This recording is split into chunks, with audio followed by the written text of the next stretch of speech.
After 3 straight defeats, the Sharjah Warriors finally have their first win of Season 4 of the DP World ILT20. Johnson Charles set up yesterday's victory over My Emirates in Abu Dhabi with a measured innings of 77. Before stand-in skipper Sikandar Raza and UAE pacer Junaid Siddiqui secured the 2 points with 2 wickets apiece. The Golf Giants were on the receiving end of a Max Holden and Sam Curran masterclass in their last outing as they felt the full force of the Desert Vipers. But James Vince's men will have better memories of the Ring of Fire from their previous encounter with the Warriors last Wednesday, as their batters got them home with just 2 balls to spare. In a tournament that has featured so many final over finishes, there's every chance for some more Monday night madness here at the Sharjah Cricket Stadium.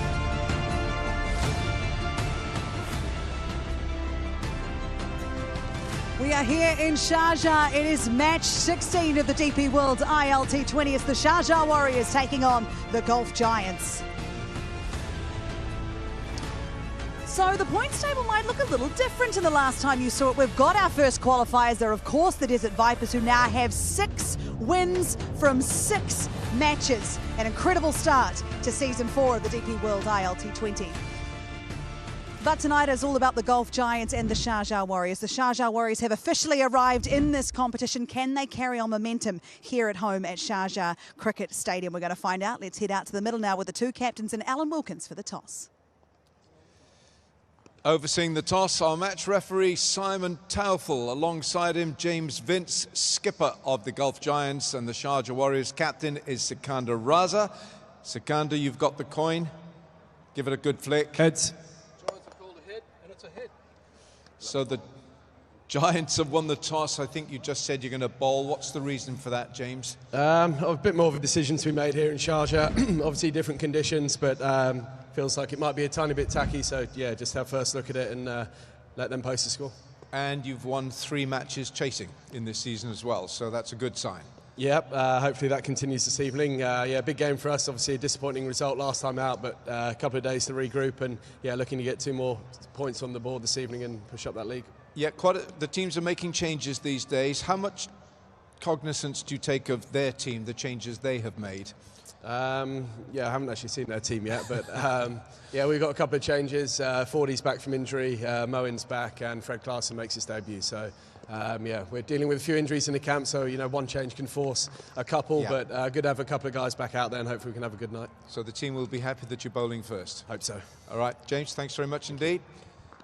Let's bring Sikandar. Sikandar, captain of the Sharjah Warriors. Can you just clarify the captaincy management at the moment with the Warriors? Yeah, certainly. Tim remains the franchise captain. It's because of the travel and back-to-back games. It's we went to Abu Dhabi yesterday. That's a long drive. We've come here. That's another drive. So I think Tim's body has to sit well with him. Yeah. So I think that is why, given the management decision as well, that I'll be the stand-in captain. Hopefully, we've got a few days off and Tim could be ready for the next game. So 5 changes you made yesterday, and it was a winning combination. What did that tell you about this outfit, the Warriors, making the changes? I don't think so. It necessarily is because of the changes. What it does tell me that there's enough quality on the bench as well, and given the opportunity to anybody on the bench, they will be ready to step up as well. So it was nice to, some changes were forced because we've been stuck with illness and some guys had to have the surgeries. So some were the forced changes, but apart from that, if you look at our squad as well, and just like every other team, I think there's enough quality on the bench and anybody can be asked to do the job. So with the win in, against My Emirates yesterday afternoon, are you staying with that combination? We would love to, but unfortunately, Junaid Siddiqui had a split webbing, so he's been taken into surgery. So that is a forced change. So Wasim comes back in, and Harmeet is in for Shubham. Harmeet Singh. Harmeet Singh is back in for Shubham. But the rest of the changes, you just have to look at the impact of the situation, and then we take it from there. Lovely. Thanks, Sikandar. Thanks very much indeed. Enjoy the match tonight. Right, so that's it. The Golf Giants, James Vince, he's won the toss. They're going to bowl first.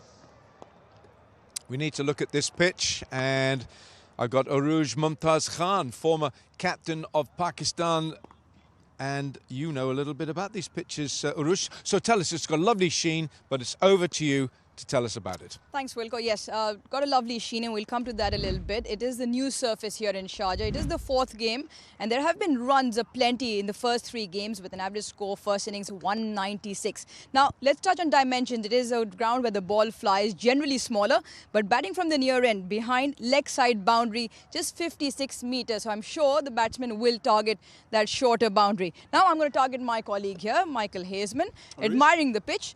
Shiny surface. What do you make of it? Yeah, it is shiny. I mean, just one little twinkle for the Sharjah boys. I mean, the last 10 games batting first, they've only won one game batting first. So that in itself is going to be something they're going to be thinking about, that change room. The track has got, I'm just going to have a bit of a look at the track. The track has got no live grass at all. Whatever grass is there is dead grass, been rolled in.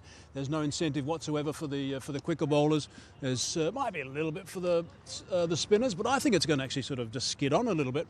And I think we're going to find the bowlers most of the time are going to try and stay away from this sort of good length area, because this is where the big boundaries have been hit in the previous games we've had here so far.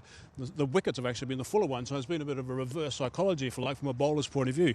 So that's going to be interesting to see, but I think it's going to be a good track to bat on, and I think they'll be pretty pleased with the fact that they can get a good game underway here, and with that high-scoring games we've had so far, I think it's going to be quite good fun. Just one thing, I tried to find someone with a bit of experience. I couldn't find anyone, so I had to speak to Mohammed Jamil, who's been here for 49 years. He's been here since 1977 when cricket started in Sharjah.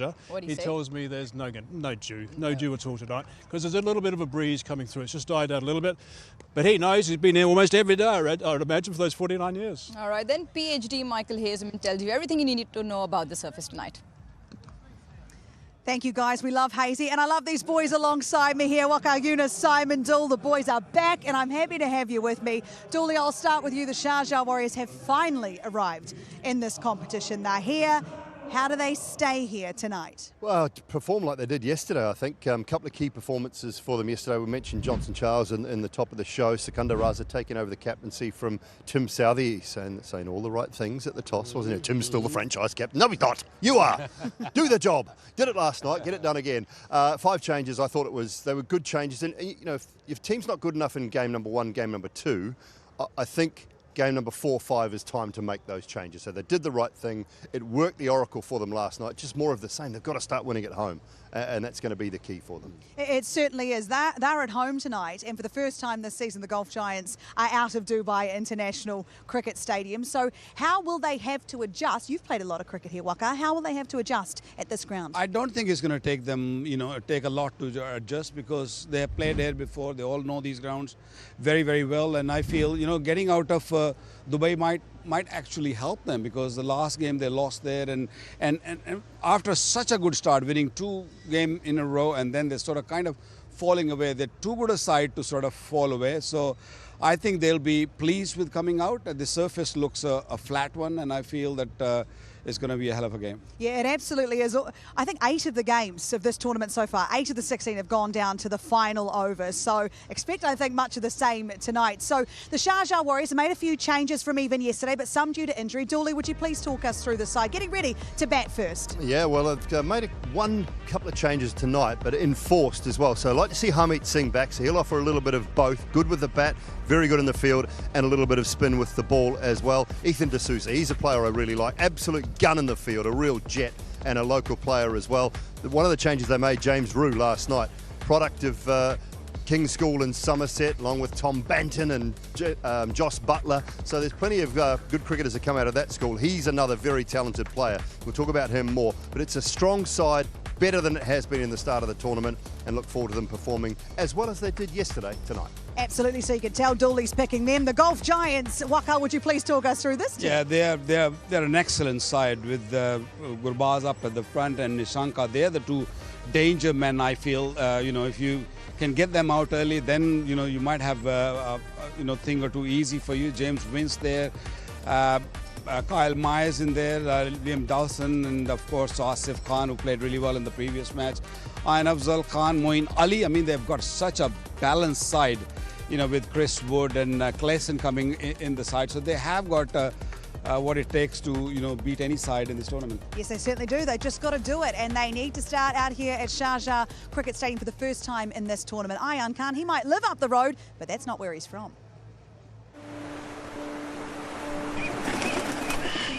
मैं born Mumbai में हूँ। जो मेरे dad side family वो गोवा है, तो मेरा home भी उधर ही है, तो मुझे हर चीज़ याद है। मेरे जो फैमिली सारे हैं, तो मुझे ऑफकोर्स हर चीज़ है याद है। मैं शारजा में स्टे करता हूँ, वो शारजा स्टेडियम से 10-15 मिनट्स दूर। बॉलिंग में इस टाइम पे मेरे जो मेन और अच्छे लगते हैं रविंद्र जडेजा, क्योंकि इंडिया के बहुत अच्छे ऑलराउंडर हैं और ना वो स्पेशली बहुत ही अच्छे स्पिन भी करते हैं ऑल फॉर्मेट में। जो उनकी एरिया है मुझे बहुत अच्छी लगती है, तो फिर मैं यही करता हूँ कि उनको हर मैच में देख के कि वो क्या करते हैं उस चीज़ को मैं लगाऊँ।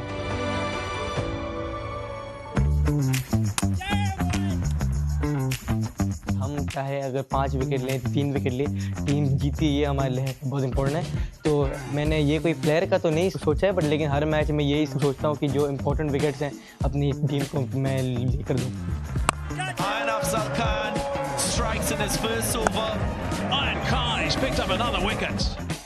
फ्यूचर के लिए ऑफकोर्स जो सबसे मेन गोल है मेरे और मेरे डैड और जो मॉम का है आईपीएल में आना।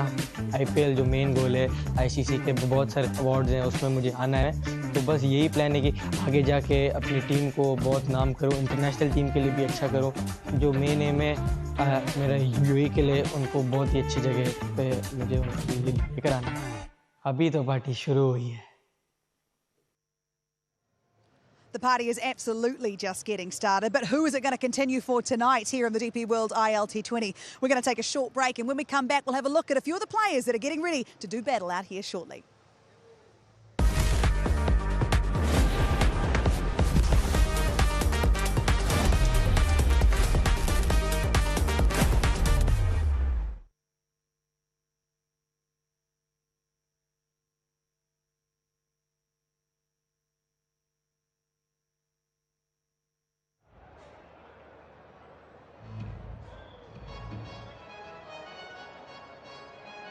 Ladies and gentlemen, as we get closer for the match between Sharjah Warriorz versus Gulf Giants, let's have a closer look at the teams. These are the players for the team Sharjah Warriorz. Top for the Catmore.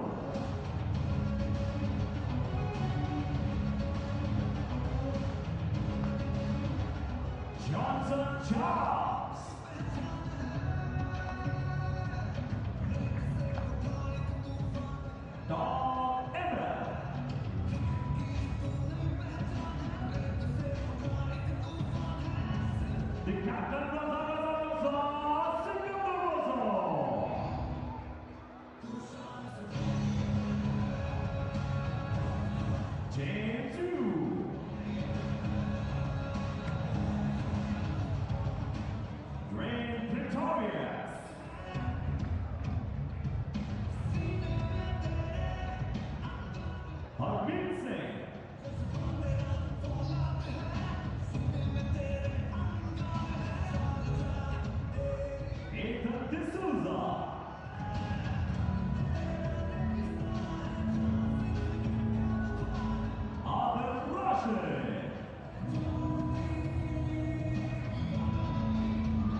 Now these are the players for the team Gulf Giants.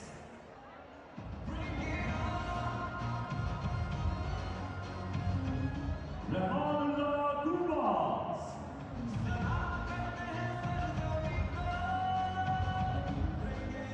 Bottom Nissanka.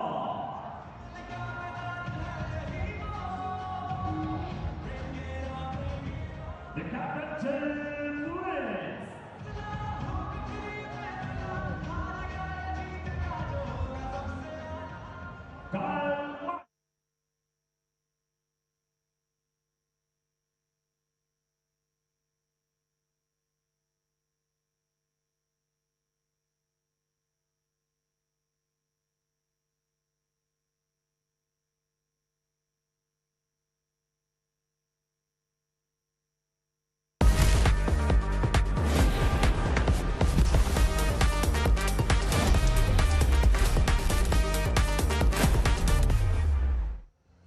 welcome back to Cricket Safari. Thank you so much for joining us. We are right into it here at the DP World ILT20. We are here at Sharjah Cricket Stadium. We're getting ready for the Gulf Giants to take on the Sharjah Warriors. Now, the Gulf Giants, they have won the toss. They're going to have a bowl first. But the Sharjah Warriors have finally arrived at this competition, getting their first win on the board yesterday. Change of captain with Sikandar Raza, but Tim Southee, the Kiwi that's made his way over here, he's still here in this tournament, wants to make an impact. But let's see how he goes in this or that.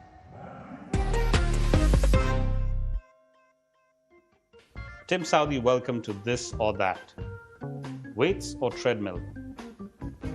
Treadmill. Instagram or Snapchat? Instagram. Calling or messaging? Messaging. Score a century or take a fifer? Score a century. Tendulkar or Lara?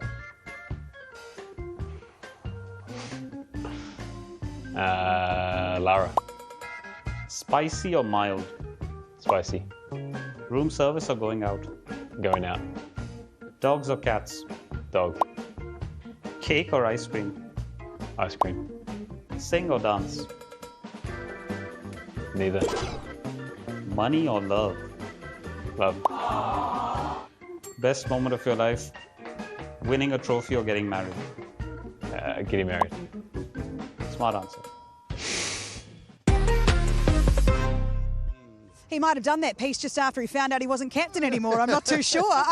He didn't look to be loving that one so much. But Tim Southee, he's not captain again today. Sikandar Raza steps in. Simon Doull, you know, Tim's a professional. He's been around the traps and he'll be giving a lot in the environment. He's obviously stepped into the coaching world as well, so he'll be helping out the troops. But Sikandar Raza was brilliant yesterday, particularly with the ball. Really led the troops, led from the front. What did you like about the way he operates and has operated so far in this tournament?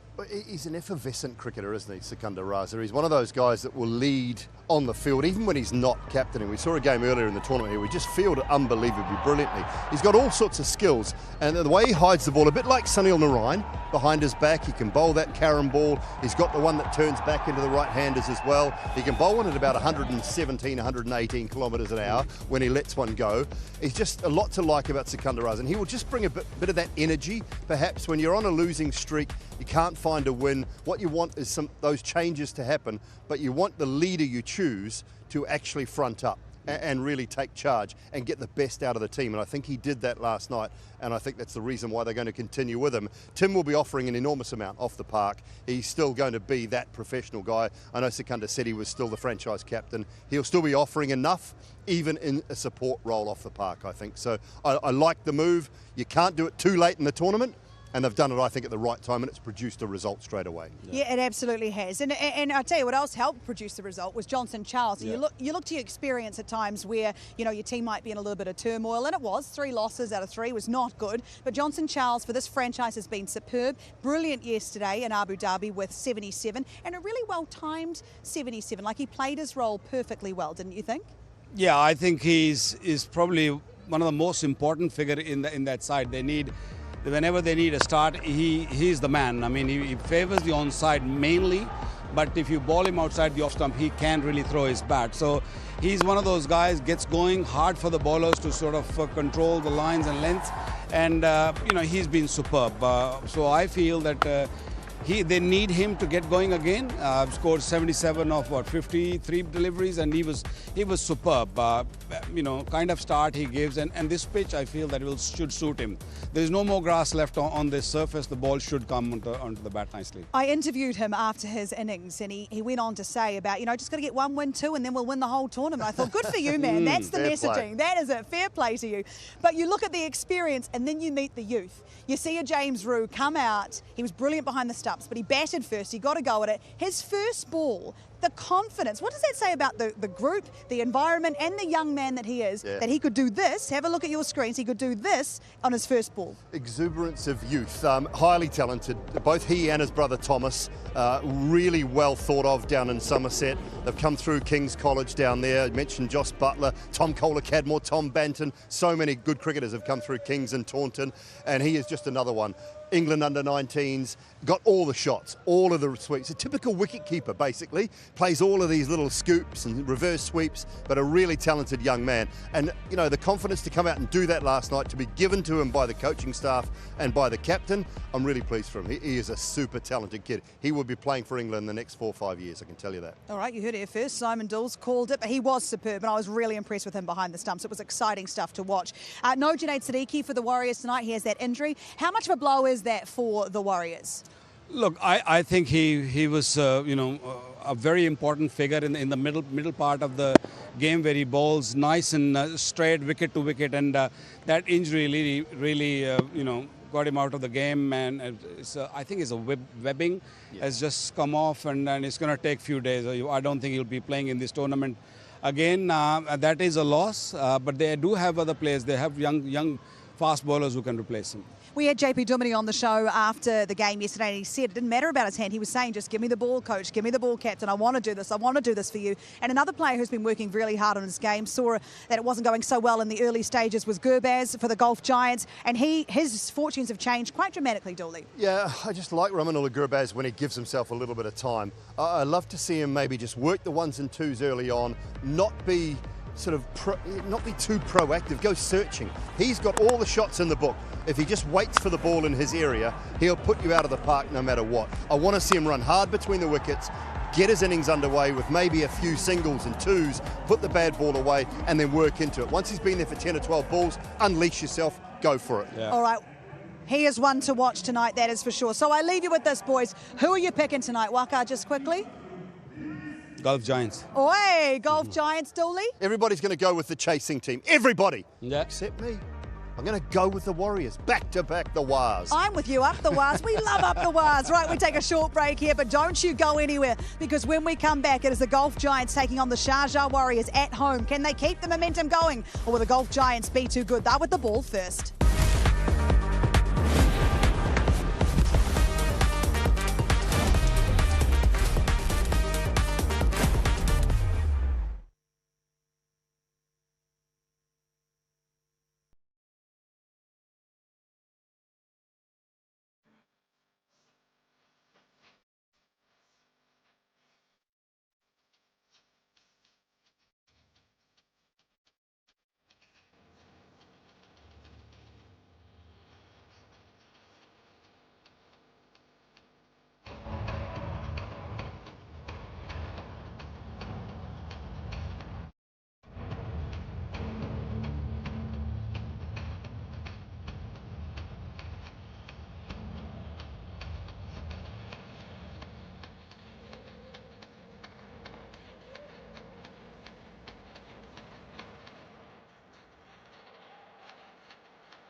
for the Dubai Capitals.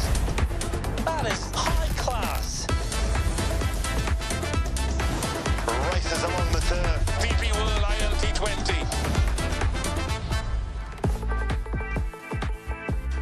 We've got a big game again today. DP World ILT20. It is going to be a beauty. Match number 16. The Sharjah Warriorz are going to be buoyed from their victory, of course, in the last game. And the Gulf Giants are going to be looking to fire up in this one. We haven't been in Sharjah since the 7th. So it's been a while since we've been in this region. Let's have a look at the leaderboard. The Vipers are on top. They've been doing beautifully well. They've got 12 points. They have a queue alongside them as well, so they have qualified. The Giants, number 2 at the moment. Capitals, Emirates, Warriors off the bottom. And they'll be pleased with that. They want to continue. Right, the toss was won by the Gulf Giants, and they elected to bowl first. Most teams like doing this tournament, obviously. Surface looks pretty good for batting. I think it'll be pretty good all night. So the Sharjah Warriors, let's have a look at the changes actually for starters of the starting lineup. We've got Wasim Akram back in, Harmeet Singh is in, and Dwayne Pretorius is in.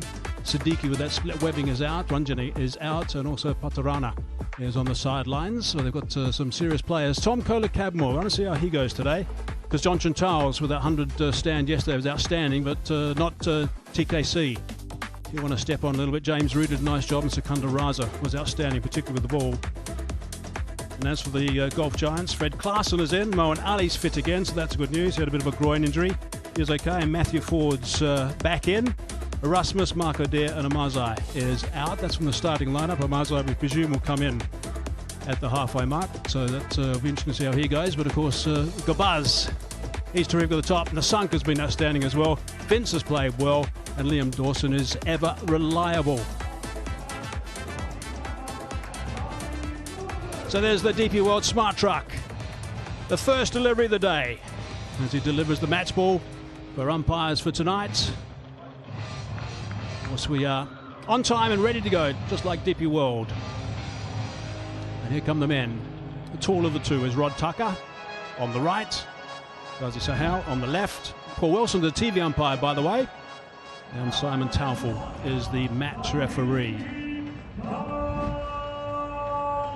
Just a couple of things about this game at Sharjah, by the way. 3 matches. The Warriors haven't won 1. The Giants have won 3. Overall, it's 7 matches. 2 to the Warriors and 5 to the Giants. And the Warriors have won 4 only out of 18 games in Sharjah. So they might be up against it a little bit. TKC's out there, as you'd expect, with his partner, who played well yesterday from St. Lucia, and alongside me is my partner, Waka Yunus. Hello, Mike Haseman, and good evening to everyone. Johnson Charles scored 77 of 53 in the previous match. He's someone who Sharjah Warrior will be really eyeing on it. That he's the one who can give them good start. A very attacking batsman, plays both sides of the surface. Mainly he goes leg side, but anything outside the off stump he does go after it too. So it is important that they start well. Sharjah Warriors, they have won the game in this tournament, and on the other side Gulf Giant have lost their previous match. So there's something to really think about for the Gulf Giants, how they're going to bounce back, they're going to come back. They're a very fine side, but because Sharjah Warriors have won, they'll probably be thinking, okay, this is our time now. They were talking about before the game yesterday, actually, in Abu Dhabi. The Warriors, the change room's fine, everything's okay. Guys are still united, want to get the points, but it makes a massive difference when you do eventually get those points. So there'll be a nice unit, I would imagine, and they'll be looking to build on that. It is a game of momentum. T20 cricket. Chris Wood's going to try and halt that momentum with his left arm. He generally swings the ball. There's not a live blade of grass on the surface. We'll skid on. That grass is gone, isn't it? It took 1 week to the ground staff to just shave it off and prepare a pitch which we normally see here at Sharjah. There's a little bit of sheen on it, so the ball should skid on, should come onto the bat nicely. We will probably see a high-scoring game. Average score batting first, 196 at this venue this year, or this season, I should say. There we go. That's out of the middle.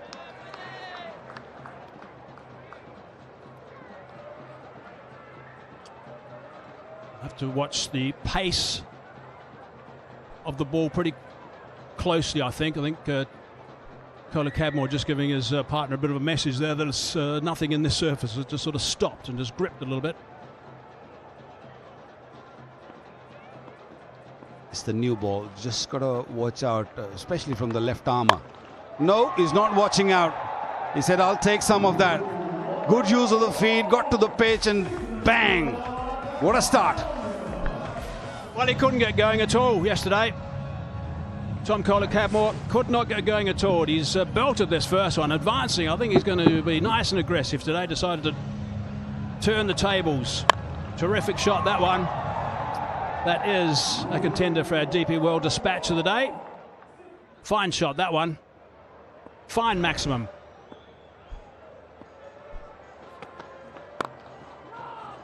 Timing, got to be nice and positive, I think, straight away. We've seen straight away that's the way you got to go.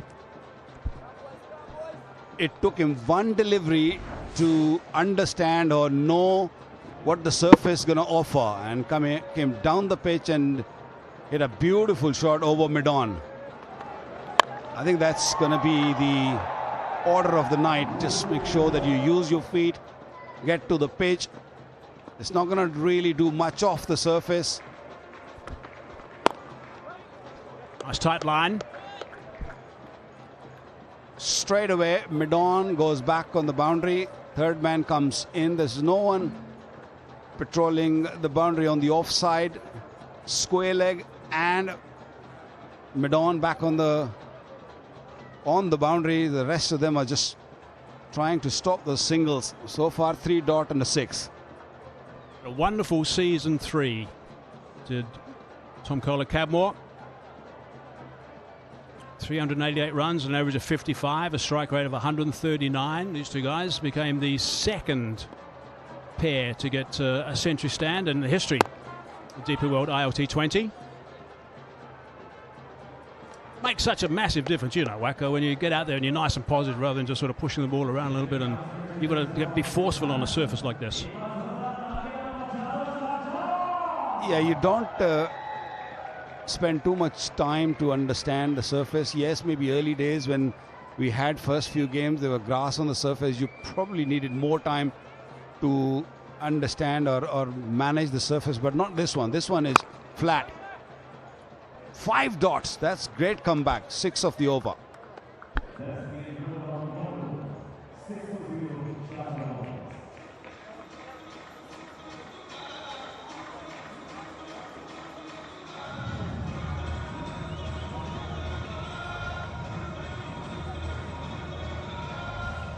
Three changes for each side. Warriors, Akram, Singh, Pretorius in. Giants, Klaasen, Ali, Ford in.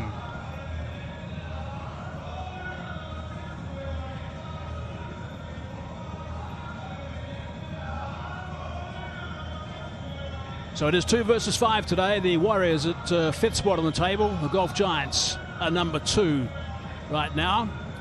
Warriors won last game. Giants didn't. Ford is back in from Barbados. Doesn't have any great pace about him. He'll have to be a little bit careful, I think, about the length that he does bowl on this track.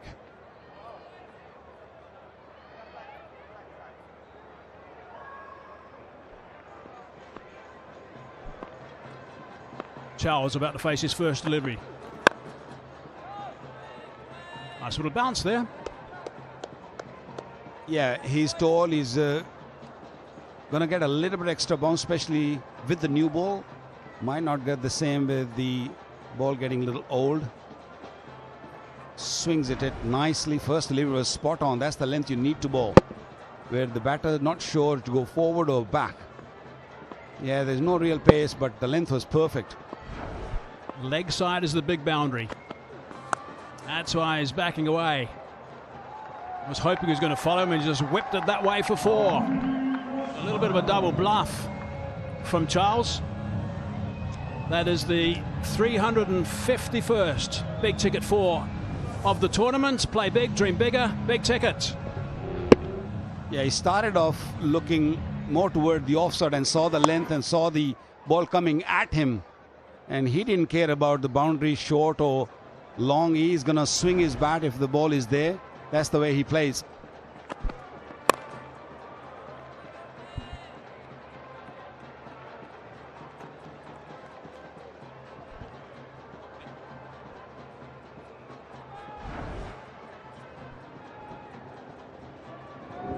The smart bowling.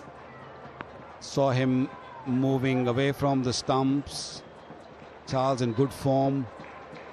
And you cannot attack the stumps because the risk involved in that is that he can hit you straight or over mid-off.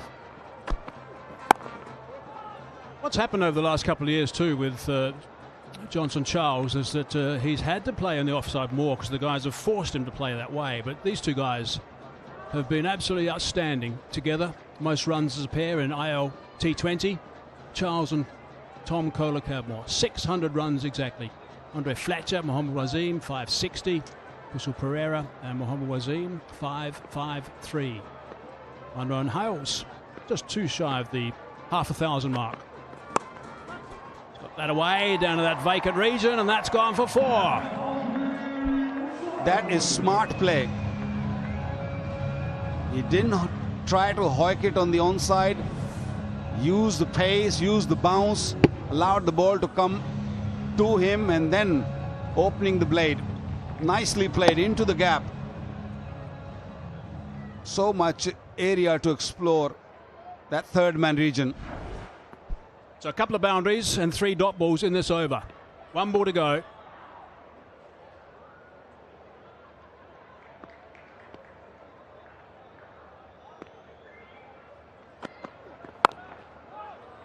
Good stuff from Ford. 2 done, 14 for none.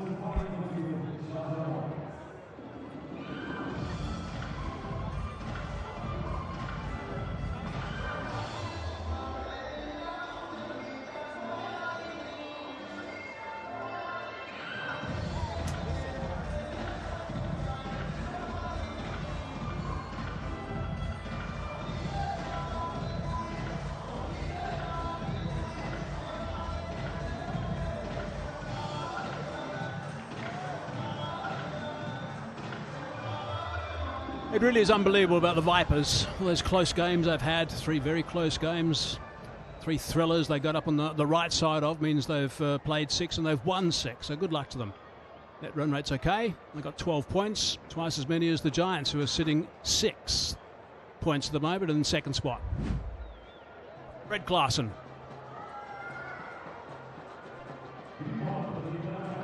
Economy rate of 8.34 in his 120 games, best of 5 for 19. Pretty tidy numbers for Klaasen.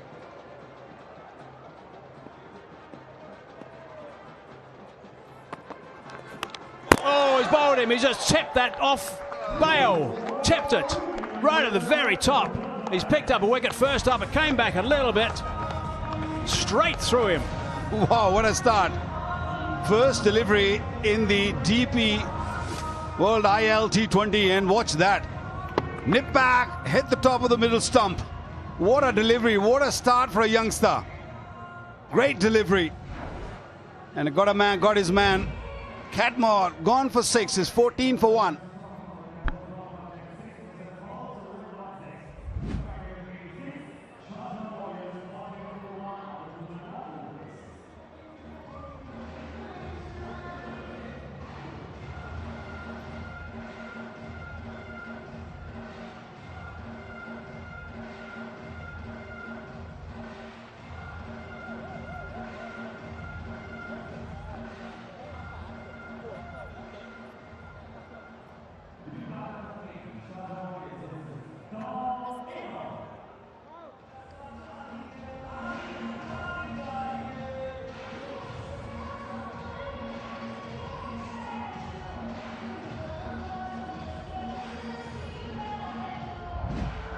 Tom Abel now, very experienced, fine player, Tom.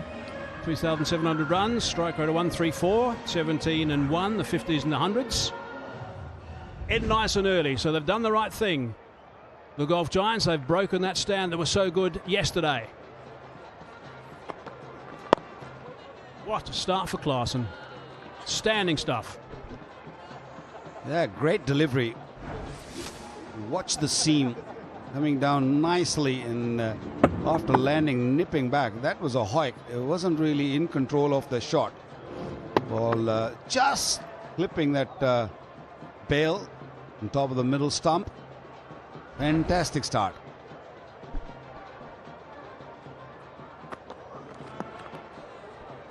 A bit short of that time.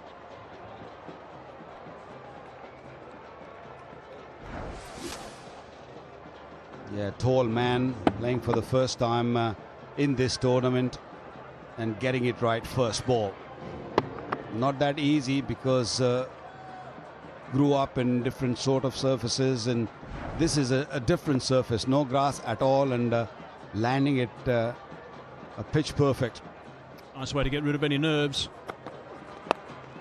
Abel's just clipped that away nicely, and he's got himself a boundary to start.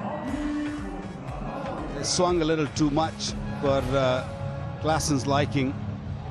He was looking a similar delivery. He was looking to ball from that off stump, but just onto the pads. Easy pickings. Fine leg up in the circle. He was always going for a 4.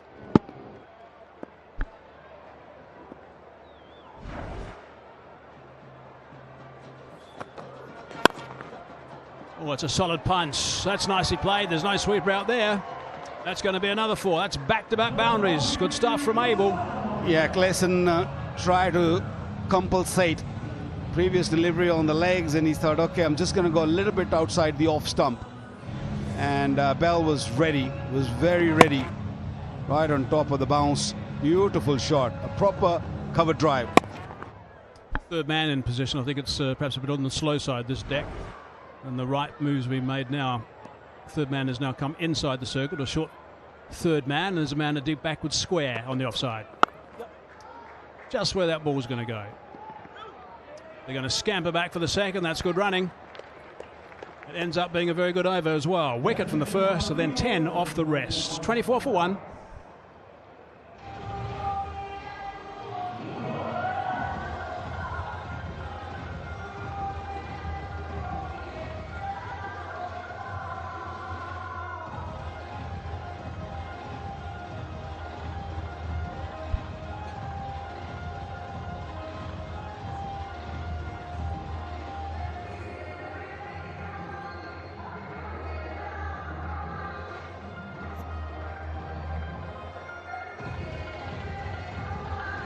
I'll be interested to see what they do with this batting lineup, because Secunda Raza listed to come in next. I expect that to happen. I thought Rue was really good yesterday when he got an opportunity. Pretorius, that's very high for Pretorius.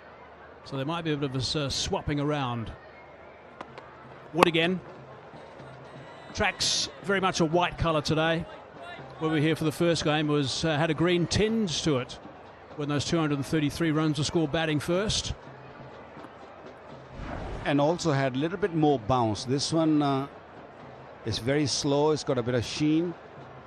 That means the ball will skid on, and it'll play probably better in the second inning with a little bit of dew. I said at the pitch report to Waka, I struggled to find someone with any great knowledge about things about the about if we're going to have dew or not. So I spoke to. I was around. I was there. Yeah, no, I looked past you. Okay. As always. So there's the man I spoke to, Mohammed there in the middle. He's the head groundsman, Mohammed Jamil in the blue top. He's been here for 49 years, since 1977, and he told me it is not going to be any dew tonight. So I said, sir, I believe you. You think I would have said that to you? I doubt it. 49 years. I mean, if he's saying it, we all have to believe. The very first game played here. You had obviously played many games here, Waka, in your career, but he's here the very first game. Amazing.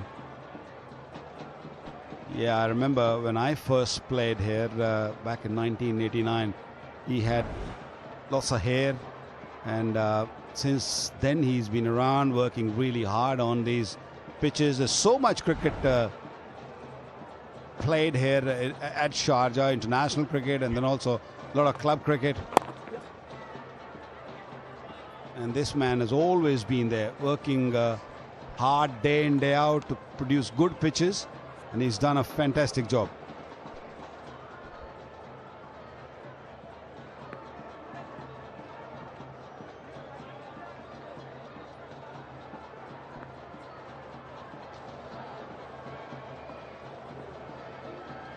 A few Sri Lankan fans.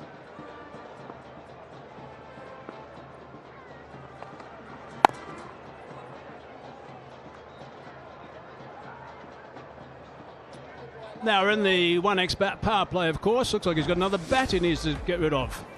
It was Klaasen who bowled the very first ball for the Gulf Giants. That was it. If you're bowling well in the power play and you're getting some movement like this, and if you just happen to be tipping that off bail like he is doing, and that occasionally get rid of a big gun like Kola Cabmore, you're doing well. And it's a good start to the power play, the 1x bat power play.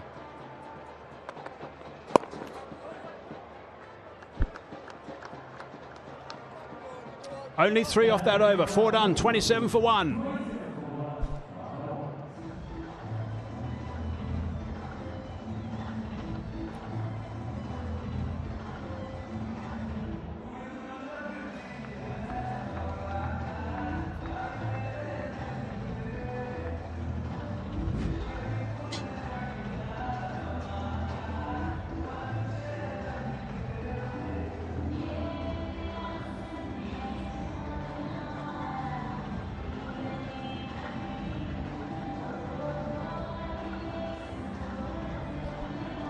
Well, not too many fireworks as such as yet for the Warriors. Put into bat. James Vince winning the toss. And 27 for 1 from 4. Here's Klaasen. Johnson Charles was looking to plant that little white ball out of the ground. And it was a bit of a heave. Shadow plays the shot that he wanted to play. Gurbaz lurking. Have a look at this. He has really tried to belt this, and he's lost his shape. It's gone off the inside edge of the bat. Pretty horrible looking shot. Aruj Mumtaz Khan, what do you reckon? And Alan, he doesn't need to. It is just a 56-meter boundary to where he's trying to hit that. That's a bit better. Tom Abel straight into the stands. Yeah, he's really caught hold of this. Yeah, stark difference there. And you see Abel in comparison to Johnson Charles. A slow one into the surface. The length is there and he's hit it in front of square. Holds his shape and hits through the line of the ball. There's 2 sixes now within the power play so far.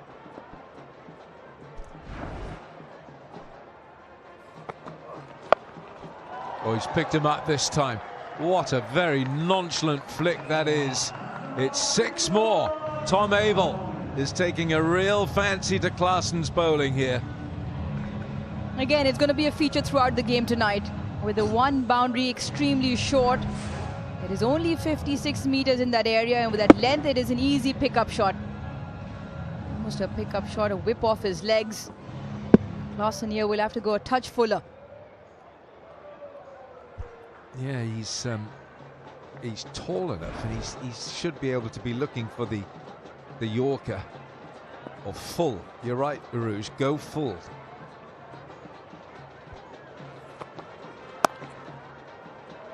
He's got away with that. He really has.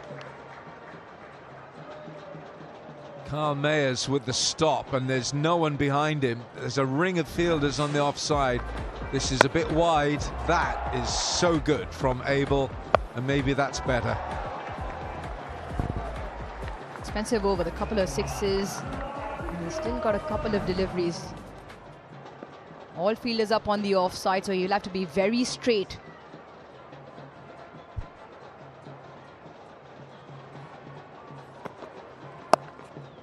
It's too wide. You can't be bowling that line when your field is up inside the ring. That's not a very good line at all. Now this over's gone for 17 and there's a ball to go. Yeah, Klaasen under extreme pressure. And the field was changed a couple of balls ago because of the leg side hits. Kyle Mayers were brought up in the ring, but he's overcorrected Klaasen. He's gone short and wide on both occasions. He's pushing it across the right hand of the first one. Mayers got a hand to it. It's not the line he wants to be bowling with that particular field. probably the message Vince is also getting to him now. Straight fuller. Unless he decides to come round the wicket, I would come round the wicket and just straighten the line, and that's what he is going to do. Boom, boom. But I just think it's, you know, the line he's been bowling is just offering width. Drill it into the feet. At least you can have a semblance of defence against the fuller ball, rather than the ball that's flying away outside the off stump. 46 for 1 from 5, 19 from that one.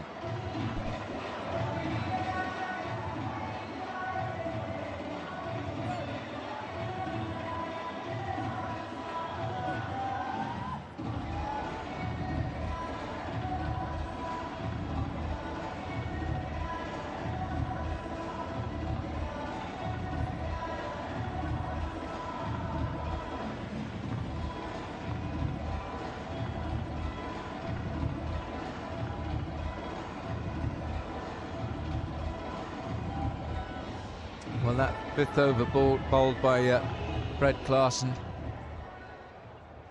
He's gone for 29 in 2. Yes, he's picked up the wicket of Kola Cadmore, but an expensive offering so far. We've had 5 fours and 3 sixes. Forward now.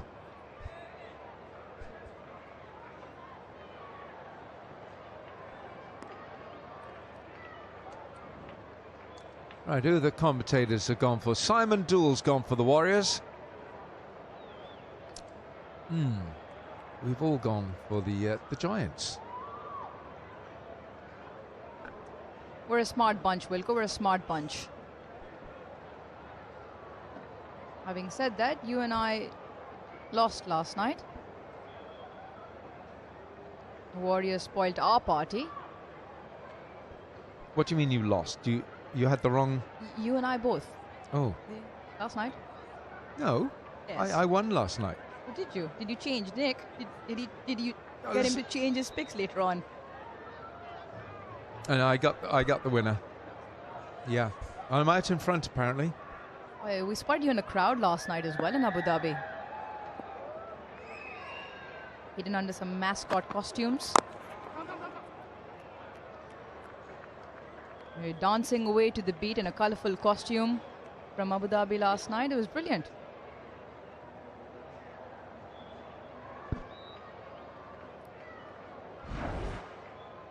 There we go, Wilco. Nice moves, and I'm following you. Look at that. That's a lovely costume. Yeah. I'd like to say it was me, Rouge, but... Well done. What were you doing there? Working. Now then, is that all the way? No, it's not. Liam Dawson, safe pair of hands. And Charles doesn't get hold of it, and he pays the price. Probably a soft dismissal in the end. You look at it, it's more of a full toss, just dipping in. He's almost had to reach for it. It's from the toe end of the bat. He knew immediately Johnson Charles. Not the timing or the distance. Liam Dawson takes a simple catch. And a much needed wicket in the power play for the Gulf Giants. Ford's picked up 1. Charles goes for 12, 48 for 2.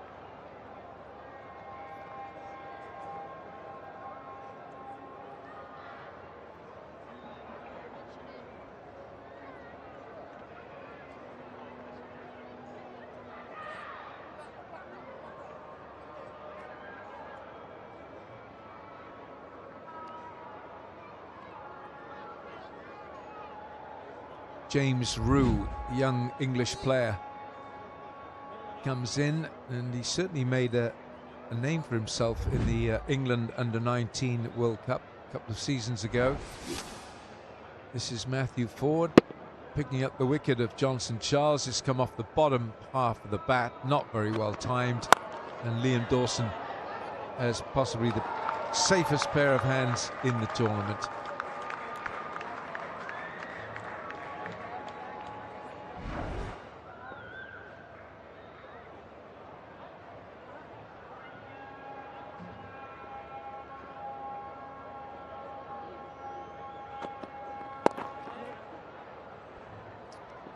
And he's off the mark. He looked good yesterday. Oh, brilliant. This is really good. Felt like the deep backward square fielder would be able to cut it off. That boundary, nicely timed. Also brings up the Warriors half century.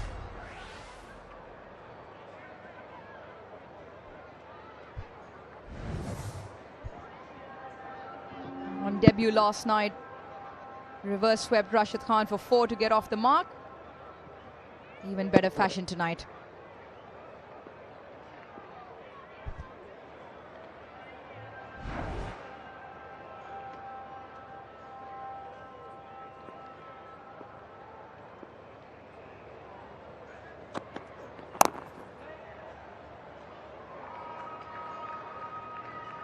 What frame of mind have you got to be in then if you reverse sweep someone like Rashid Khan your first ball in the tournament? Well, there's a couple of adjectives that can fit in that particular question. But given for a youngster who's on debut, I think it's got absolutely no baggage. Has clarity of thought, backing his skills, plays spin well. From people who've seen him, that's how he got off the mark. That is brilliant. It is a shot of confidence and was timed and placed brilliantly as well. So on this particular occasion, yeah, I think just brimming.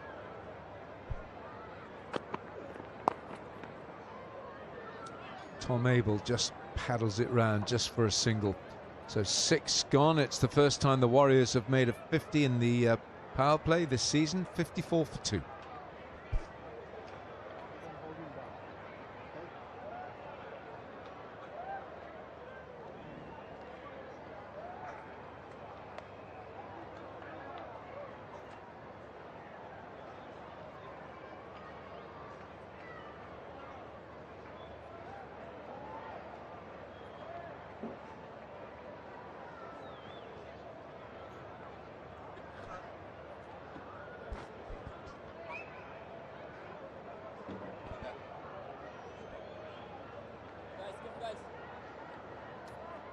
Kola Cadmore's gone.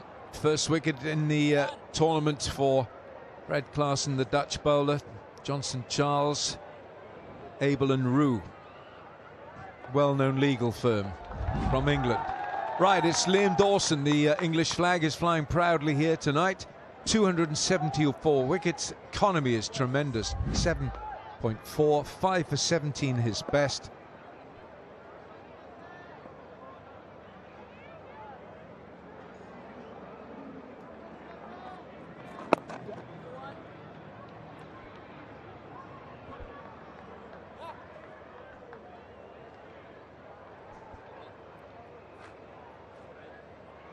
The Warriors have done really well. The first 3 overs in the power play, just the 18. In the last 3 overs, they've scored 36. With 19 of Klaassen's over, followed by a couple of 8s. They just got them over the line and ahead on the run rate, which is just under 9 at the moment. So they've done well so far.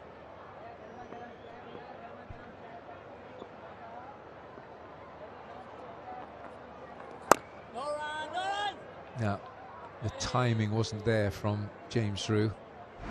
Well, the 1x bat power play, we saw Kola Cadmore getting off to a decent start, and then we got a real beauty from Fred Klaassen. Kola Cadmore out of the equation. And the ball was not quite in the right area. They travelled. That was the end of Johnson Charles. Ooh, close for a second. Tom Abel is batting well here. 32 from 17 translates to a strike rate of 188.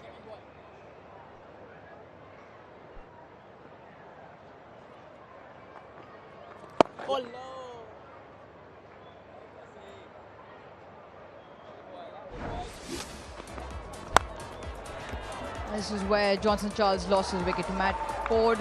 This is the toe end of the bat. Liam Dawson picked up that catch. So that was a couple of wickets in that power play. And since then, you would imagine bowling in tandem.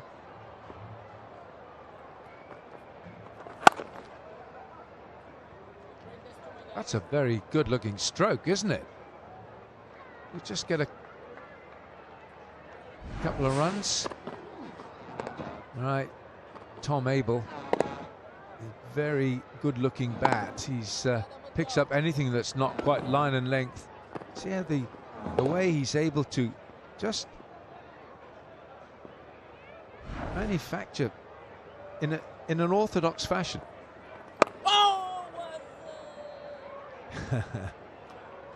7 gone, it's 59 for 2.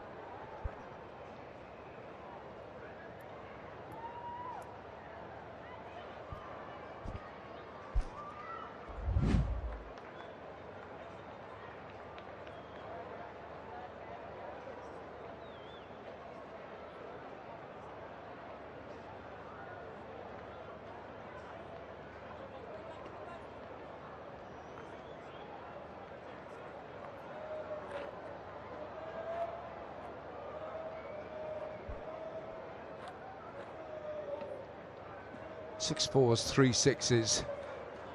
Very rarely do you get a 3 run on this ground. Very rarely. But 19 dot balls in the first 7 overs. Amazing how they just accumulate, Rouge, isn't it? You just looked back over the innings and you think, how the heck did we score off 19 dot balls? Right, 409 matches, Moeen Ali, been around forever. 265 wickets, economy under 8, 5 for 34 his best.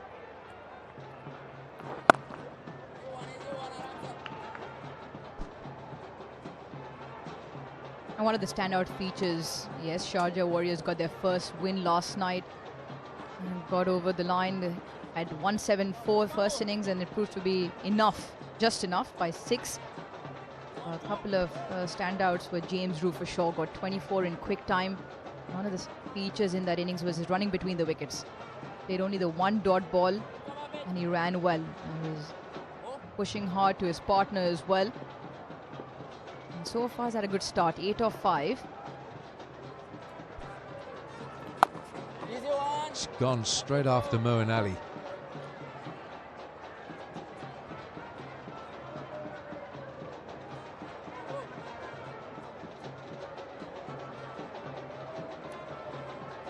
It's a good start by the Warriors. They're laying a foundation here for a decent score.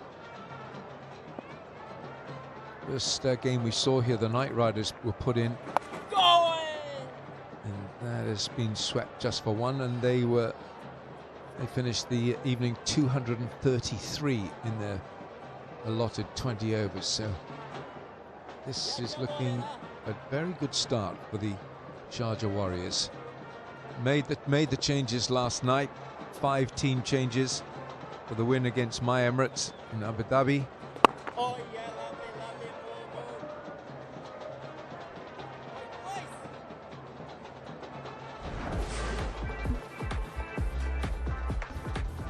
Junaid Siddiqui with the finishing touches. Yes, they were hit for 3 sixes, but they were still enough ahead by 6 runs. Siddiqui picked up a couple. And it was at over the 16th over when he came out, picked up 2 important wickets. One of them, Kieron Pollard, was just held the Capitals behind. They'll want to get up and running. They'll follow up 1 win after the other. Sharjah Warriors record at home. It's not good. No, it's not great at all. Or bowled Moeen Ali. 8 gone, 64 for 2.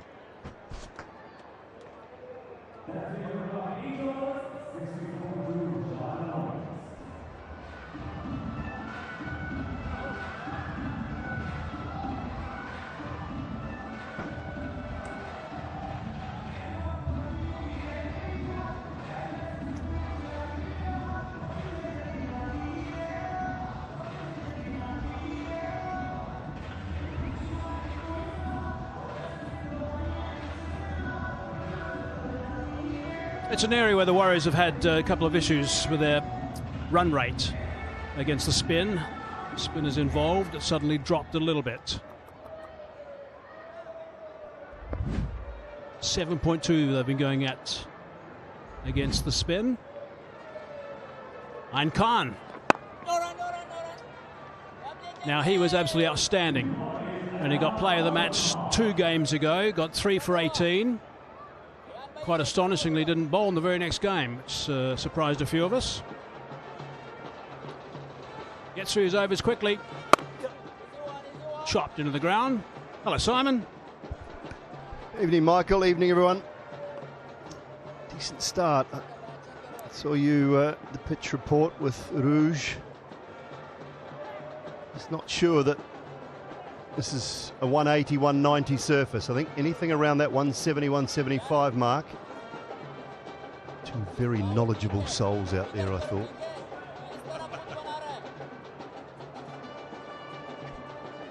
What did Ruji say? You had a PhD in pitch reports or something? That confused me as well, for starters. Too many letters. Nice bowling, this from Ain Khan. He's kept it nice and tight at the moment. He gets through these overs. Look at him buzzing. Can't wait to get in there. Beautiful shots. That's nicely played for 6 runs. That's outstanding stuff from Q. And also Rue. Well, it was on cue. Yeah, he's seriously talented, this young man. All the shots of the book. What happens now is they have to start thinking about setting a field for this particular shot, so it opens up another area. Interesting to see what James Vince does. He knows him well enough. They move someone to have a lot finer. Just 21 years of age, so we've got to remember that the moment that he started watching cricket, the first time he could watch cricket, the guys were playing those reverse shots and playing very well square the wicket. So he's grown up with that the whole time. Would have practiced in the backyard with his dad a lot, I'm sure, at schools, his mates. A little bit quicker, a little bit flatter.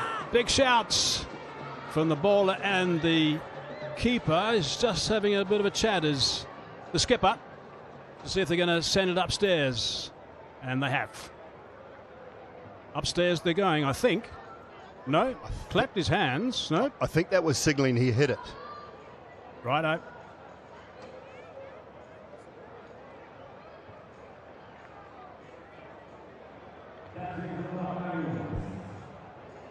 So rather than going upstairs, we're just going to have a little timeout.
Right, so the coaches have had an opportunity to get out there and have a little bit of a conversation with their charges out there.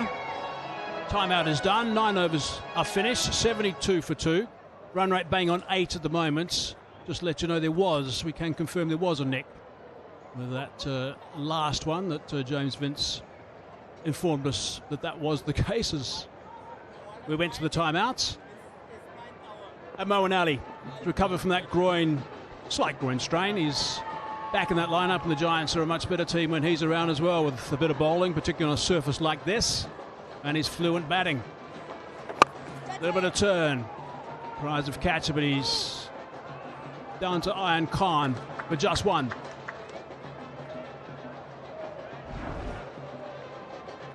Was that appeal? Definite inside edge onto the pad, and you look where Gurbaz was going anyway. I felt it was probably sliding down, and that was the decision and the description from Vince. Iron Khan really just enjoying the appeal, actually. Right, we've got our question for ZTV. Jawa Dikal Iman Pal contest question. Which two players have the most 50+ scores in DP World ILT20 Season 1 to Season 3? Come back to that. Worked on the onside.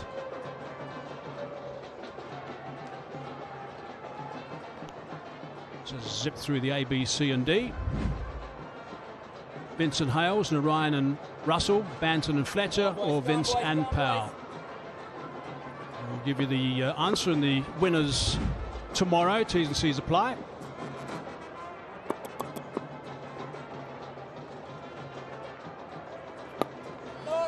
Lovely pace through the air for Moeen Ali. Just a little bit of grip. Nice, just slowing it up well, but good from Rue as well. Don't forget the importance of ones and twos. No pace to work with, just a dead bat. Good understanding, these two both from Somerset. A bit of width, he can use that a little bit. They should double up. That is the shorter boundary, they do that. Mabel been around for quite some time. I think he's 31.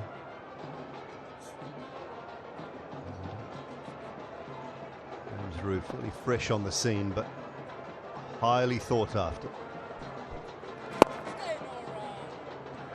Tidy over, 7 from it, 10 done, halfway, 79 for 2.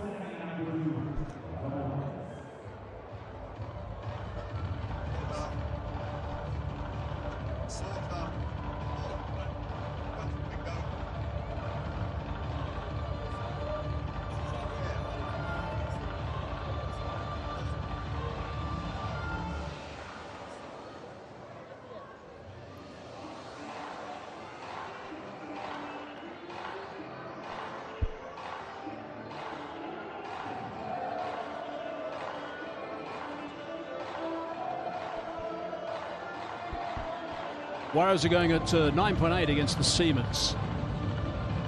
7.2 against spin, and that's exactly why these blue small buildings are on that graph at the moment. Controlling this in the middle now. Dawson, he won't give too much away. Oh, that's beautifully bowled, and it's a miss stumping. The Buzz, what an opportunity that is. Apologies to his bowler. Beautifully bowled. It's come back between bat and pad, I think, and Baz just snatched at it a bit. Didn't let it come to him. He had so much time, but you watch the gloves go forward as he tries to grab the ball rather than giving with it just a touch.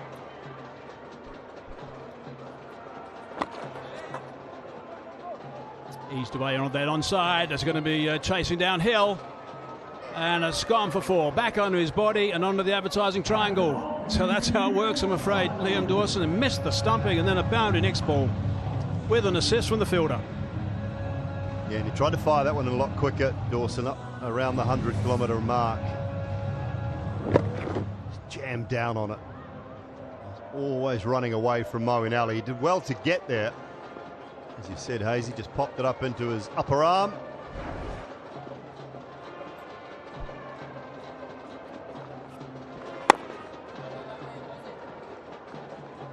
Should be 3 down.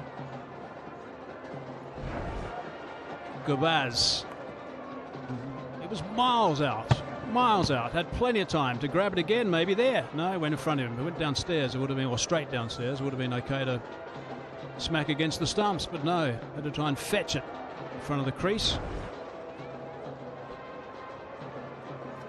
That's a bad miss.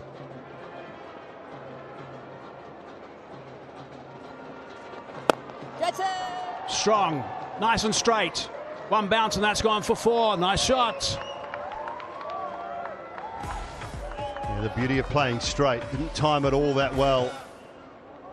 Tom Abel. Where it hits the bat. Toe end of the bat. In fact, he was going nice and straight. Allowed him to get away with it.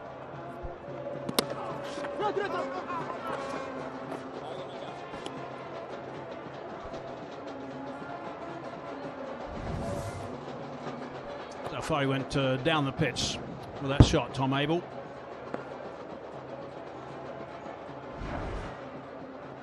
It's good quick feet. That was off the stumps. Ends up being a bit of a bonus over that. Should have been a wicket, but in the end it goes for 10. 11 gone, 89 for 2.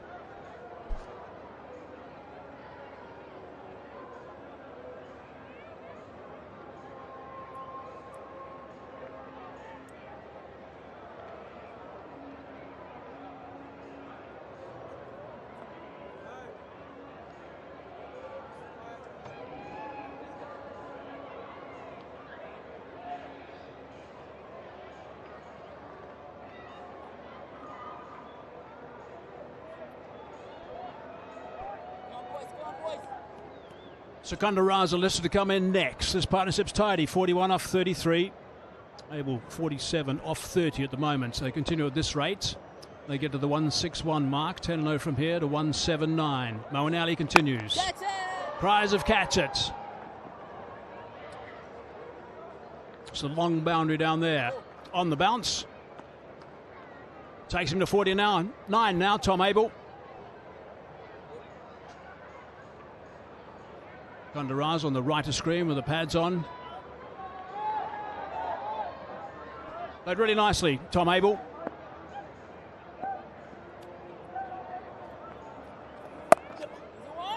Brings that sweeper into play on the offside. It's going to bring up 50 as well off 32 deliveries. That's his first 50 in ILT20. Well done, Tom Abel.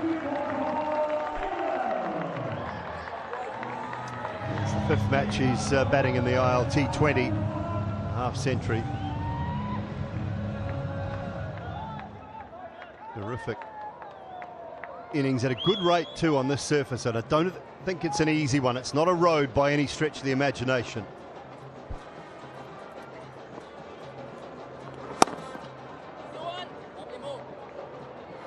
Single backward square. And a Kyle Mayers. A little bit short of a gallop actually when we saw him the other day.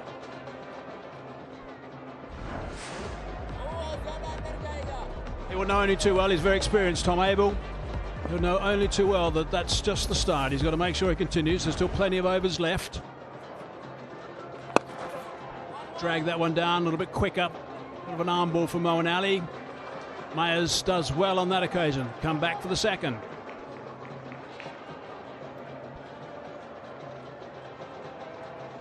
Looking through the batting lineup, Hazy, and where does their power come from? Obviously, Raza, Pretorius can hit a long ball. Hamit's a decent all-rounder. That's a good shot. That's superbly played. Opening the blade, and he said that over extra cover. Almost cover, actually, for 6. Fine stuff. The 50 partnership and the 100 comes up for the Warriors with that. Shot of the evening. Moeen went slower, went really wide. The eyes and the hands, everything stayed down nicely on the ball. Chops that into the ground. Ends up being a very good over for the Warriors. 13 from it, 12 done, 102 for 2.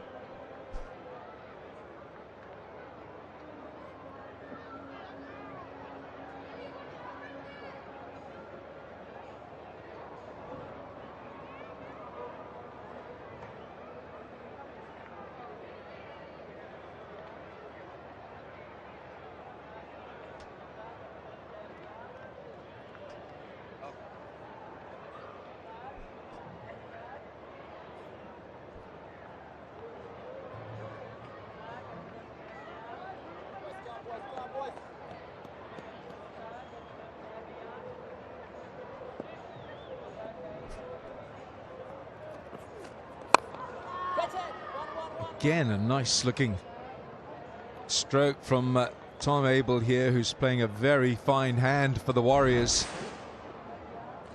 Down the pitch he comes, and it's very aesthetic on the eye, Wakan Yunus, isn't it? Yeah, he had to actually stretch for it.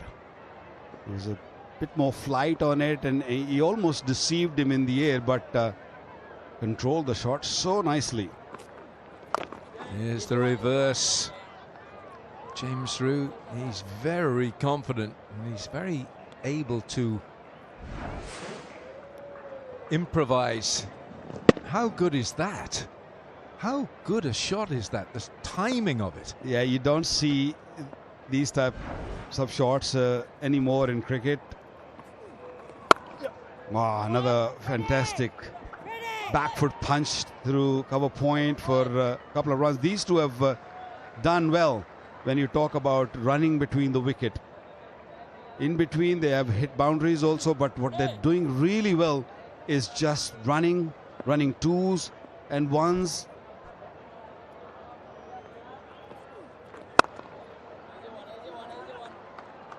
Must have a lot of time, doesn't he? Very well organized.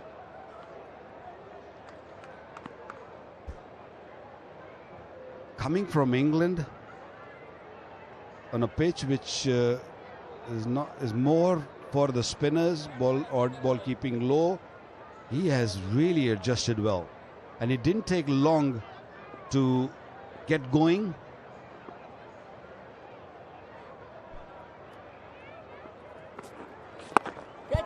Now then, Upish. Goodness me, Klaassen is the fielder. Didn't really give it I beg your pardon, it's Chris Wood as the fielder. Didn't really sprint after it. Maybe didn't pick it up. I think he thought that is going all the way, and that's why he didn't react straight away. He reacted very late, although he had so much time. And at the end, he managed to pull the boundary back, pull 2 runs back for his team.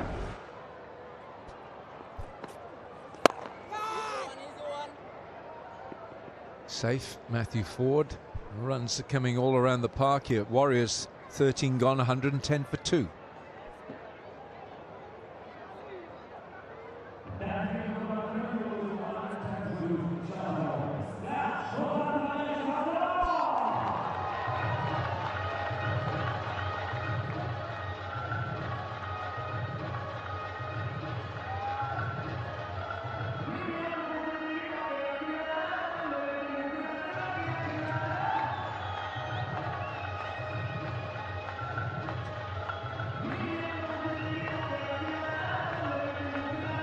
Ford and Klaassen, the 2 wicket takers. Although Klaassen's been expensive, he got the wicket of Tom Kohler-Catmore. Moeen Ali's 3 overs for 25. Ayaan Khan 2 overs for 15. The Warriors put into bat of 7 overs to go. JP Duminy is the head coach. I think he'd be pretty happy with where they are right now in this partnership, the 2 young English players. 62 from 45.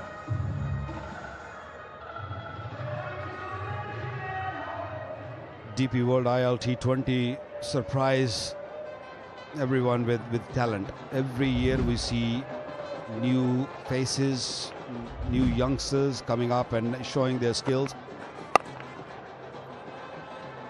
Picked it up on length this time, James Roux, and they're going to go back for the second. No, they're not. Liam Dawson's done well.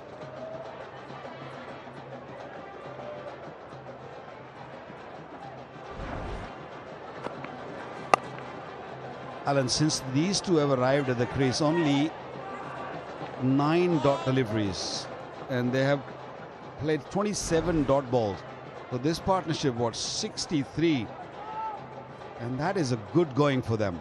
From 46, and you're saying there's 9 dot balls, so you know 63 from 37. If they keep going at this rate, they're going to get 168. I think they're looking nearer at the 185, although I do remember what Simon Doull said. He said it's not a 180, 190 pitch, but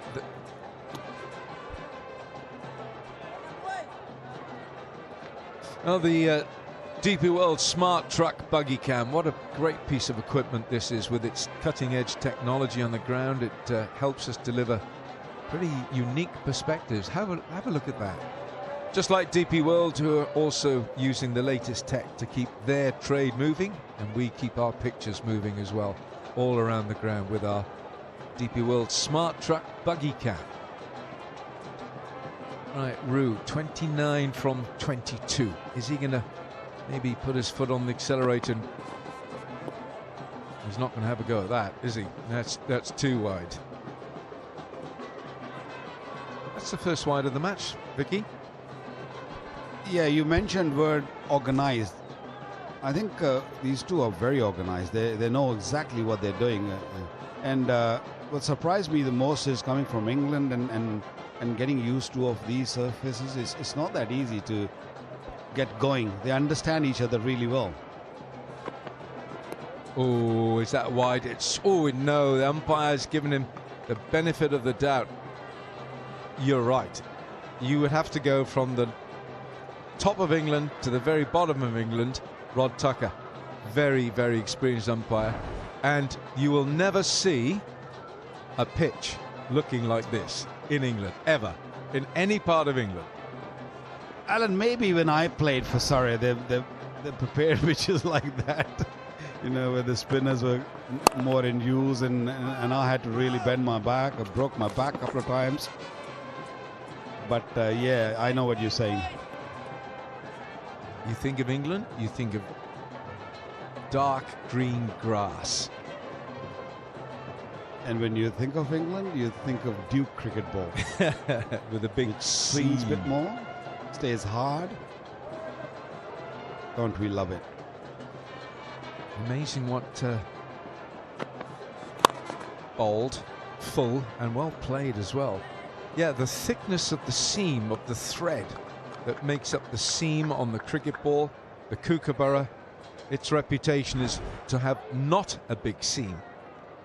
Look at that, that's a great seam, isn't it? Bolt upright. And it's the way that you deliver the cricket ball, you use the seam, it's part of your armory. Ideally, you like the seam to be a bit more pronounced and where you can hit the seam and then ball reacts. But in our part of the world, or even ODI cricket now, or T20 cricket, it's all kookaburra. And also Duke cricket ball, the leather is more superior, I feel. Short, helped along and over the fine leg, who's up inside the circle. Tom Abel is playing a very fine hand. 14 gone, it's 118 for 2.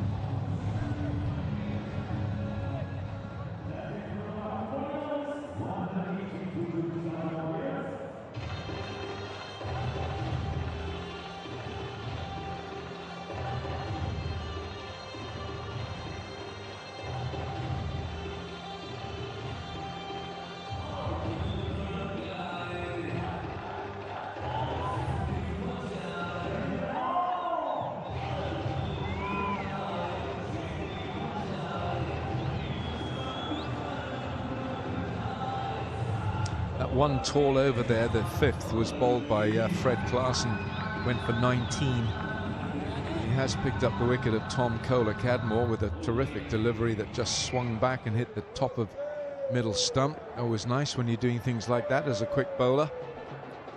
Ayan Khan now. Out comes the reverse, and a truncated appeal from the bowler. You spoke about Klassen. First delivery, beautiful delivery, pitched on line. This is the last delivery of the previous over. You know, nicely helped it to the boundary. Gone after it. Man underneath it takes the catch. Asif Khan holds on, and Ayan Khan has picked up the wicket. It's a very good catch. And a fine innings comes to an end. Yeah, he almost misjudged that. He sat on his heels thinking the ball's coming to him, but at the end he hit the toe of the bat, didn't really get the middle of the bat, and then he had to actually lean forward or dive forward to grab that one. Ian once again amongst the wicket, as always. Tom Bell played excellent knock of 60, had gone now 119 for 3.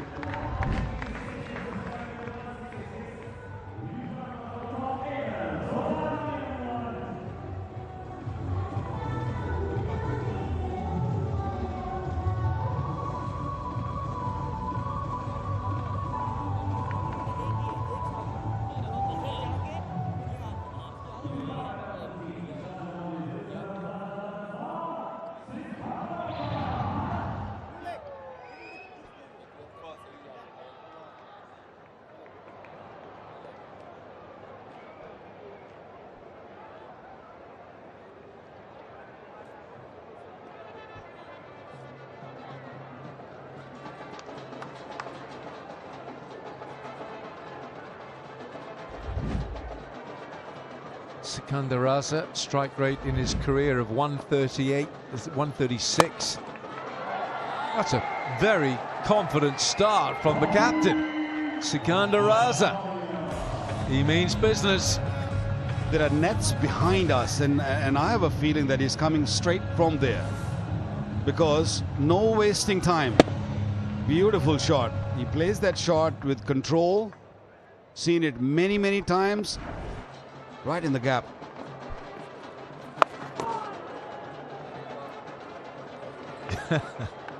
A complete miscue. I think he wanted to put Ian under pressure, because he was in his groove. He doesn't really give anything away. Picked up a wicket, and suddenly a boundary, and then a little short ball. Edge onto the high pad. What happened there? Why the game is being stopped? No idea. Anyway, we're ready again. 2 more balls left in this over.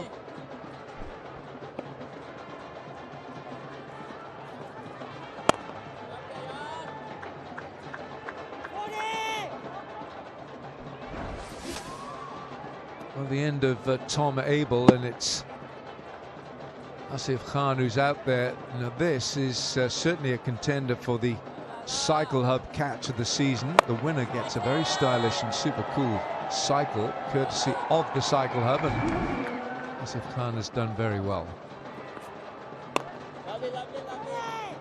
James Roux just tucks in on that leg side. There's not going to be a second. 15 gone, 125 for 3.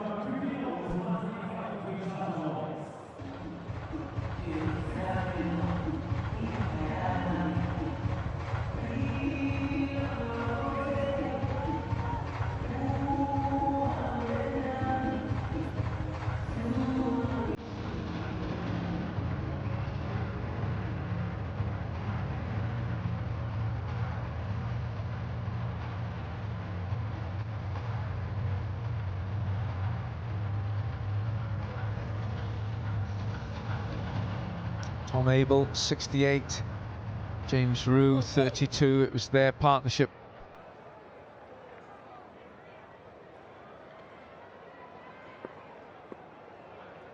'71, their partnership, the 2 English players. Here's another one. Moeen Ali. Moeen Ali gets put away by James Roux very comfortably. He's just marginally short this, but Roux is onto it so quickly. Good start of the over for the Warriors. Timing was excellent. Right from the middle of the bat. Open face. Made sure that he plays it in the gap. Lovely. It's well bowled in the end, because Roux was playing all sorts of tricks, pulling away. Yeah, it was a touch shot. It was there. It was there. Honestly, he could have done better with that, but didn't really get the middle of the bat. That's why he's angry. He's not happy with the effort. Ian, as always, picks up a wicket whenever you give him a ball. That was a great shot, wasn't it, from our DP World buggy cam. Can't rush these things, you know. And it goes very serenely around the boundary to give us the pictures that we want.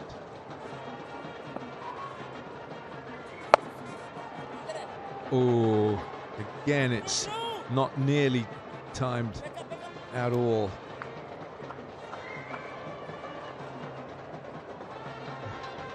Well, the platform is there to unleash things. Yeah, some likes other sports, football. That is the most frustrating game in the world.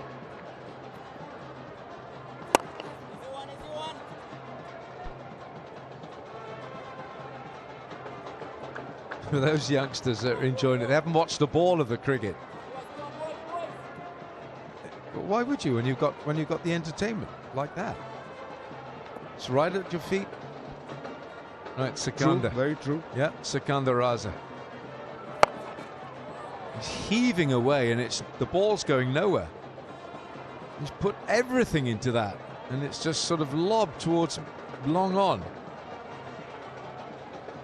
He's faced 5 balls, and I think the first boundary hit, a very first ball, that was classical. That was in control, and after that he's been struggling here.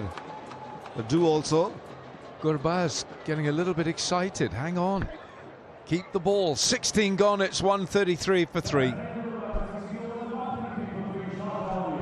And we'll have a timeout because Rod Tucker's pointing to his watch.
Into the strategic timeout, and the Warriors looking to go back-to-back after last night's victory.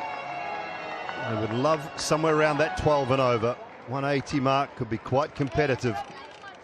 On this surface, they've got 3 very good spin bowling options. If they might think about changing their mind on their impact sub as well, whether they bring Patirana in as expected or whether they look to Deekshana. They have got options. They need to finish off well. And Wood has bowled nicely. 2 overs, none for 9. There's hit the umpire or the batter? On striker, and then the umpire with a bit of quick feet, Arouge, out of the way. Umpire trying to get himself out of the ricochet off the batting partner. There you go. Oh, fancy footwork, well done. Maybe not so much from Sikandar Raza. James Root, beg your pardon. He's played well. 38 of 31. Shown a good array of shots, accessing various parts, and he's also run well, especially up until he was with there with Tom Abel. Yeah, you mentioned 12 runs and over from here on in, around the 175, 180 mark. It's just about whether they've got the firepower to get as many towards the back end.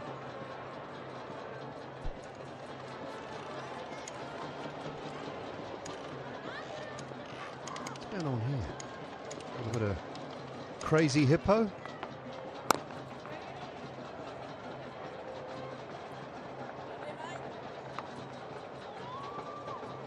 Nothing crazy about this. Tomorrow's action coming for you from Abu Dhabi. Match number 17. It's the Knight Riders. Desperate, absolutely desperate for a win up against those who just continue to win in the Vipers. 6 out of 6. The Desert Vipers.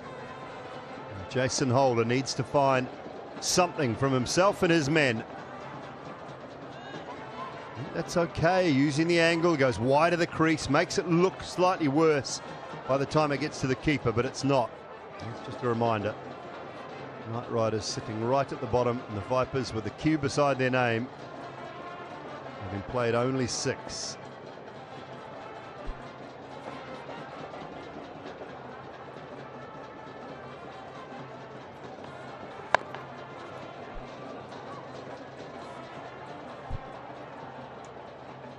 Using the angle well here, Arouge just trying to use that big side of the ground away to our right, to the left-hander's leg side. Just cramp him up for room.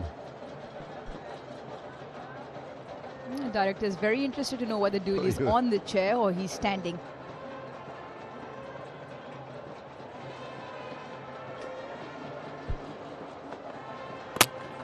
Bowled him, went nice and straight. Rue looking for the reverse. And Wood's good night continues. Yeah, top stuff to get rid of a top player tonight. 39 for Rue, and he just trying because of the option on the wide offside being cut off. Knowing Pine is up in the ring, he's gone for the reverse slap. 2 full, 2 straight. Wood on target. Warriors lose their 4th for 137. Rue goes tonight for a well-made 39.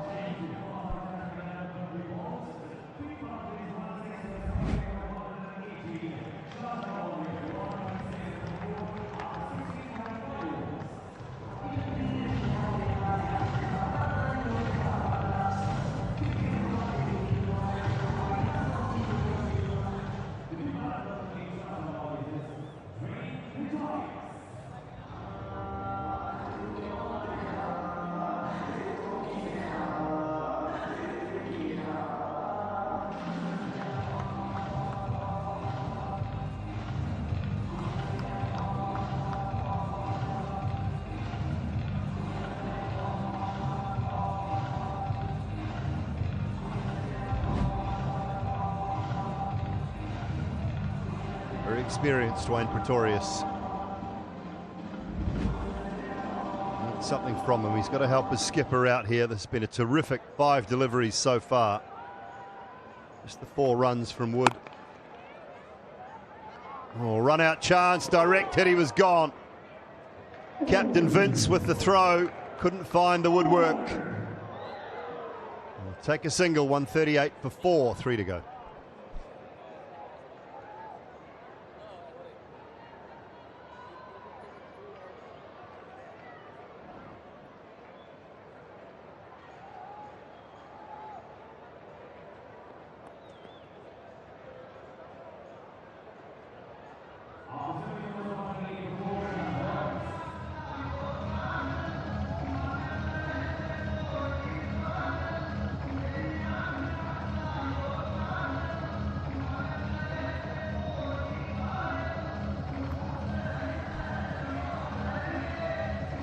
Well, this is the last of the really recognised players. Harmeet more than capable. Moments from Ethan D'Souza. Had an opportunity in the last over. Ruji? Yeah, would have been curtains.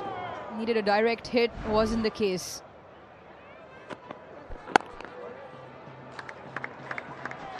That's the point we were trying to make with that batting lineup to come. Where do the Warriors get the runs from? The skipper would have been gone. Sikandar Raza on duty tonight, twice in 2 nights as captain. He holds the key here to get a few big ones across the boundary. Boundaries have dried up, 12 balls. A couple of overs since the ball has found the fence. Well, that'll help. On the top of the bounce from Pretorius. Picks up 4. Yeah, nothing too fancy. Using the pace, length, just punches it out nicely. Times it well. He is a strong lad, this boy, Dwayne Pretorius. And they need a few more of those between the pair.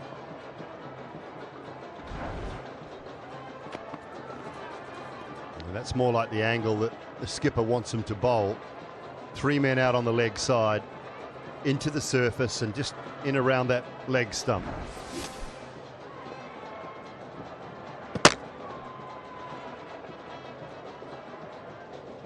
He's a clever bowler, Chris Wood. T20s in 2025, so this year over 16 to 20, he's picked up 15 wickets. He's a player that James Vince knows so well from Hampshire, so he trusts him to bowl at the back end of the innings. He should push for a couple here.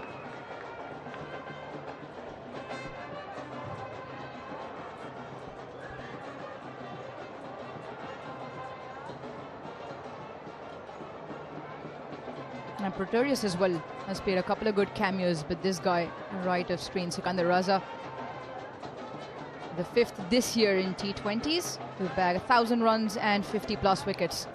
Picked up 2 yesterday in Abu Dhabi with 29 quick runs towards the back end to get Sharjah Warriors enough in the end.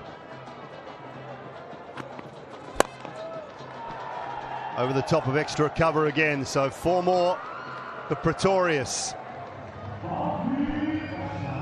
It's really good from Dwayne Pretorius, understanding where the field is. It's not the best bowling from Ford. It's a floater, gentle full toss in the end. And on the full, oh, the fielder on the ring. So a couple of boundaries and the double that they ran, that is 10. An important 10 for the Warriors' point of view. Goes again, 6 this time, off the back foot, over extra cover. Brilliant from Pretorius. Makes it a good over, 16 from it with 2 to go. It's 154 for 4.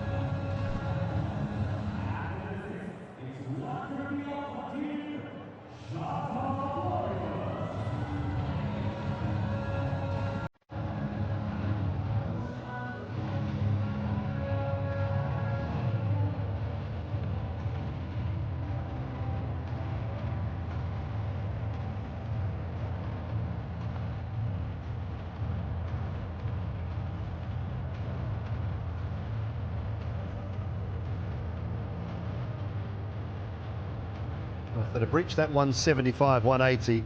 They needed that previous over. And the last 2 deliveries going for 4 and 6. The bat of Dwayne Pretorius. Yeah, a couple of 4s, nicely timed strokes, all through the offside.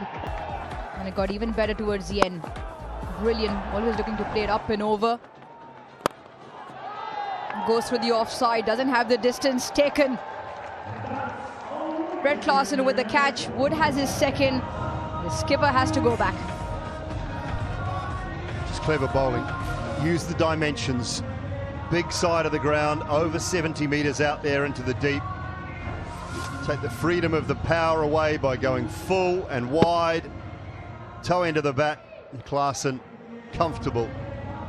Hardly had to move.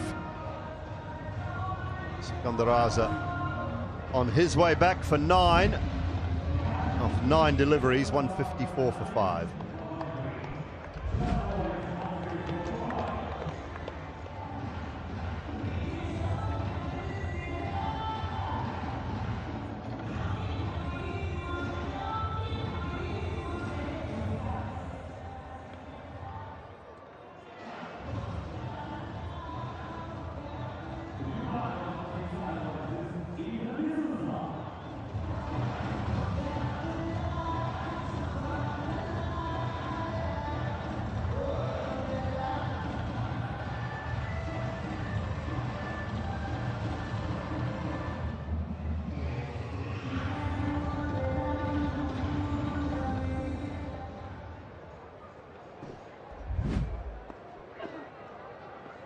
Ethan D'Souza is the new man. That might be too short. It is too short. That's why he's out there. Sikandar Raza had to go with the angle. It was wide, it was full. He needed the power behind it to get it through to the longer boundary. And Fred Klaasen a few yards in, straight to him. Good, simple, safe catch in the end. Yeah, he knows he was disappointed. That was really good, clever bowling from Wood.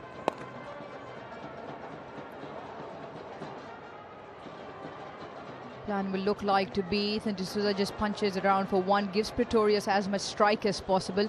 The way he's been striking the ball, 17 of 7 with the 1 big 6 that he carved through the offside. Now he's got the shorter boundary to his leg side. Imagine the plan would be the same as it was to Sikandar Raza. The field is set for that wide off stump line. Yeah, 36 off 17 in match 10, 39 off 20, match 2. He made an impact with the bat, Pretorius. I wonder if he'll just creep a little bit wider of off stump. Comes down, flicks it. That is a poor delivery. There hasn't been said much tonight about Wood because he's bowled brilliantly, but that one not so good. Yeah, the expression on James Vince tells a story. Not the plan, not the field set for it. And it's an easy pickup shot with fine up in the ring because the way the field is set, that fielder is inside. Another low full toss. 6 of 3 in Wood's over. That is better, and that is more like it.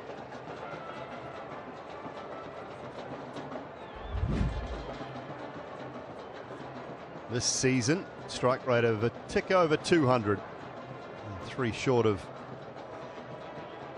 100 runs as well. Not bad when you're coming in at that 6 or 6-7 position. Don't tell me you're into it as well. 6-7. I had to explain it to someone last night. Oh, lovely, Ethan D'Souza. He really is a talent, this young man. He's a whippet in the field. I've seen him play a couple of little innings over the last year or so where you realise that he's got seriously talent. And that's a serious shot. That is some strike. Oozing with confidence, not afraid to dance down the track to Wood, who's been bowling really good lines, and it's not full. It's still picked up off a length. And it's dispatched quite nicely to the fence. Big over this is turning out to be. Got a free hit here. Swing for the bleachers.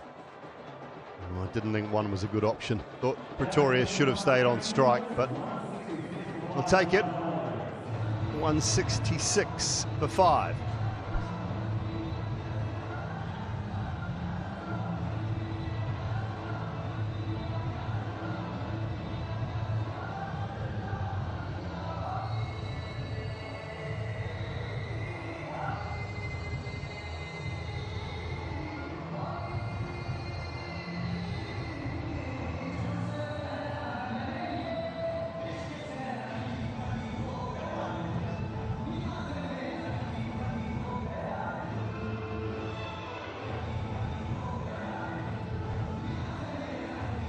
Well, 14 away maybe from a magic number of 180. It'll be very competitive.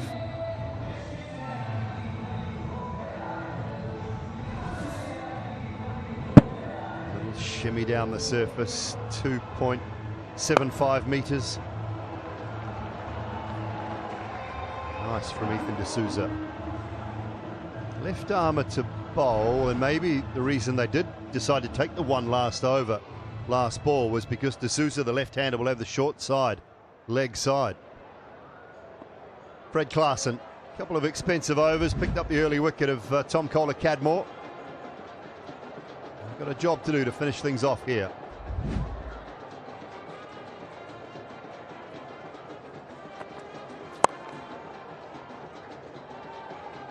Over to you, Mr. Pretorius.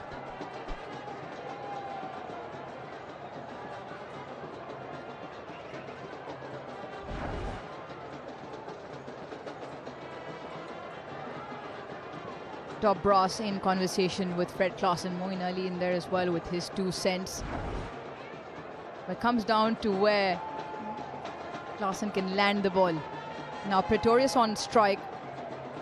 A bigger boundary into his leg side where there is protection, even long on. You want to look to keep this straight. Good, into the surface. Nice from Klaasen, good start. They need 1 if not 2 boundaries, you would think. The Warriors.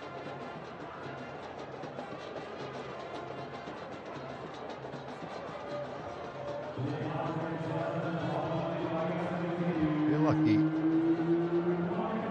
has to go into the surface a little bit, even if it's wide of off stump, with mid-off up inside the circle. He does again, pace off. Wide of off, good from Klaasen. Great final over so far. 3 of 3. Pretorius on strike, and it's really good from Fred Klaasen, understanding where to bowl in terms of the shorter boundary. But then Pretorius now 23 of 10. Can he find the fence?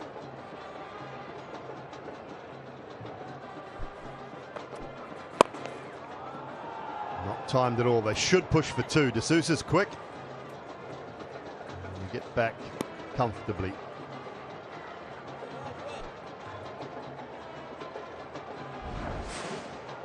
This is the early wicket. Tom Kohler-Cadmore. It's not one he'll look back fondly upon from a shot point of view. Hit the top of the stumps from the bowler, and that is exactly what Klaasen was able to do. Can he finish it off? 2 balls left. No boundary would be an incredibly good over. Gap. They've got to go back for 2 more. He'll be run out though. He'll be, oh, it just got stuck in the surface. A touch. It got stuck in the softer part. Had it hit the pitch block and skidded on, it might have been a bit tight. Yeah, just watching from the window, it was almost like a truck turning. Dwayne Pretorius took the longest possible route. Turned around a big corner. But like you said, Dooley, the ball just got stuck into the turf. Look at that. Look at where he's going. Keeper Gurbaz saying, come on, ball. Didn't arrive in time. So good back-to-back couple. Last ball. 2 again. Go on, Dwayne. You'll get there. Oh, get those old legs pumping. No, no, no, he couldn't.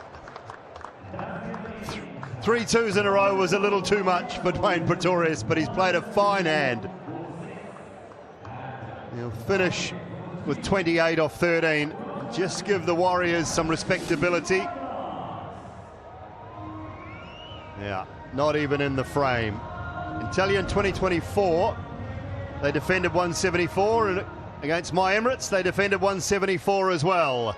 So it'll be 174 for 6 tonight.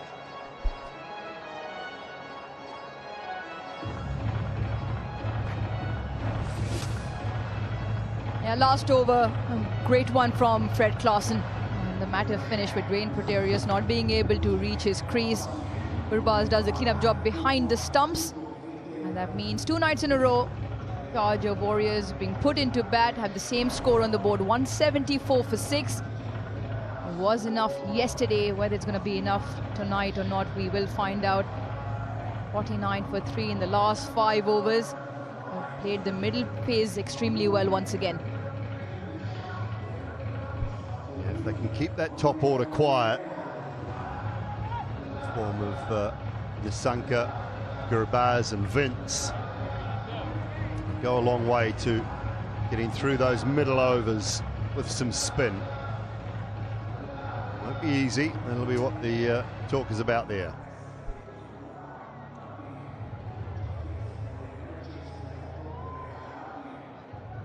The analyst and the stats being looked at in the book. JP Duminy there with Secunda Raza trying to work things out. Tom Abel was superb. 68 of 41 for him. Rue with 39 from 33. That partnership exceptional. Took the score from 48 for 2 through to 119. And then Pretorius doing a good job at the back end. Run out off the last ball of the innings for 28 off 13. Bowling in terms of the wickets, Wood right up there, brilliant in terms of economy and the couple of wickets, 1 to Ford, Klassen and Ayan. In a position where you just find the game is set in a very nice balance with 174 for 6.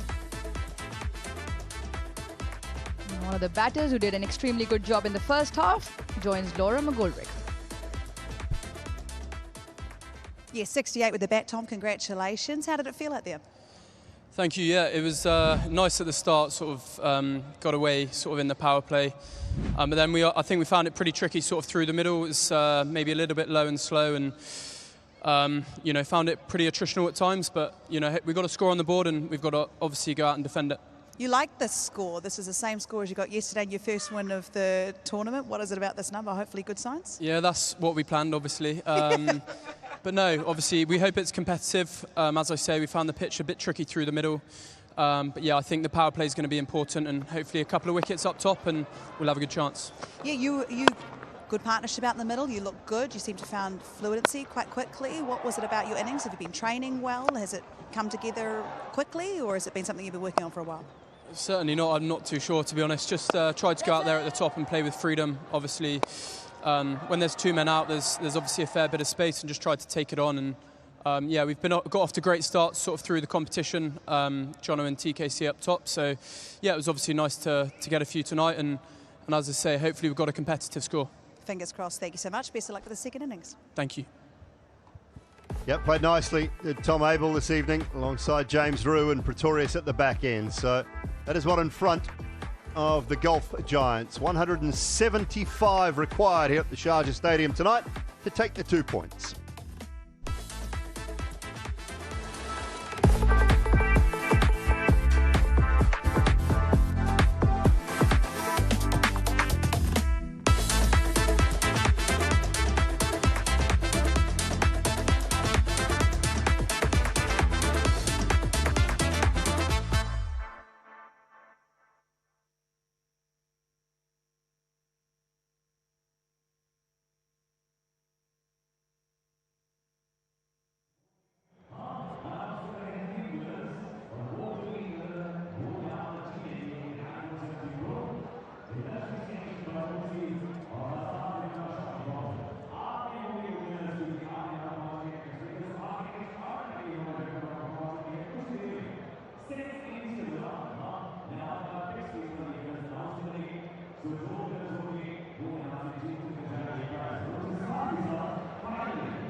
We have a very good contest on our hands because the Sharjah Warriors have posted 174 for 6.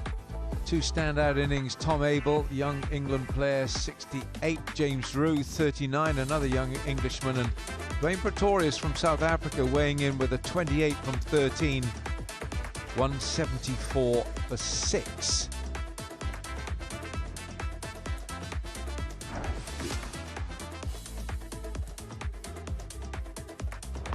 Well, it started with Tom Kohler-Cadmore and Johnson Charles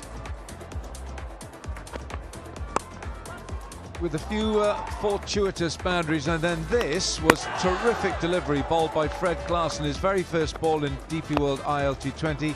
And then we saw a very good partnership, Mike Heisman. Yeah, we did. Then it was pretty steady stuff. They needed to get a little bit of a stand together, and there was some good batting as well. Klaasen got a little bit of tap in his second over, which didn't do his story a treat, but Tom Abel, somebody who was playing nicely at this stage. Johnson Charles just holed out to Liam Dawson, and then it was Roux who arrived, and as we know, he likes to go both sides square. That should have been taken by Kabaz. It was out by a mile had that been gloved, but no, then that very next ball, 4 was hit down the leg side. And Abel decided to charge once or twice. Played really nicely, I thought, Tom Abel. Ended up with a very good 61. That was his 50, by the way, 61 off 41 deliveries. And he controlled things out there, and I thought he did a fine job. He was a good player, Tom. Very quick on his feet. That's one of the things about him until he did that. It was a fine grab. Caught Khan, bowled Khan. Get rid of Abel. Yeah, meanwhile, it was a case of trying to aim straight and getting rid of James Roux. That was Chris Wood. And then Pretorius came in. He's a very dangerous customer, comes in late in the order, and a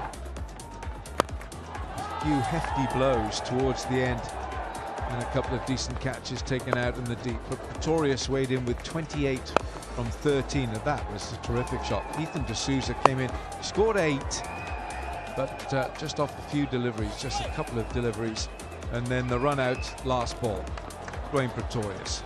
So 174 on the board, 174 for 6. It's one of those totals where you think it's in between not getting enough and we think we have got enough. So 2 for 26 Wood, Ford 1 for 40, 1 for 37 Klaasen. He came back well because he went for 19 in his one. Dawson 2 overs for 15. Moeen none for 33, and Ian Khan 1 for 22 in 3. 175 is the target for the Giants. They will fancy getting this, but there again, the Warriors, with their very varied bowling attack, will fancy defending it. 175 the target for the Giants.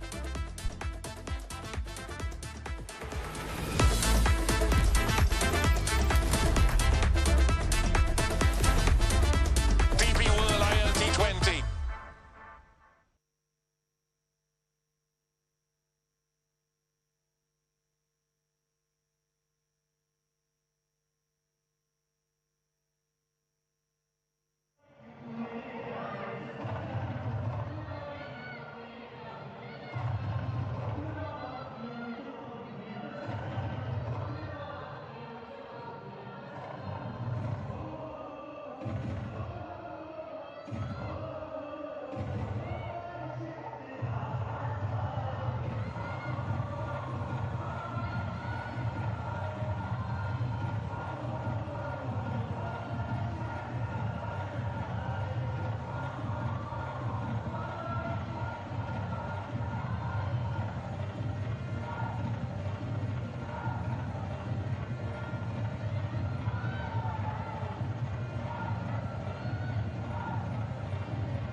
Well, we've seen the Warriors batting put into bat by James Vince, the Giants captain. They got to 174 for 6 thanks to a 68 from Tom Abel, James Rue, those two English players putting on 71. He scored 39, and then the South African Graham Pretorius with 28.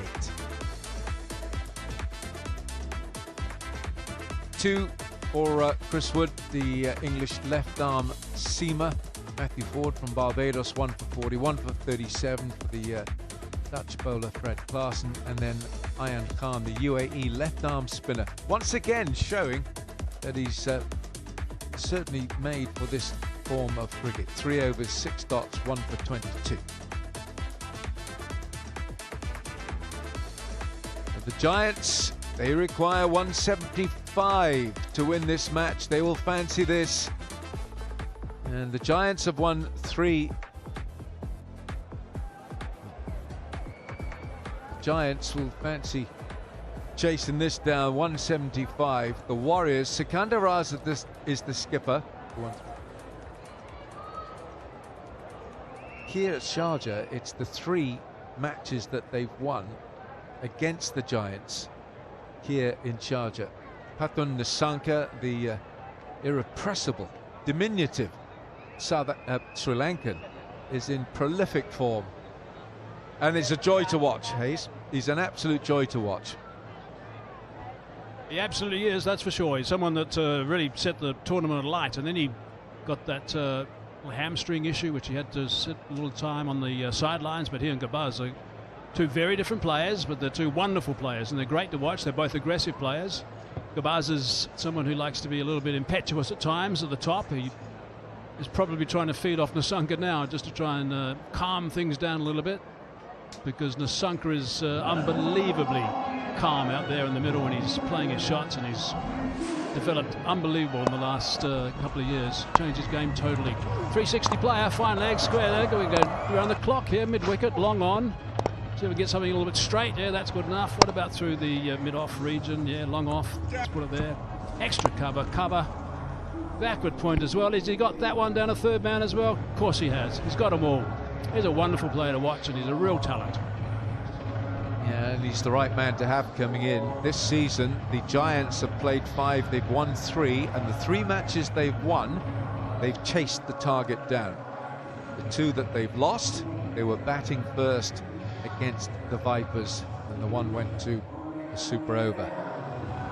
So Ramanullah Gurbaz, who hasn't quite been at his best with the bat, if he gets going, this will be a difficult task for the Warriors bowlers.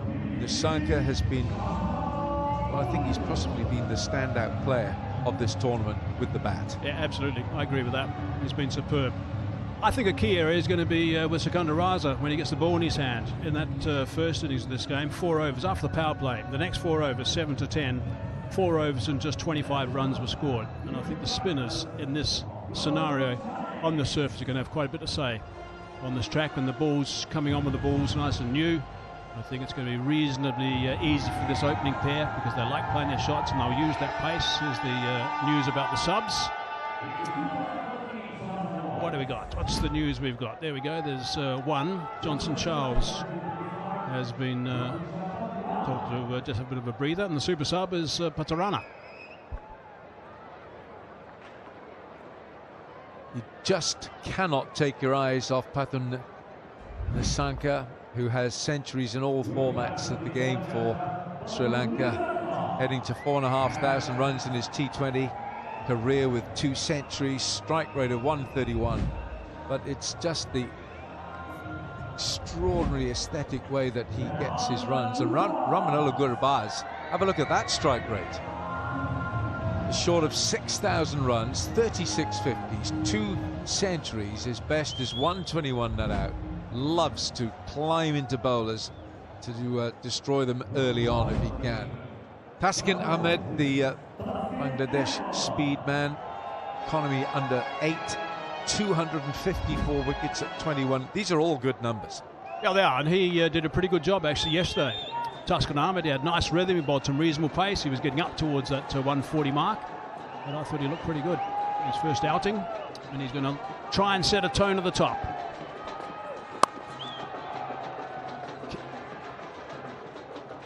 Opening the account, just down to third man for one, just using the pace of that delivery. It was Nasanka, so he's away. And so are the Golf Giants. He's the leading run scorer, Nasanka. 223 runs at a strike rate of 196. Interestingly here, Hayes, that was Zuhair Zubair, who was in a very short third, almost like a long slip. And he wasn't, Wasim Akram, I beg your pardon, he wasn't walking in. He was actually crouching as if he's in a catching position. But now he's back on the fence.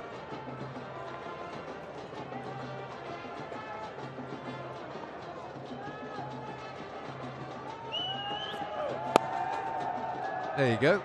On cue. Well fielded. Brilliant. Yeah, Wasim Akram. He's done really well there. Dives, saves the boundary. These two guys have got the best opening pair strike rate of all the batsmen. The pairs, beautifully fielded. Really good stop. You know the Wasim Akram that we know.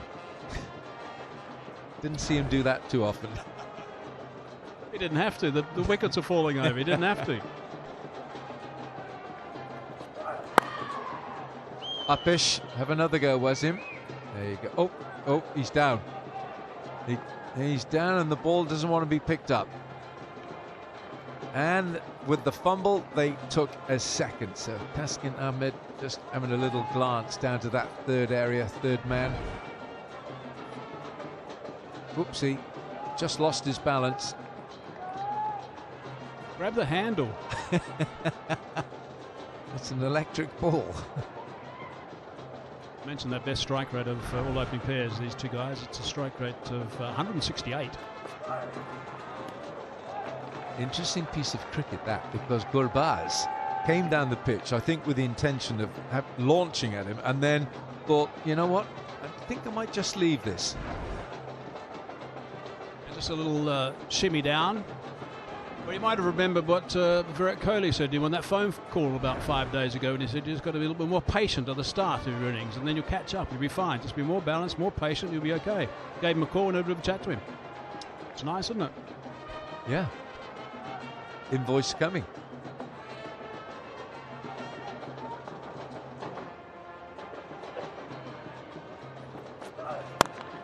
Oh, it's gone up. It'll be a heck of a good catch. Unfortunately, it's not. Ethan D'Souza, of all fielders. Now, if you saw him underneath it, you'd say, right, we've got this. Not this time.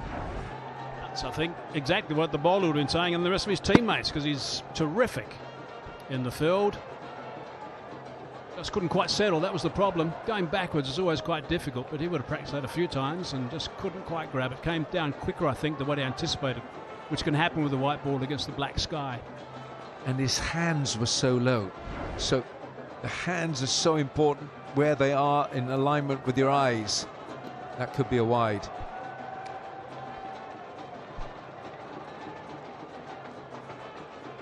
When you're looking skywards for long enough, you've got to get your hands high above the eye line, and look how low they are. So when your hands are below your eye line, you lose the ball. Hands high. Yeah, he wasn't settled. That was the problem, though. He couldn't get in any position of balance. So he was grasping at straws, really, to a certain extent. What a life, though, for Gurbaz.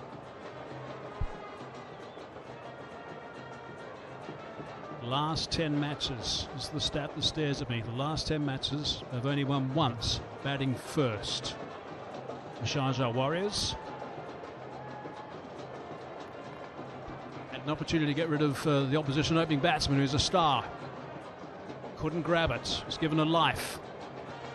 Gurbaz. All right, so things are going on. It's funny when you're on your run up and you know you're not going to hit the mark. So he's going to have another go. He has that long run up, and he was charging in actually in Abu Dhabi yesterday. Looked like he was in very good rhythm. Let's have a take 3.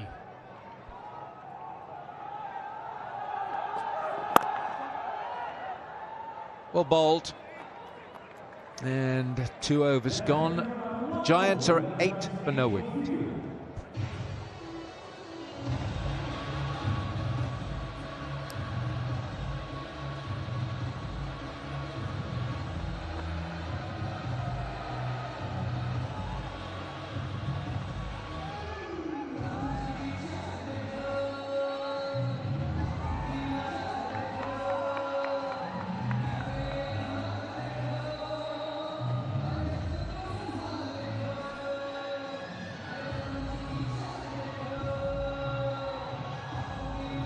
Yeah, it's a decent scorecard, that, from the Warriors. Tom Abel, 68 from 41. James Rue, 39 from 33. And Dwayne Pretorius, 28 from 13. A couple of important runs from Ethan D'Souza. 1 over is gone. In a little ahead of myself. Wasim Akram, left arm, medium pace. Down the leg side, it swings. That'll be a reload. Rod Tucker, the umpire. Patun Nisanka, this gifted Sri Lankan, way on top of the green belt points table for the batters. Nisanka from Sam Curran, who's going so well for the Vipers. Rodman Powell for the Capitals. Max Holden also for the Vipers, and Jordan Cox, the green belt for the best batsman of the tournament. Oh, goodness me, with utter disdain. That ball was swinging back into the pads. That's a really nice shot. He didn't quite time it as well as he would like. He's been playing on some of the other surfaces which have come onto the bat a little bit better than we're getting at Sharjah at the moment. Did come back a little bit, but not too much bounce. So right towards the bottom of the bat as well. But he has got it away for a couple. He's back on strike. The speed with which, one, he picks the ball up, and then his hands. Bowled. That's really well bowled from Wasim Akram.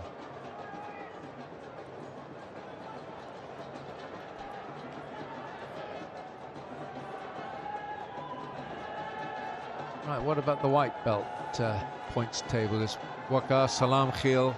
He's ahead of Kazem Tanvir. Those two are really going well. Azmalatullah Ramazai, Ajay Kumar for the Knight Riders, and Noor Ahmed. White belt for the best bowler. Oh goodness, that's good but not good enough.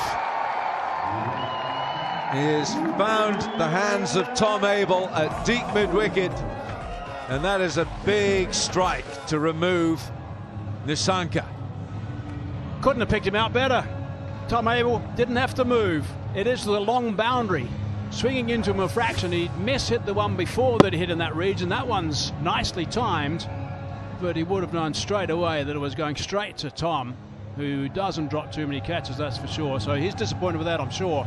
Wasim Akram was delighted in the foreground, but I don't think Nisanka's going to be too pleased about that. To the long boundary, they've got him. He's gone for 3, 11 for 1.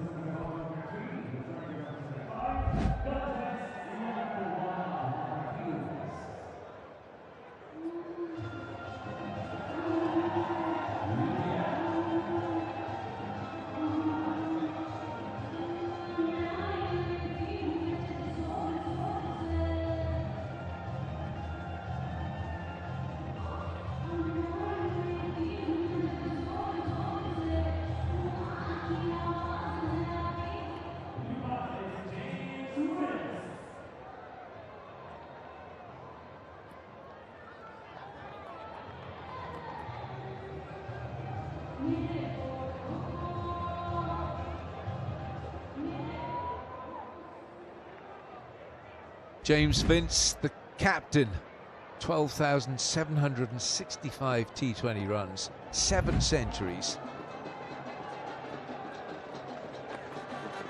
Oh, well bowled. What a great delivery, because James Vince would have been watching the previous 2 or 3 deliveries, which have been swinging in to the right-hander. And then he sends this one across him. Yeah, clever stuff. Really nice work from Wasim Akram. James Vince having a good look on that leg side towards those 2 fielders that are out there. Only 2 allowed outside the circle in the first 6 overs, the 1x bat power play.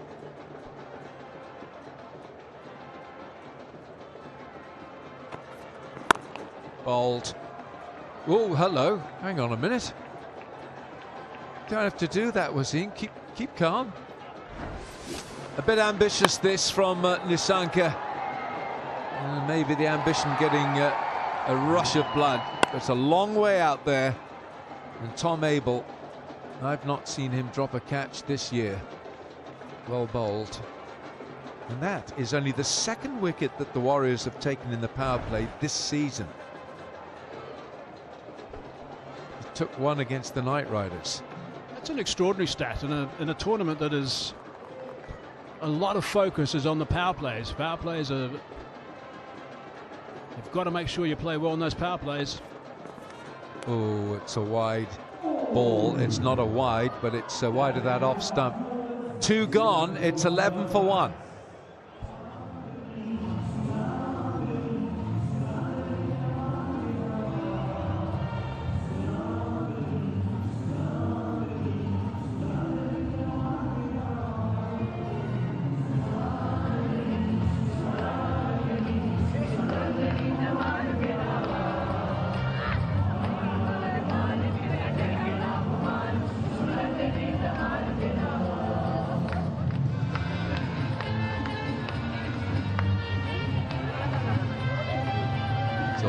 Going off in the stands. The Warriors are dancing. There's a long way to go before they have the last dance.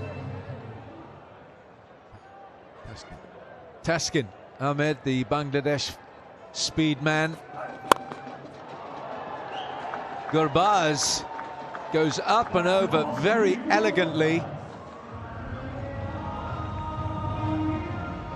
365, 366.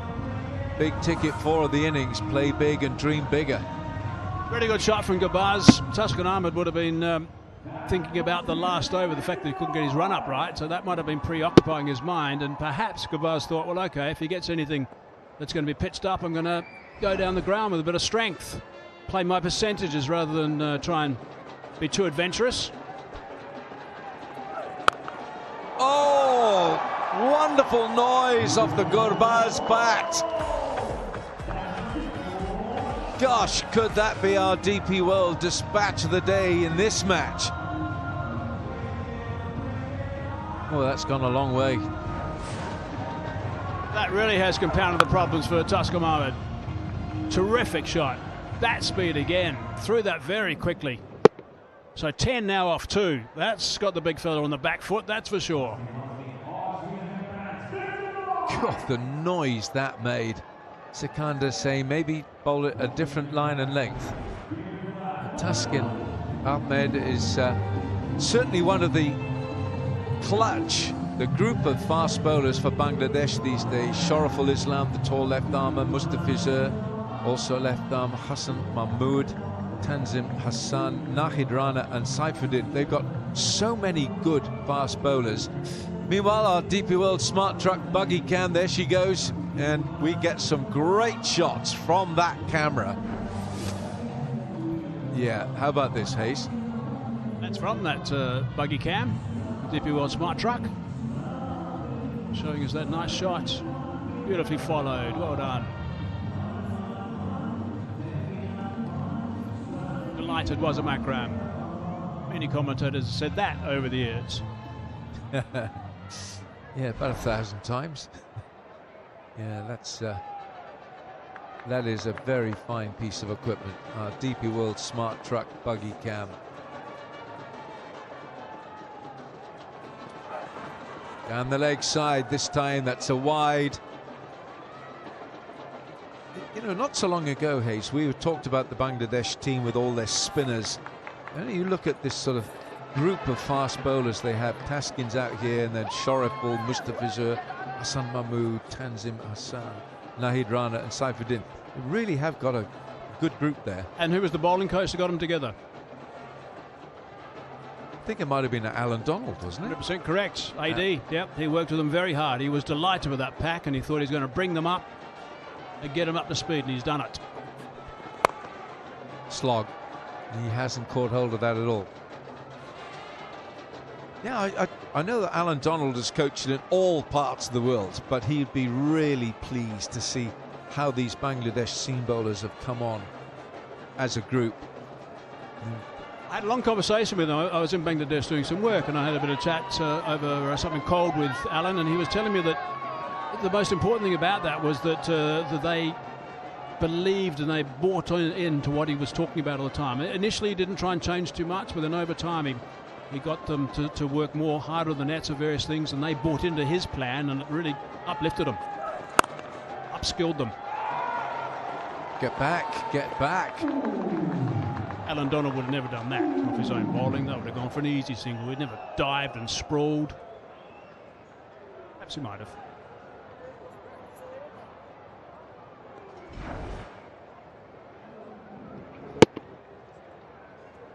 Pretty good work from Tuscan. He's a big lad, showing good commitment. A little bit of a tough over this one for him after those big boundaries.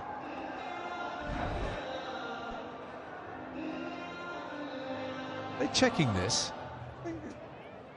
I think somebody must have appealed, because the umpires are just, or maybe the umpires have decided they want to look at this, because when Vince was turned his back and running back to the safety of home, I think the bat was put into a position to stop the ball, which it did.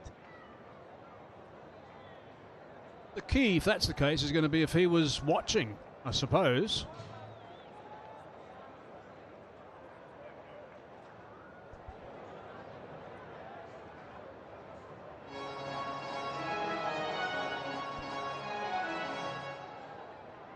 Well, I think it was Dwayne Pretorius who appealed, but Sikandar Raza, the captain, has said, no, we're not going to go for that. So have a look here. Now watch. You see James Vince very cleverly putting his bat out. And Sikandar withdrew the appeal. That's what we are led to believe. There was a little peek, wasn't there, over the shoulder from James Vince. Let's have a look. Little peek. In the back, maybe stumbled a fraction, I don't know. Yeah, I think good to see Sikandar doing that anyway.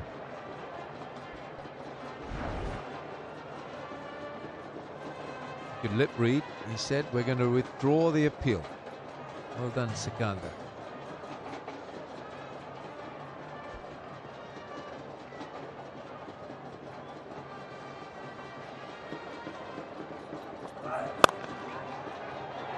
James Vince doesn't get it airborne enough. Sikandar takes the catch, and Tuscan comes back strongly. You've got to say well done to Tuscan Ahmed. It's a very good catch from Sikandar Raza, but he got some treatment the first two balls. 4 and a 6. Then there was wide, so he's floundering a little bit. Then there was the concern about perhaps the appeal, but this one wasn't hit cleanly by Vince, and a good grab, well timed, with the leap from Sikandar Raza and the big celebration from Tuscan Ahmed. That is a big wicket. Vince goes for naught, 23 for 2 now.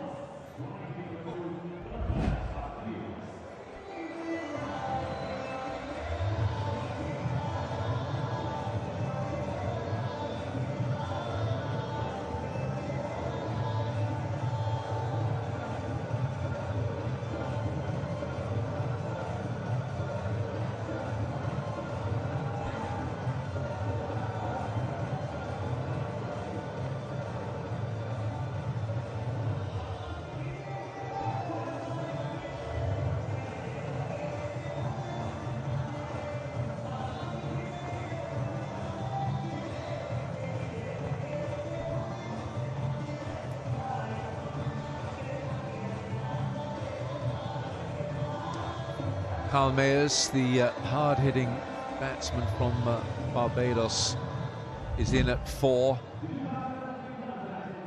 heading towards 4,500 runs. Wasim Akram. This has been given a wide. I think Gurbaz has got to be just a little bit careful here to make sure he doesn't try and be too adventurous. Secunda Raza was involved, withdrawing the appeal initially. After Dwayne Pretorius, there it is, he went to the umpires. Dwayne Pretorius appealed, he went to the umpires and was withdrawing it, and then he never he took the catch. And it was a Cycle Hub contender, catch of the season.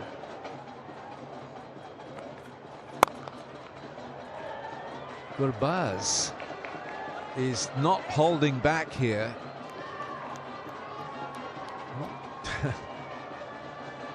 Two down the Giants, two big scalps. Nissanka and Vince have gone. This is the wicket of Vince. Didn't get hold of it. He was looking to get over the head of Secunda, and the Cycle Hub catch of the season contender this is, because this was travelling. Secunda's timed it well, and that was really going at some velocity towards the skipper. James Vince, that's his second consecutive duck.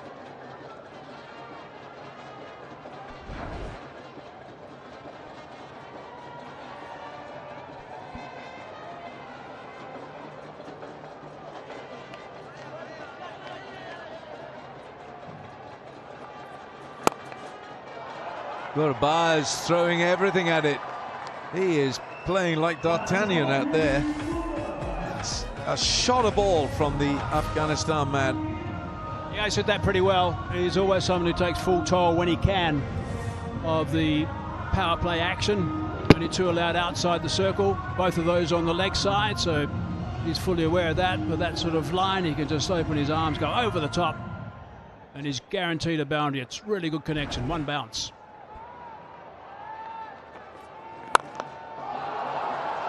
That's big. That is very big from Gurbaz. He is dominating the bowlers. 29 from 11 with 2 4s and now 2 6s. Got their plans wrong at the moment. Bowling on the offside and bowling short or up. And that's just bread and butter for him. That's just how he goes about his game. 2 catches. One's a deep backward square and one's a deep mid wicket on the leg side. That is bang in the middle of the slot, the area that's labelled the slot. The bowlers shouldn't be bowling. Better. Just pulled his length back a little so that Gurbaz couldn't have a free swing at it. And of course it was aimed for the stumps.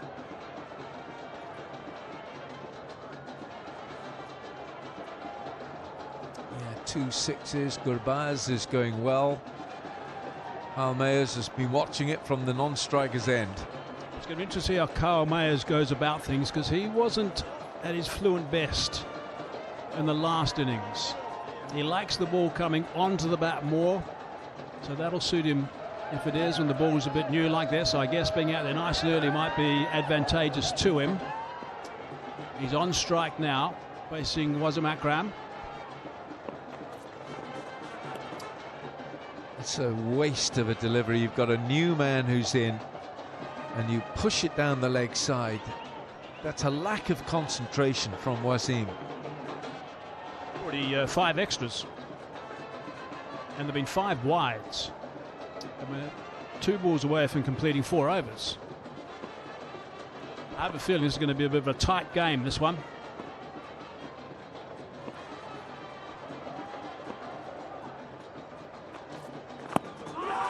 Missing, it's missing.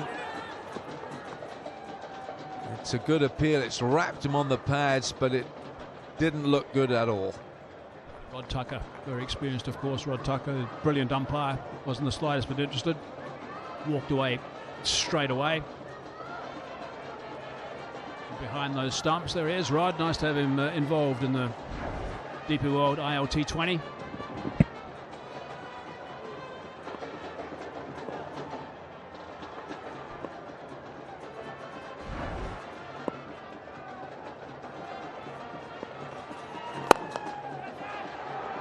gone. Tom Kohler-Cadmore. Wasim Akram strikes again. Tom Kohler-Cadmore with a very good catch mid-on. Look, a brilliant catch in the last game too, Kohler-Cadmore. So that's good grabbing from him. It's a pretty important wicket because Myers can get after the bowling, has done in the past in franchise tournaments and for the West Indies, coming well forward. Really well taken. Wasim Akram's delighted, of course, and that's 2 big wickets he's now got. 2 for 18 is his return. Myers not happy at all, for obvious reasons. 38 for 3.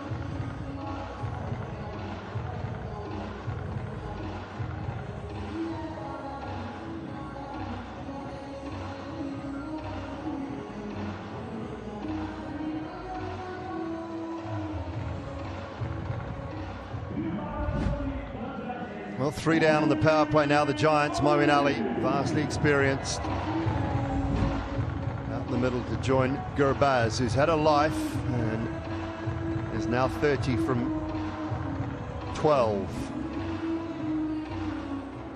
Prior to today, Sharjah Warriorz have only taken 1 wicket in the power play in their 4 games.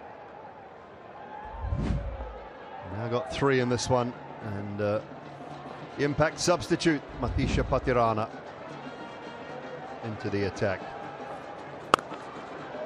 Oh, brilliant. That is superb.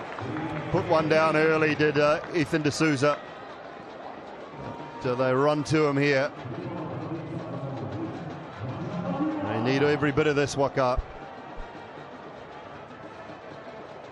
Yeah, that was superb. That was really good fielding. Had to really stretch himself on his left, and that was hit hard and nicely done. He did drop Gurbaz earlier, so till the time Gurbaz is there, he's going to be nervous. Youngster is going to be really nervous. And this man, Gurbaz, knows only one way. He's just going to keep swinging his bat, and if he stays there for long enough, he will cause issues. This is a last wicket, brilliant catch taken by Cadmore at mid-on, had to dive in front. It was a check shot, wasn't it? It wasn't really a full drive or a full flowing stroke. Brilliantly taken.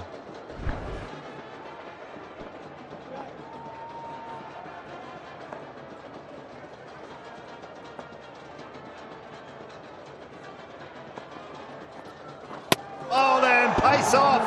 Patirana into the attack. Picks up the big fish. Gurbaz now 4 down. What a comeback. Brilliantly bowled. First 2 deliveries, pace on, and a wicket delivery was just a perfect length, a little cutter, and look at Gurbaz. Was stunned by the length, by the slowness of the ball coming out of the hand. The arm speed was the same. It was just that he rolling his fingers on the seam and cutting all the pace down. Big wicket, clean bowled Rahmatullah Gurbaz, gone for 30, 38 for 4.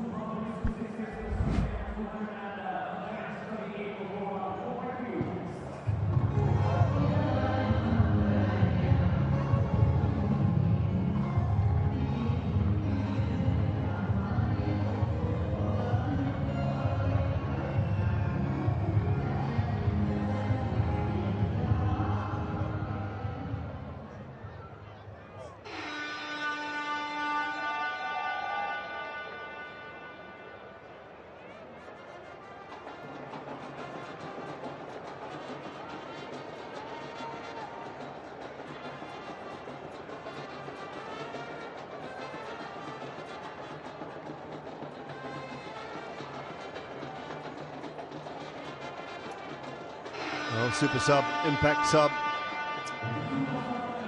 Matula Omarzai. Chris Wood is out.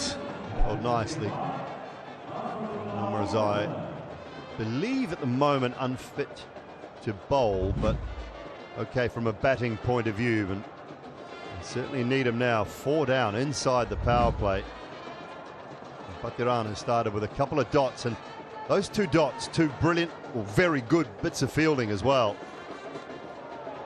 You can put it down to the 2 deliveries that were stopped at point and at cover, kept Gurbaz on strike, and then he delivered a beautiful slower ball from 137 and change down to 122. That's a serious change of pace from Patirana. With that action, controlling the ball, landing it just the perfect area. He didn't see it, he says, Gurbaz.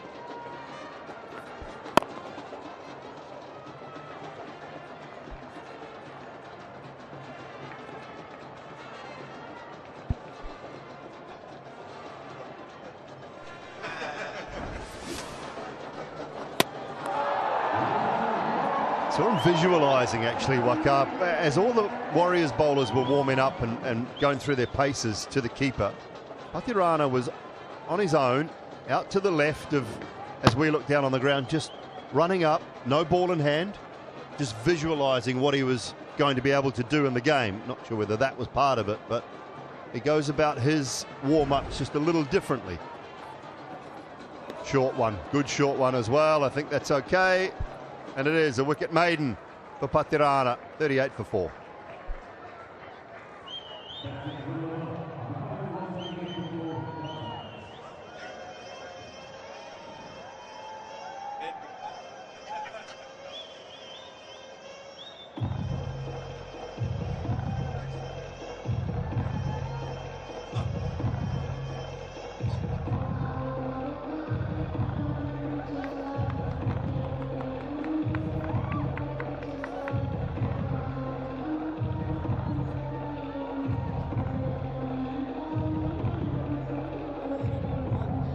Well, decimated that top order of the Sharjah Warriors. Only Gurbaz with a strike rate of 230 runs with any significant contribution. 3 for Nissanka and ducks for Vince and Kyle Mayers. Tuscan with his 3rd.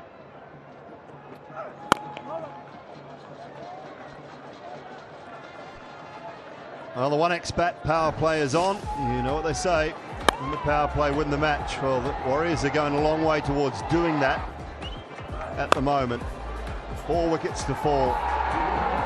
Nissanka, Vince, Mayers, and then Ramanula Gurbaz with a beautiful slower delivery from Patirana.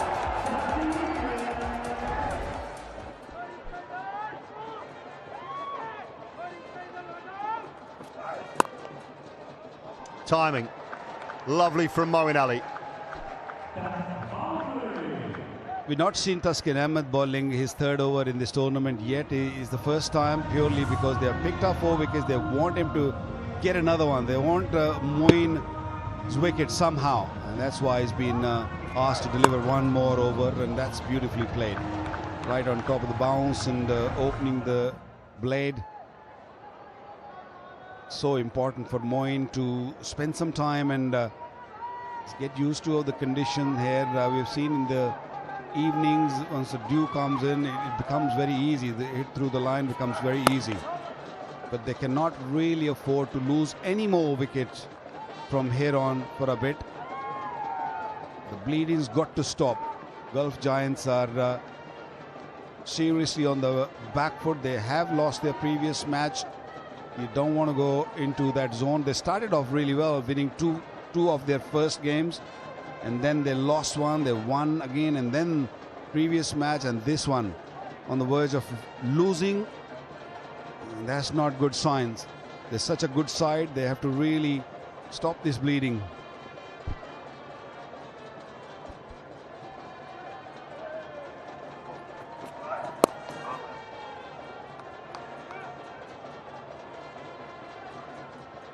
Got a couple here. He was with the Warriors last year. Owen Ali, wasn't he? Sharjah, I'm looking at you for some confirmation here, Wakar, and you're giving me nothing.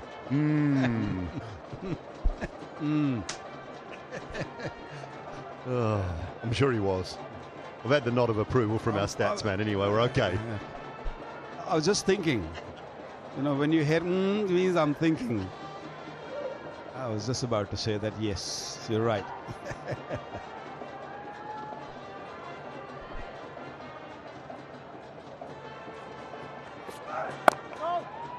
Good, back of the length from Tuscan. We see a good catch from Tom Kohler-Cadmore today. Wasn't in amongst the runs. Yesterday's one to dismiss Kyron Pollard for 1 of 4 deliveries. The bowling of Junaid Siddiqui. That left mitt out, just stuck in the fingers. This one today, coming forward. Excellent work. Might have just got those same digits that he wrapped it in yesterday, the left hand.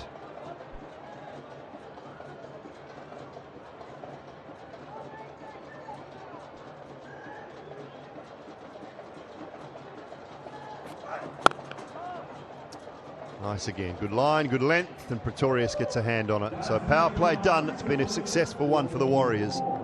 All the fours, 44 for 4.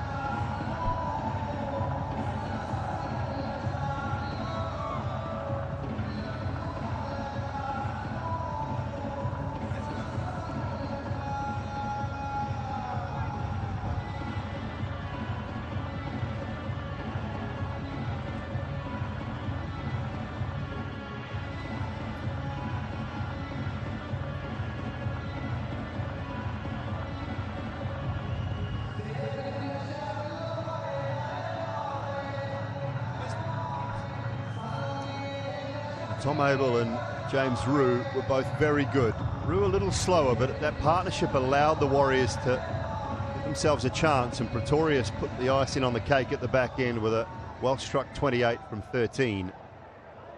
Now the bowlers and the fielding part of things have done their job in the power play. Over to the spinners, and one of the best in the business, Adil Rashid. How good is their bowling? You look at their bowling lineup with Tuscan Ahmed with the new one, Wasim Akram with the left arm, bit of swing, and then of course have Pathirana, and then Rashid now, and they still have Moeen. They've got Sikandar, sorry, beg your pardon, Sikandar Raza there. So they've got so many options in there. Harmeet Singh, he's a left arm spin. Cannot believe that they started poorly this tournament, and they're just finding their feet, finding the rhythm. I guess they had to just get out of the house first, go out and play away. Went to Abu Dhabi, won their first game, and back on the winning streak. It looks like that they're going to win this one. I love an early call, Wakar. Great start.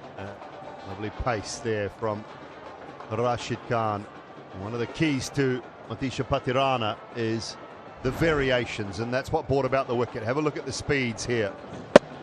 Yeah, that from that angle, that low arm action, the ball is hard to just pick first of all if it is outside the off stump, and then he just gone a little bit wide to bowl that slow delivery. A much difference in the speed. Look at that. That was a wide one, smacked away. Another one a little bit outside the off stump, and the third one. Isn't that beautiful?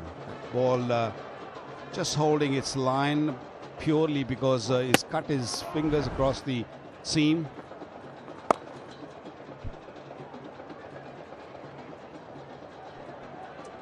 And now they have to go at the spinners a bit. Run rate required is up to almost 10. So they can't afford to just sit back. They have to go after the spin a little bit. Not always easy. It's something that Adil Rashid will look forward to.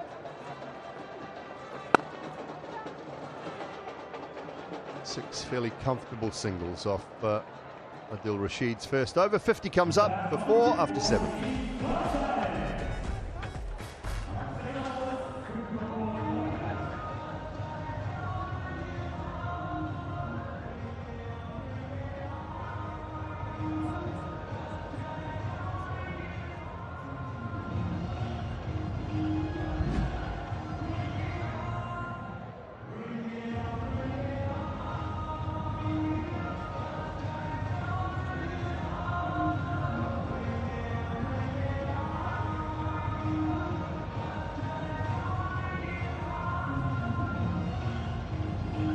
lost wickets irregularly, back-to-back at 38. And the Giants, they bat relatively deep. Dawson useful, Asif as well. And now Sikandar Raza. Oh, beautifully yesterday, it's Sikandar Raza. 4 overs, 2 for 15 yesterday.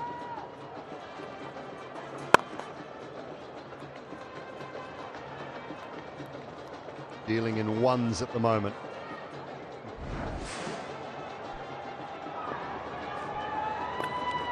Yeah, that was a good catch as well. That one yesterday for his first wicket, and then just keeping that one a little bit low, top edge. 4 very tidy overs from the captain yesterday.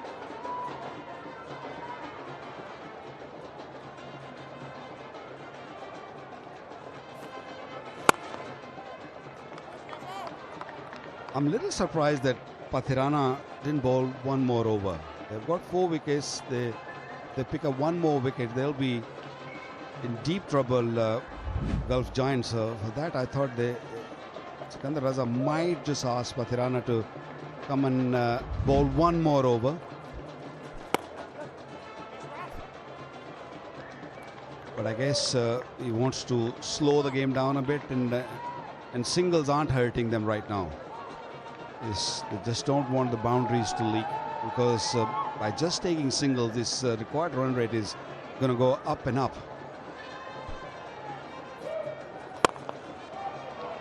That's beautifully played away, wide of Kola Cadmore, long off. This boundary in some time. Yeah, moved away from the stumps nicely before time. As the ball was released from Sikandar's hand, he just moved away, and he did target that extra cover, and no chance for Cadmore to stop that. It was hit hard. Yeah, the only other thing I can maybe reason with Waqar would be, and you've already mentioned it, and we talk about the dew here in Sharjah, a little more prevalent than it might be in Abu Dhabi and Dubai. Get the spinners through their overs while the ball's relatively dry. Couldn't have argued against Pathirana bowling another one either. I just wonder whether that might have a little bit of the reason. No, I agree what you're saying, and that might be the reason. But just because you already got 4, you get Moeen's wicket now, and the way he bowled, it could have been a different story, but not here right now. Moeen just picked it up off the length and dispatched it into the crowd.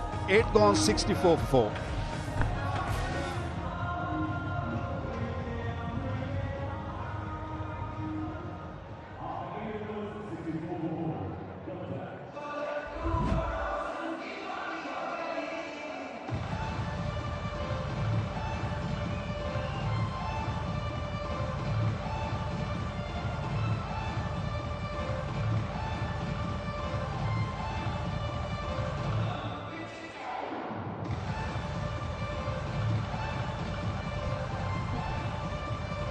Locked away at the moment. Same score. 64 for 4, 64 for 2. Adil Rashid. Slightly short.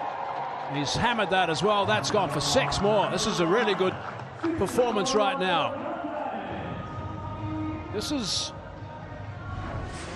where the Warriors certainly slowed down when they were batting. That's that slider from Adil Rashid. They slowed down when they were batting in this period.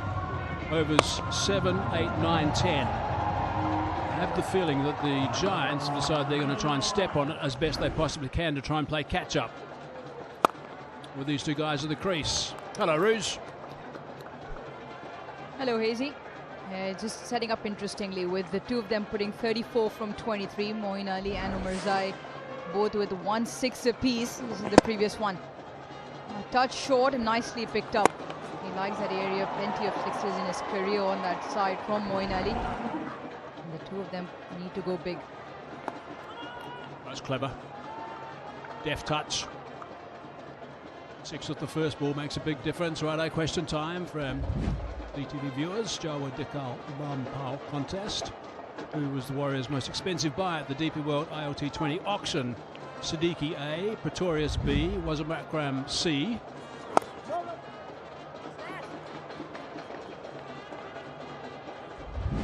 complete that.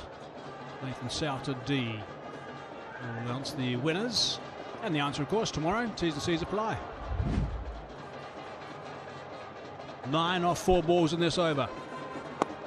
Moeen Ali, such a silky, smooth player, but he can really get after the bowling when he wants to, and I think that's exactly what he's trying to do now. On this surface, it's a track which has certainly helped the spinners in the first innings.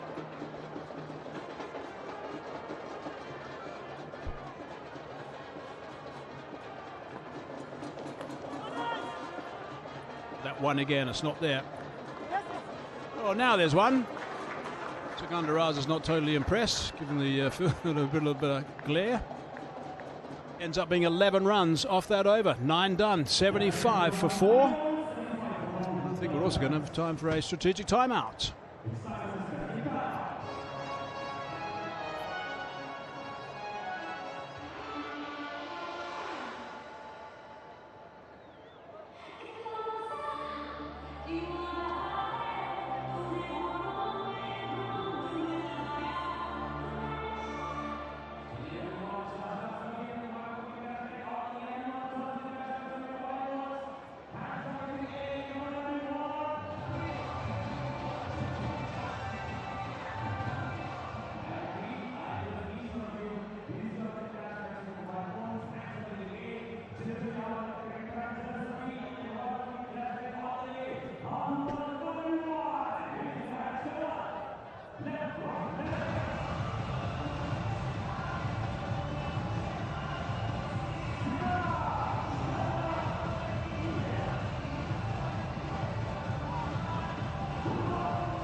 Right, the countdown is just about done. There it is.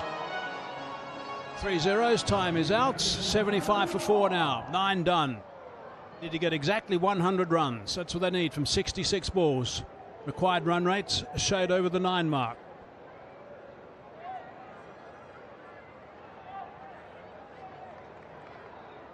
.37 stand between these two guys, Moeen Ali and Mazai. 27 balls only. Ali's 18 and Mazai 19 off 13 deliveries. Dwayne Pretorius. Now he hasn't had a great time with the ball in season 4. He got pummeled by Leon Livingston at this venue in the very first game. Yeah, I think a couple of things that work in the favor of the batting pair right now is the left-hand, right-hand combination. So one of them always access to the smaller boundary. Always has the bowler having to reset the radar in terms of landing the ball. So there is always a chance in there. At the moment, Moeen Ali will have the access to the shorter boundary on his leg side where there is protection. But no one else stopping the single. So if they can dab it and pick up 2. Yes, it is a shorter boundary, but that is an option to keep the scoreboard rotating. Pretorius won't want to drop short. He loves playing that pull shot, does Moeen Ali. Pretorius is actually very good at blocking off one side. That's one thing throughout his entire career, actually, he's been good at. CPL, he did a fine job doing that also. The big boundary on the offside to Moeen Ali.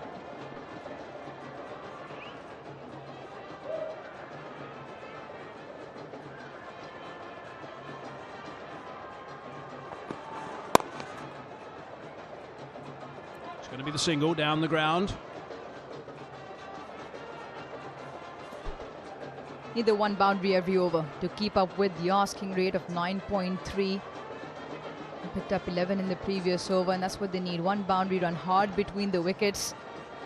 And Sikandar Raza will hope his men are very sharp in the field. Head coach having a word. JP Dumini.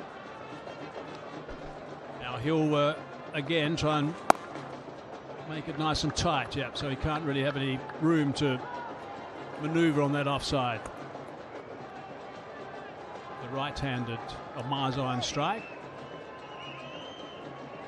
Right, let's have a look at the commentators' leaderboard, see where we are at the moment on this. Okay, that's enough. Let's move on. Well, I thought you retired yourself last night. So Mike Haseman retired, so he's gone. I should retire myself as well. I've always gone for the underdog, you see, all the way through. Not. Stories don't matter at the end. It's really depressing. I tell you who won last year, both in Hindi and English comms. Wasim Akram. He didn't share any of those items in the basket. Was very happy carrying both of them off, and he's right up there again. Guessing game. Not that Wasim Akram. The one that has a few more wickets than him. He should return in the comm box very soon.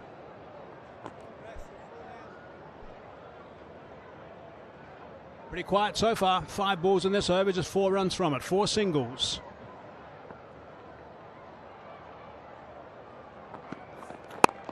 Clever change of pace. A little bit of an off-cutter from Pretorius. Does nicely. Double up. But it's a good over from Pretorius. His first 6 from it. 10 done. 81 for 4.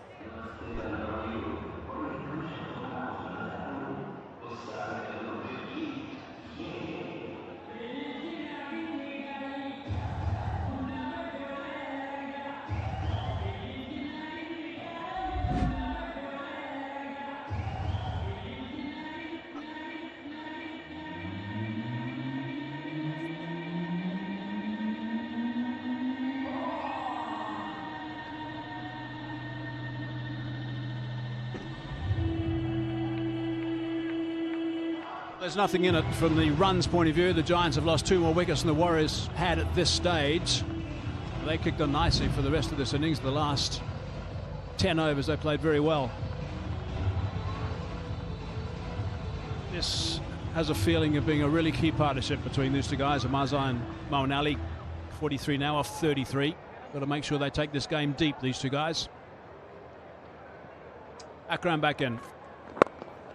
A little bit leg side.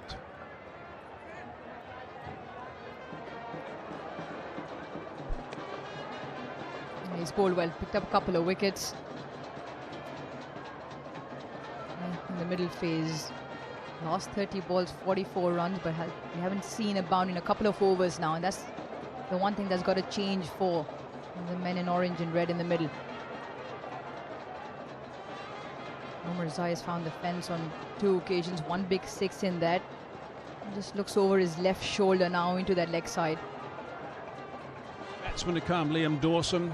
Asif Khan played nicely yesterday. Got a runner ball not out, actually, 36. Quick single, side the stumps. Very close. Pretorius with the shy. Had to hit. In between Moeen and Amrizai, they've run well. Called early, Moeen Ali running to the danger end. Very, very close. Might have just been there, but Moeen Ali didn't hesitate one bit. His partner did. Amrizai, he stopped and stuttered at the halfway mark, but Moeen Ali continued. Pretorius couldn't quite hit those sticks. Good start from Wazam Akram, just a couple of singles. Got to try and stop the boundaries. He might have picked up the call of 2 through the stump mics from Mo and Ali. They complete that. 1s and 2s so far. And they've run well, but they need a boundary somewhere. Sharjah Warriors bowlers have kept it quiet, kept it well in terms of the lines that they want to hit, change of pace as well. They don't want to be offering any width whatsoever. Moeen Ali as well. He likes that pickup shot into the leg side over mid-wicket.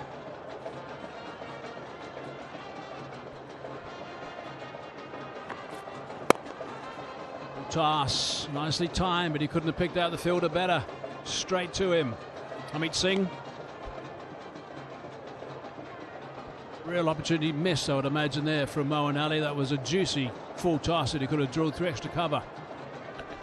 Yeah, Wasim would have had his heart in his mouth for a second as he saw that float through. It was wide.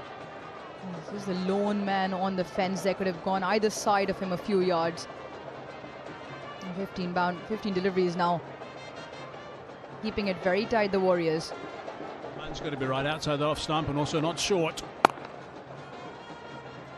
Call of 2, but he's hit it pretty well. They might just stay at 1. They do.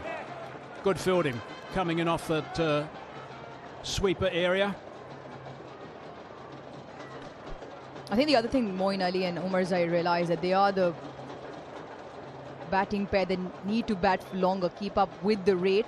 Liam Dawson, you mentioned Hazy, coming next. Nasif got a good cameo yesterday.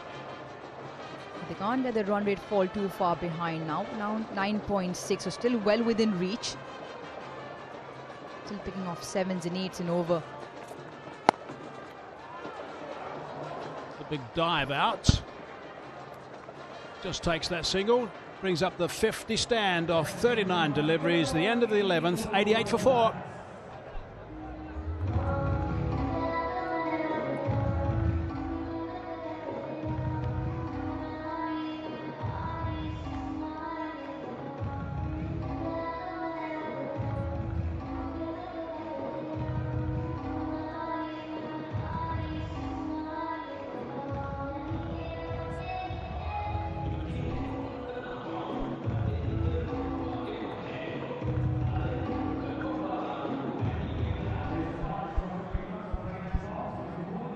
Nice work from these two guys. 39 balls for that 50 stand. The two very experienced players. They will know exactly what the story is here. Locked away in the run stakes. 89 plays 88. They're going to have to make sure they keep going for a while, these two guys. The Warriors, by the way, lost their next wicket with 119 on the board.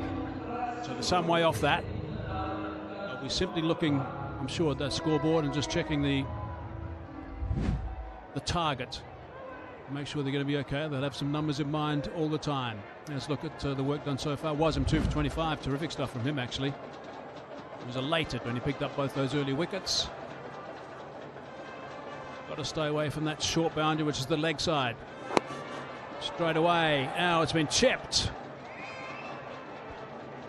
On the bounce. Yeah, out of the power play now. 5 overs in, 5.1 now. They've run extremely well. They only played a couple of dot deliveries, but the problem is the boundaries haven't come as often. It's just almost a check shot in the end. They have hit 2 6s and a 4 in that period in last 5.1 overs, about 31 deliveries. That number needs to increase. Running between the wickets has been very good. A couple of dot balls is good. Third falls back for Azmatullah Omar Zai. Sweeper, mid-off is up in the ring. Short one into the surface, change of pace might be the plan. Good solid shot, but he's picked out Adil Rashid in the covers. Tarana's first over was really good. I feel that something's just got to give. Gulf Giants will be looking for that boundary. Where is that going to come from? Warriors, I don't think need to change anything. What they're doing is working 1s and 2s, 6s and 7s and over. Take the game deep. The error has to come from the batting side is what they're hoping for. JP's doing a lot of listening down there. It's a really good shot. Brings the sweeper into play.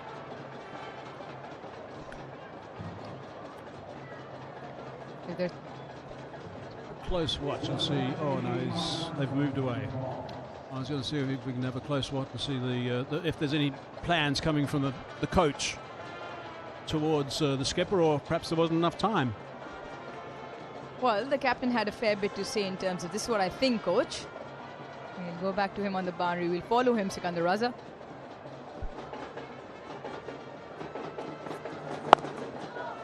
Nice tight line, good work.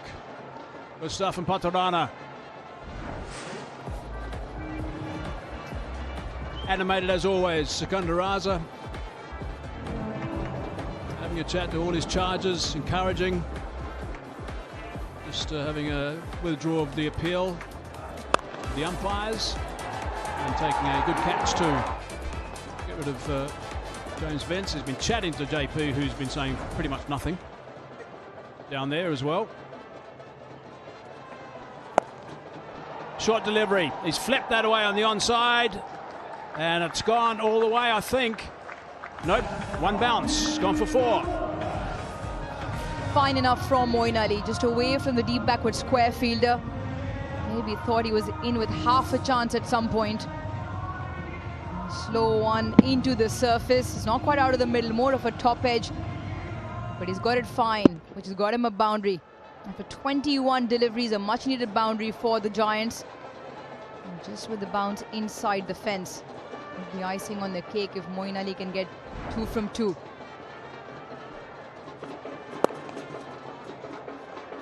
Using that on the onside, it's just going to be the one though.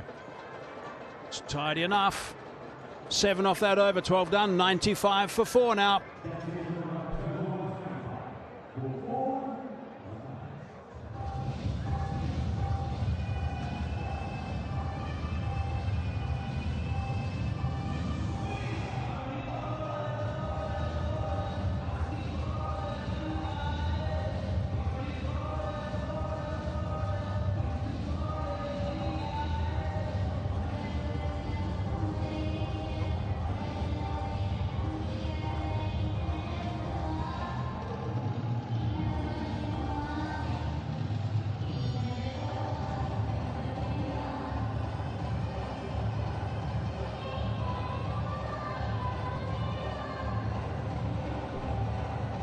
$95 for 4, the Giants. At this stage, the Warriors, after 12 overs, were 102 for 2. Now, Adil Rashid, 2 overs, none for 17. Difficult to get away. Moeen Ali will know all about his bowling. These two have played a lot of cricket together for England. Well, they're going to go for the second because of the fumble. Sikandar not too happy.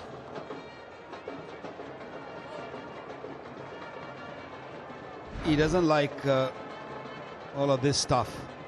You want all the players to be on their toes and make sure that don't give easy runs, easy singles. Well, you know, Ethan D'Souza, you know, we've been building him up, Waka, as a very good fielder, a very good cricketer, but he has lapses of concentration. Tonight he has. Oh, well fielded. Gosh, it was him, Akra. Commitment to the cause for the Warriors.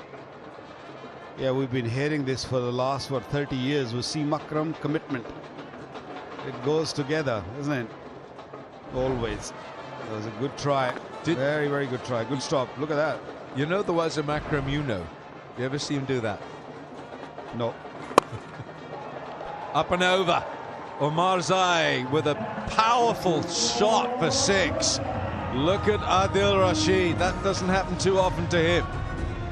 We have seen a couple of shots played in this fashion. It was a bell earlier in the first inning, and this time this is Zai. This was not there. This was just a guesswork because the ball bounced and spun and controlled very nicely at the end. This is a good delivery. Nice and straight, cramped him. Umar Zai He's playing a very fine knock. He's putting up a very good partnership with Moin. 67 runs partnership. Front of the hand. Nice and straight. Moin watchful.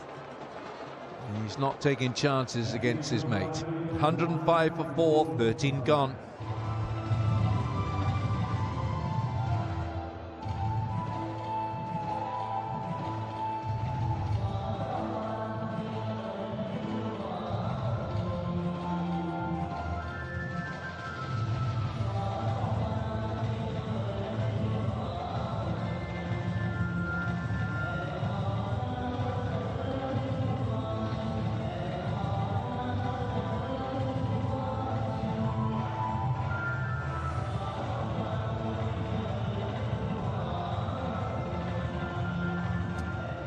Right, Azmatullah Omarzai, 33 from 22, 1 boundary and 2 sixes.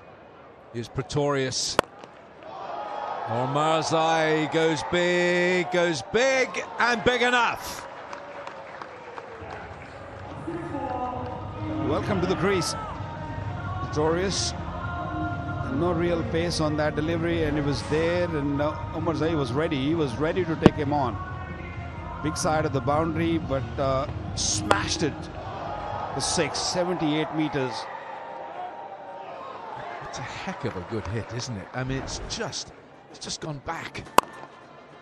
A little bit fuller this time. He almost thinks about the same shot, and I think he pulled out of it and played it along the ground. Such a muscular hit, Vicky. Yeah, it was there, wasn't it? He just thought, okay, got 6 already. Just let's play on the ground and drag this game, take this deep. And I think that's the right move, right way to go. Just stay out there. Don't lose any more wickets. This game is coming back to Gulf Giants.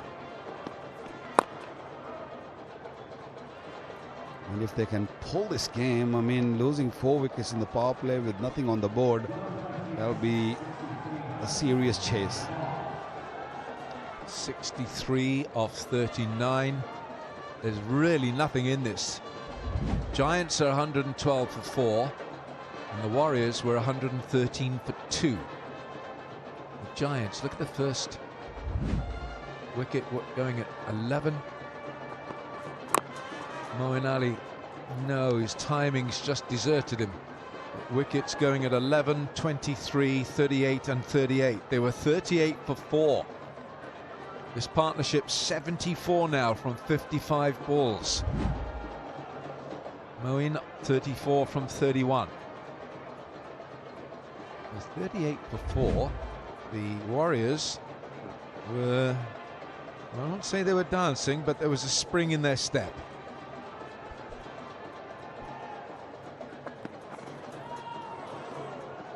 That's well bowled. Very well disguised, slower ball. I think slow deliveries or cutters is the way to go. I don't think there is much dew out there, so I feel this seam is still very dry, so I've not seen any towels out, so not be much of an issue for the bowlers. It's just that this partnership is hurting them now. Warriors thought that they've got 4 wickets, the game is kind of in their pocket, but not at this stage after this partnership.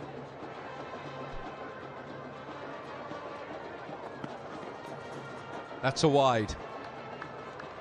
Yeah, that is a big wide. You can't bowl it out there.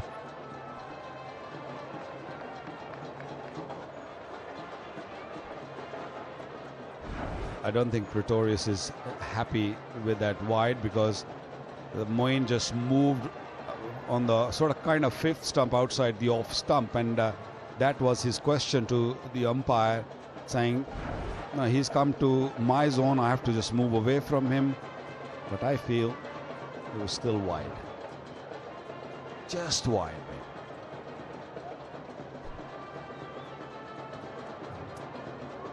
Well, it's one more ball to bowl here for Pretorius. He's clothed it. He hasn't gone anywhere. But he'll get a couple. It'll be 2. And at the end of 14 overs, the Giants are 115 for 4. They need 60 to win from 36 balls remaining. Rod Tucker, in a moment, should tell us we should have a timeout.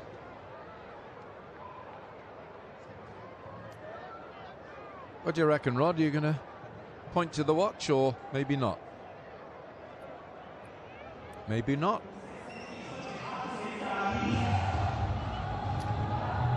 No timeout. 115 for 4.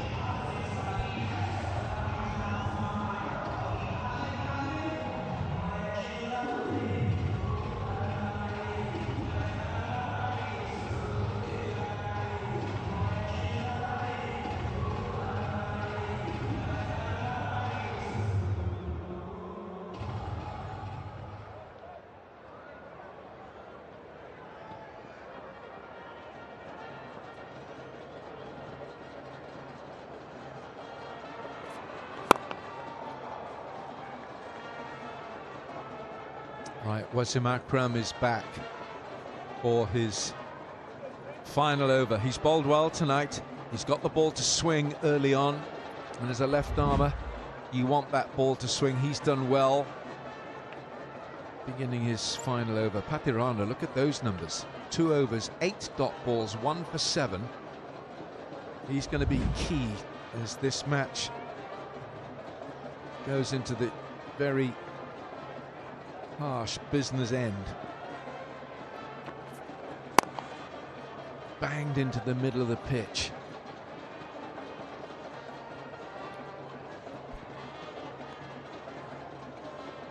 After picking up 4 wickets in the power play, Sikandar Raza have tried everything. He has given 6 bowlers the opportunity to get him wicket, and they have struggled since then. I thought they made a big mistake of not giving Pathirana another over when Moeen Ali just walked in. But he has tried everything. He's getting a little edgy. He's getting a little worried now. 58 of 34 with so many wickets. Where did that go? Where did that go? Catch it. Good catch. Very, very good catch. It was in the air for a long period. Tom Abel, he is such a safe pair of hands out in the deep. Omarzai, no, he's made an error there. Credit to the bowler. He's taken the pace off it with his fingers down the outside half of the ball. He's taken all the pace off it. Look at that technique. Really good technique. Tom Abel out at long off. Marzai has gone for a very well played 41. The Giants 117 for 5.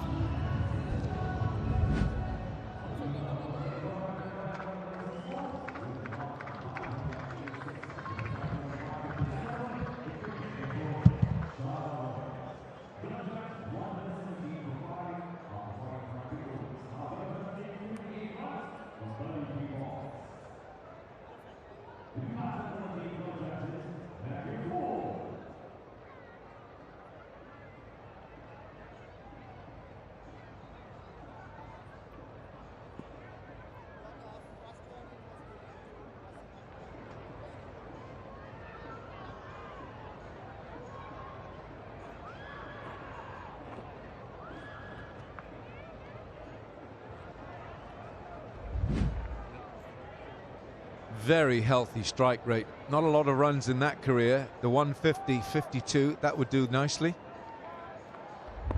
Giants need 58 from 33 balls. Matthew Ford. Bolt looking for the Yorker first up. Wasim Akram. He's picked up 3 wickets tonight here at Sharjah. He's bowled sensibly.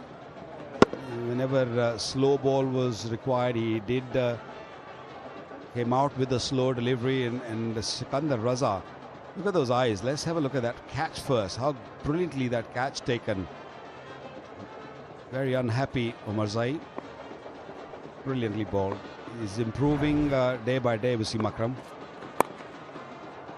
pulled fiercely. And that has got enough on it to go for 4. Very powerful arms of Matthew Ford. I think what Moeen Ali must have told Ford that, look, I'm just going to hang around. I'll just take this deep. You go ahead and play your shots. Picked up from the length. A strong hitter. Short boundary that side. It went very quickly. Well, I think the full delivery is the one that he looked at first of all.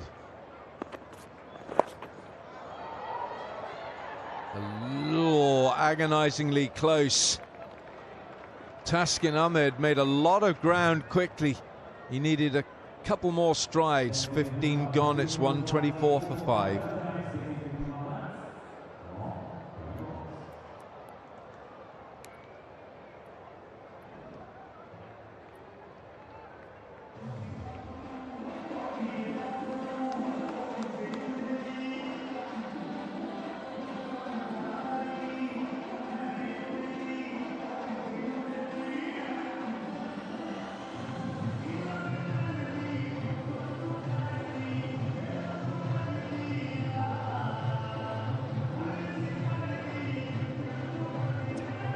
Well, Liam Dawson still to come, and it's Moeen Ali who's central to this chase now. 37 from 34.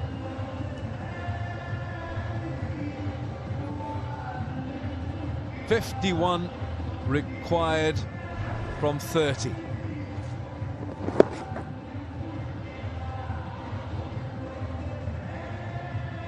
They still got very lengthy batting lineup.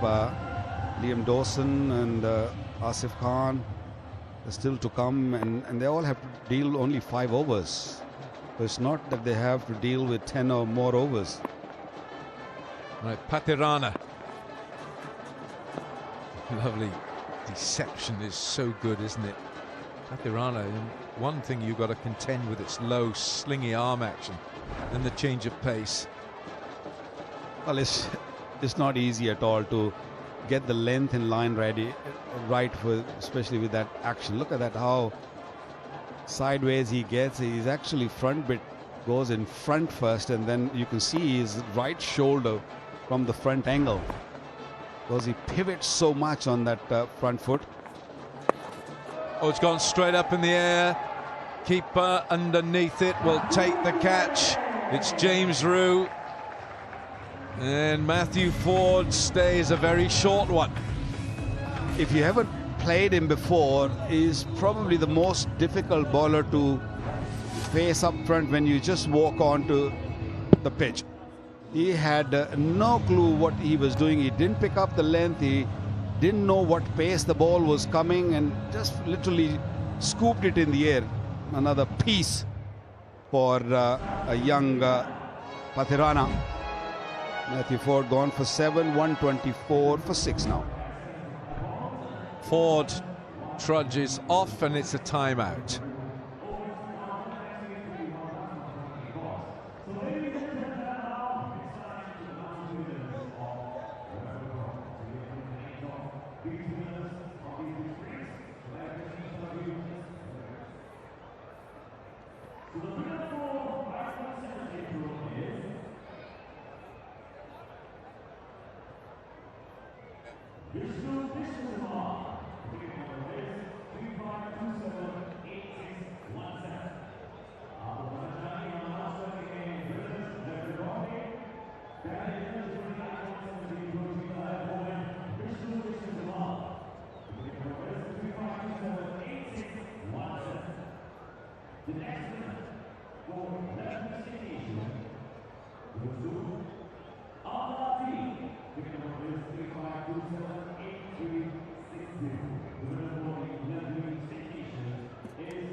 At the end of the timeout, and plenty of time there for Moeen Ali to speak to his new partner Asif Khan, representing UAE. 650s in there. Strike rate of 136. Scored 36 in the last match, not out. And Pathirana is having a very good evening here in Sharjah. 2 for 7. Oi, yay, that's welcome. Asif, what do you reckon about that? That's great thinking from Pathirana. New batter in, first ball, just banged it short, and that's a great delivery actually. Just right on line, and Asif had to just duck it to the last side. Close his eyes, watch the eyes going down, head gone down. He knew nothing about the delivery. He took his eye off it, didn't he? He just didn't want to negotiate it at all. What's his next ball? Down the leg side. It's a waste. That's a wide. I think maybe he was looking for the Yorker. Vicky, what do you reckon? Yeah, I think the thinking was right. This is how Ford lost his wicket. He was looking to turn it around to the onside and couldn't really judge the pace. Comfortable catch.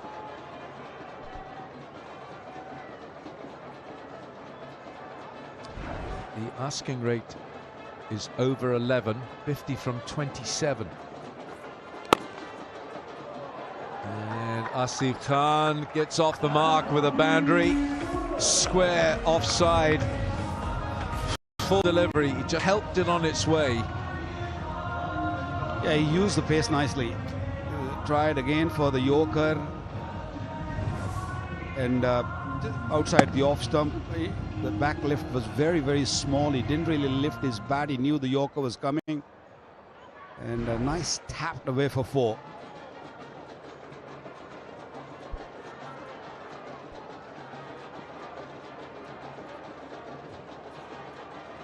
Still to come, Liam Dawson, so they have still got batting. This very nicely bowled. Maybe just a single. This game is going to go to the wires. 45 required of 25. Modern day T20 cricket, this equation favors the batting side. The only thing comes in their way, they've lost maybe 1 or 2 more wickets than they were expecting. They lost 6 wickets. And that might be just playing in their mind that we don't have too many in the dugout. So you have to really stay out there. Moeen is the key, I feel. Liam Dawson all padded up, ready to go if required. Moeen Ali very nicely just pushes out for 1. 4 overs to go. The Giants need 44 to win.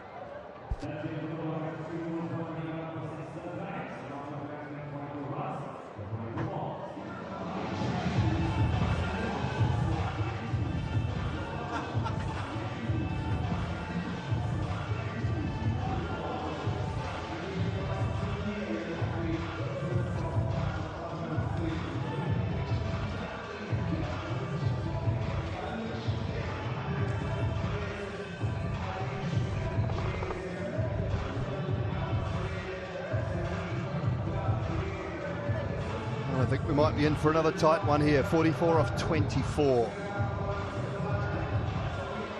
Moeen Ali holding a big key here. 38 not out. Was relatively circumspect off 35 deliveries. Longer he stays, the more worried the Warriors will be. Ballers for 2. And they'll get back, I think.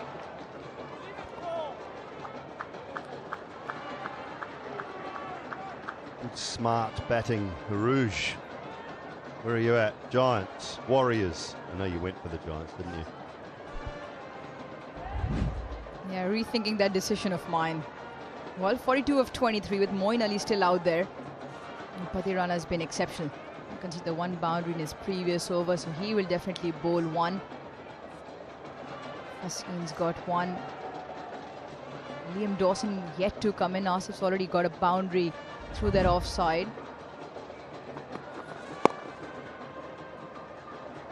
this does go down to the last over, Dooley. This will be the 8th out of the 15th game. It's great from the competition's point of view. The teams this time around, because of the auction, look a lot more balanced. Hence the results. Yeah, spot on. I think the even nature of the sides, the quality of the local players that are standing up throughout the tournament. This field set will give us a bit of an indication on what Pretorius might look to do here. He's keeping long on up inside the circle. Long off his back. Cover point and a backward point on the boundary. Then deep mid-wicket. And it's Adil Rashid down at the backward square leg. So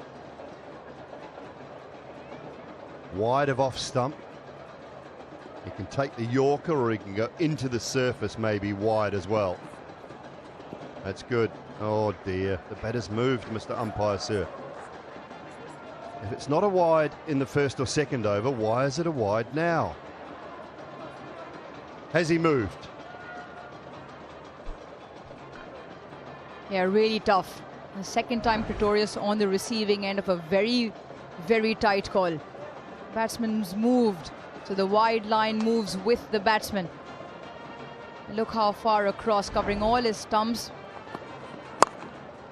That's straight up in the air. Somebody's got to catch this. Wasim settles, brilliant. Absolutely brilliant from Wasim. Now what a timely wicket for the Warriors.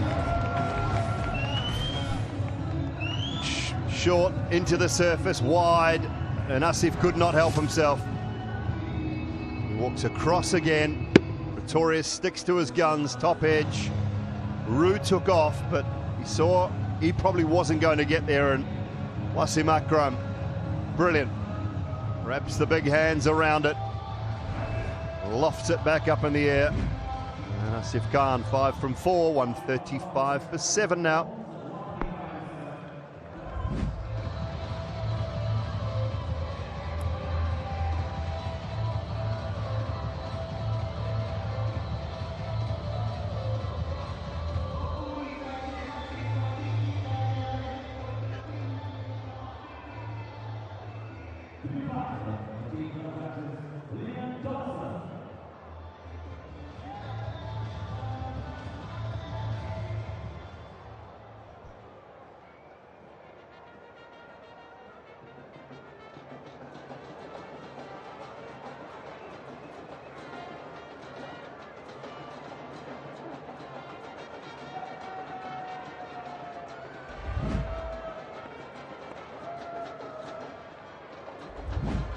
Liam Dawson at the crease. And away, straight away. Good running catch. He called Roo off it. Said, I'll have it. Yeah, really good plans as well from Pretorius. He's flirting with that wide line. What Asif Khan is trying to do is muscle it from that far wide into the leg side. Top edge. Only the 5, so this is a really good period of the game for the Warriors. Be tight on the leg stump here. He is using the sizes of the boundary well. Into the surface, following Moeen Ali. I'm not going to give you any room offside at all. Big ball here, big ball. Run rate's 12 now. And to the new batter in as well. Liam Dawson, yes, he's got all the experience. And they would love a boundary at this stage, the Giants, just to close the over out. Headed to 34 in the last 3.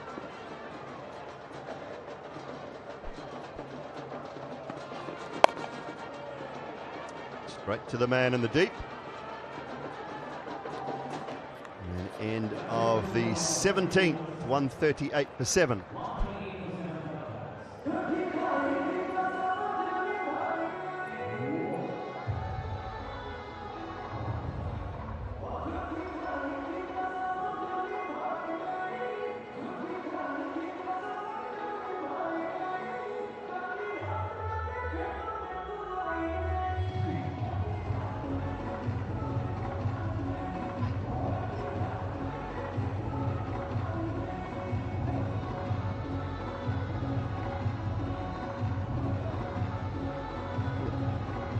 saying it's going to move the Warriors up the table, because I think they'll stay in 5th with that net run rate situation they find themselves in, but only put them 2 points behind 2nd place. And that is quite a significant move. Liam Dawson in the previous game, 38 off 14. Made a brilliant innings. Scores exactly the same. The Giants, however, find themselves 3 wickets down more. And this is the problem late in the piece. Secundaraza now, I think Uruj is looking to close the game out, get that run rate up to 15, 16 to protect the last 2 overs maybe. Yeah, he's got the best guy in the business with the ball. Has been the pick of the lot in this game so far. Important wicket of Ramanala Gurbaz up the order when he was going. That action is not easy. Looking to bowl full and straight and using the change of pace delivery very well. Finds the man on the boundary square of the wicket. Just a little indication here, courtesy of our good friends downstairs at Hawkeye. You look at the variation differences. Now, if you are concentrating well enough, the middle of the umpire's chest is generally the quicker ball. It's generally the fast one. The slower ball comes from the umpire's left shoulder. Now, if you can figure that out and see it early enough and then switch your mind on to play it and adjust, good luck to you. But that is a small indication of the general area of the variations for Pathirana. Slower ball is generally just a little bit higher than the on-pace delivery. Lovely illustration there of what Pathirana can do. It should be just a couple.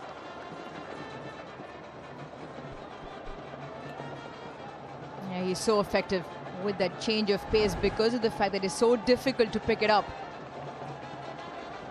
Ramanala Gurbaz there was outfoxed because of the change in pace. Lost his shape. Bit of a hoik across the line, says, didn't know much about that, sir. Yep, an afterthought. He was looking at the wrong part of the umpire's chest, Dooley. Correct. Shoulder. Go shoulder.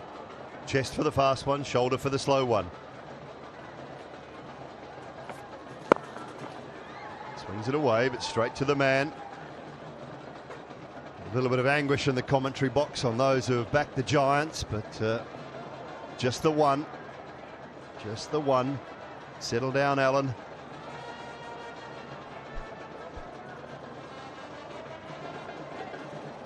Yeah, Dooley next to me with a beaming smile. He's the only one who's picked the team in yellow tonight. The rest of us intelligent lot have gone with the orange and are ruining them on to get the 33. Not an easy task. There he is. Pacing up and down, Wilco. Yeah, it's not over and done with yet, Alan. I can tell you that much. It is not over and done with yet. Giants are still a chance here.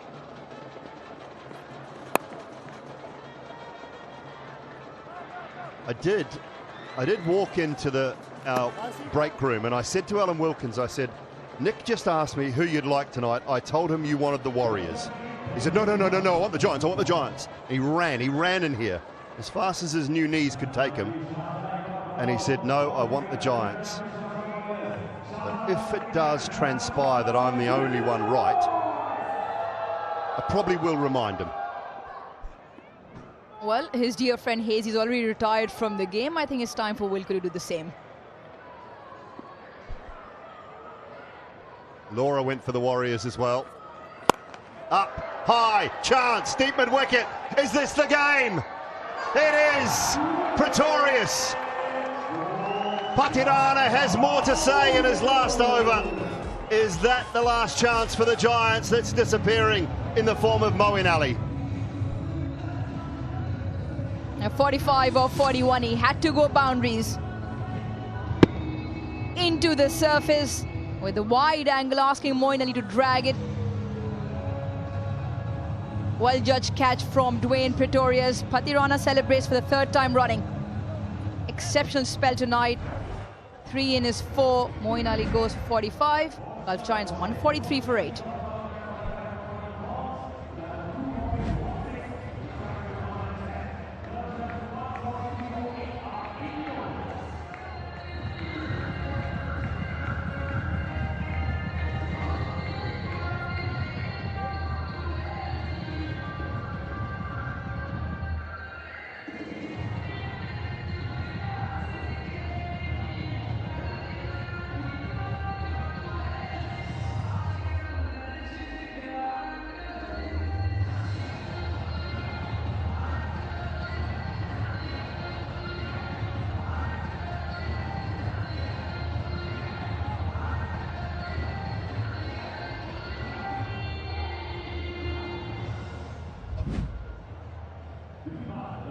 Ayan Afzal Khan. He's the new man at the crease. 8 down now, the Giants. Warriors looking to go back to back.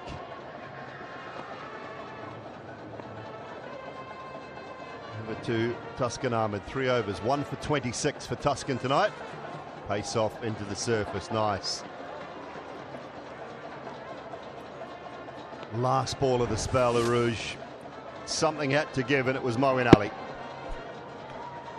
Yeah, it's high on the bat, more of a top edge into that leg side. Yes, the shorter boundary, but nowhere near the middle. Yeah, the disappointment.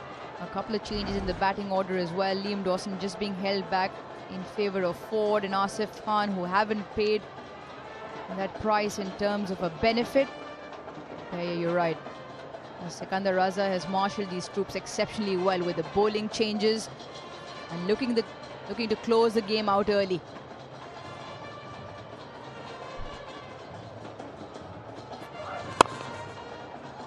Protection at long off should just be the one.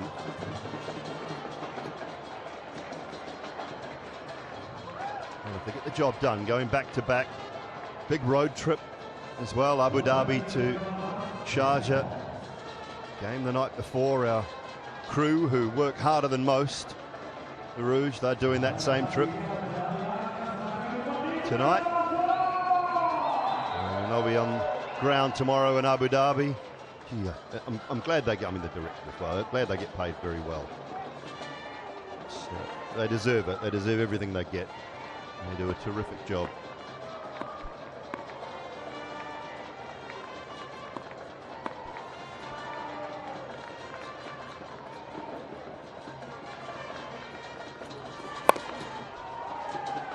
Clothed for one. You said the game's not done. 31 of 10, 30 of 9 now. But heavily stacked in the favor of the home side. The other thing they would love is a victory against this particular opposition at home. Zip out of 3 in the favor of the Gulf Giants in Sharjah. And in Sharjah, Warriors also don't particularly have a good record at this venue. Just a 23% win ratio. Only the 4 wins out of the 18 games in the DP World ILT20. So they can start winning at home. There are a few matches for them to come. 174, the magic number. Can it be the case 2 nights in a row?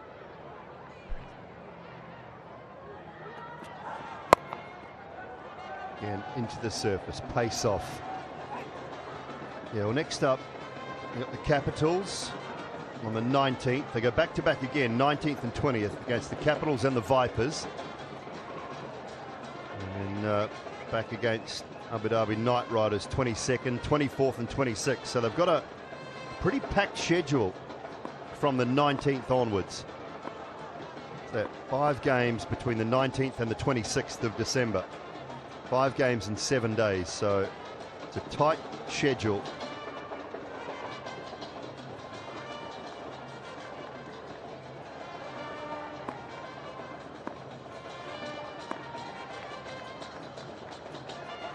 Bit of travelling to do as well.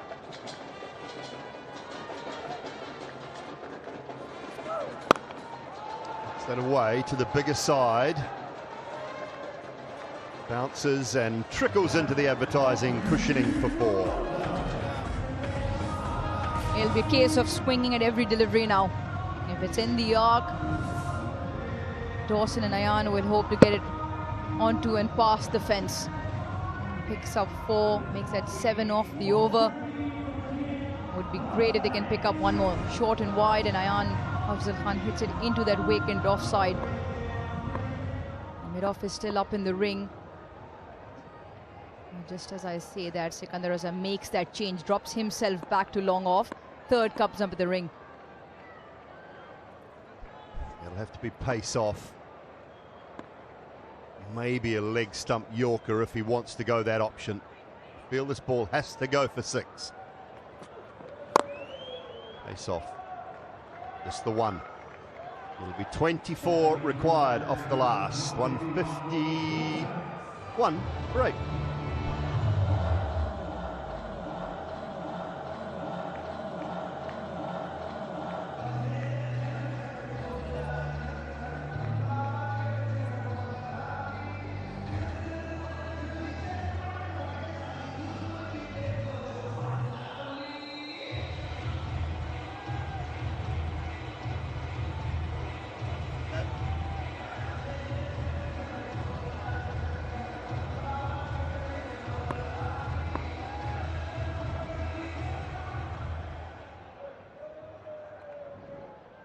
Last one, 24 required. Pretorius really slow and into the pitch.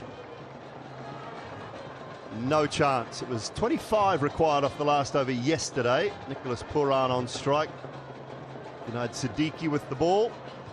24 today. Any for your thoughts, coach? I think he's run out of options in terms of how this game is going to pan out. That man might be very pleased. They can keep Gulf Giants at bay in these last 5 deliveries.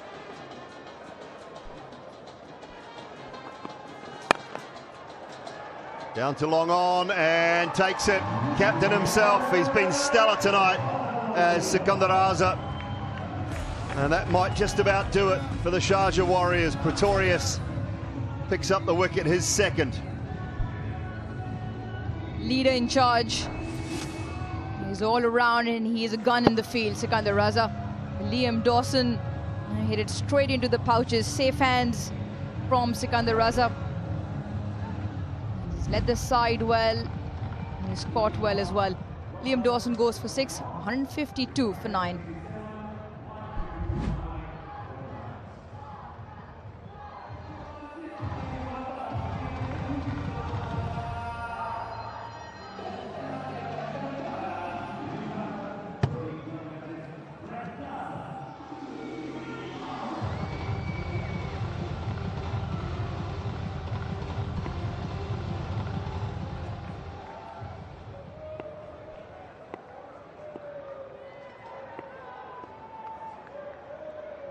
Fred Clausen is the last man standing. Pick up just the one, maybe two. Comes back for a couple. Well, it's been a great defence. Uru's bowlers have come to the fore. Pretorius tasked with the job, bowling at the back end along with Patirana and Tuscan. All to a man, done a very good job.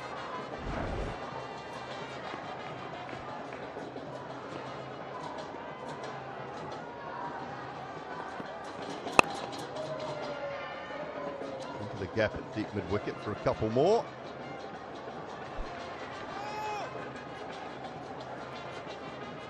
Sikandar Raza, yes, he has led his team well. The bowling unit collectively has bowled well in good areas, understanding the pace required.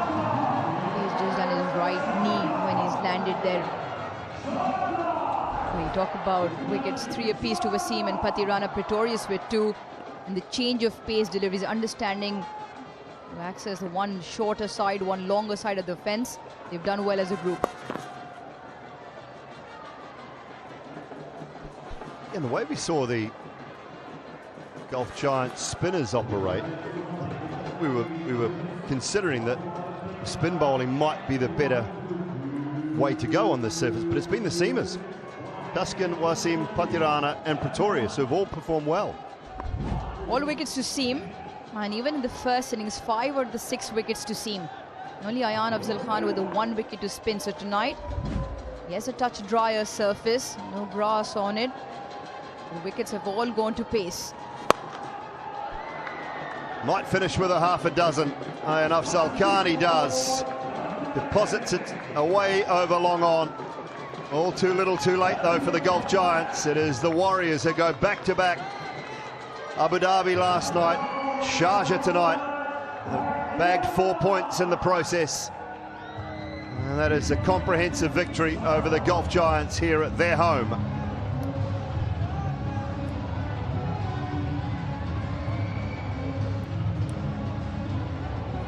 A comprehensive 24 in the last, win by 11 runs, the Sharjah Warriors, and more importantly, win at home.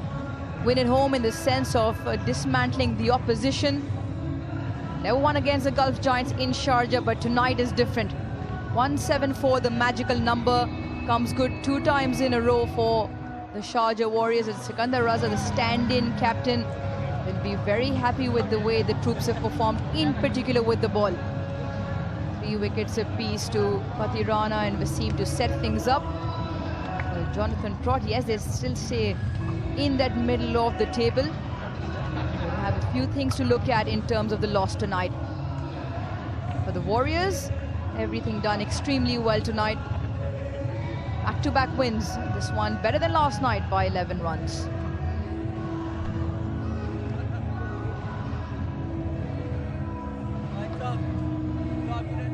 Yeah, happy Sikandar Raza in front of a sprinkling of fans here tonight in the Sharjah Cricket Stadium.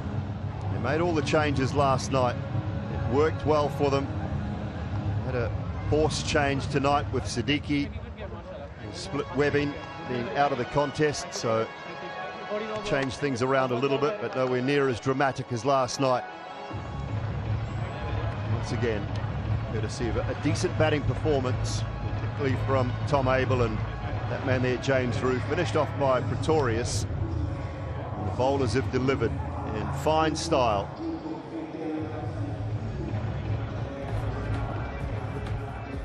An 11-run victory for the Sharjah Warriors.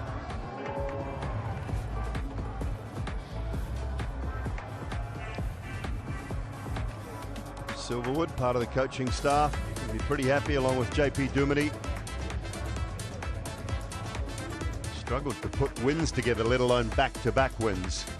That's what they've done in the last couple of days. Gurbaz was blistering with his 30. Moeen Ali felt he and Omar Zai had the game back in the Giants' favour slightly with that partnership when they came together.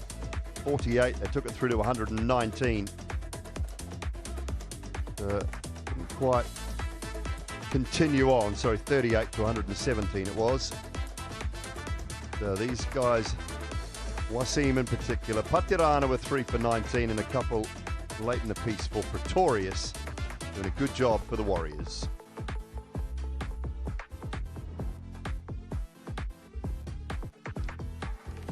On 74 for 6, same as they defended last night. The Warriors down in Abu Dhabi, and they've defended it again. 163 for 9, the Giants. Wood was very good with the ball for the Giants. Patirana and Wasim and Pretorius outstanding for the Warriors. Warriors winning by 11.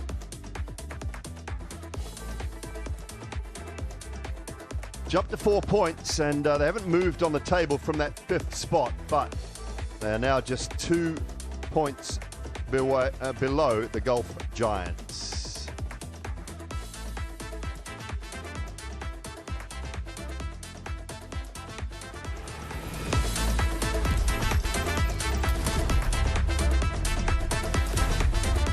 DP World ILT20.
DP World ILT20 action from the Sharjah Cricket Stadium tonight. Match number 16 has seen the Warriors at home to the Giants.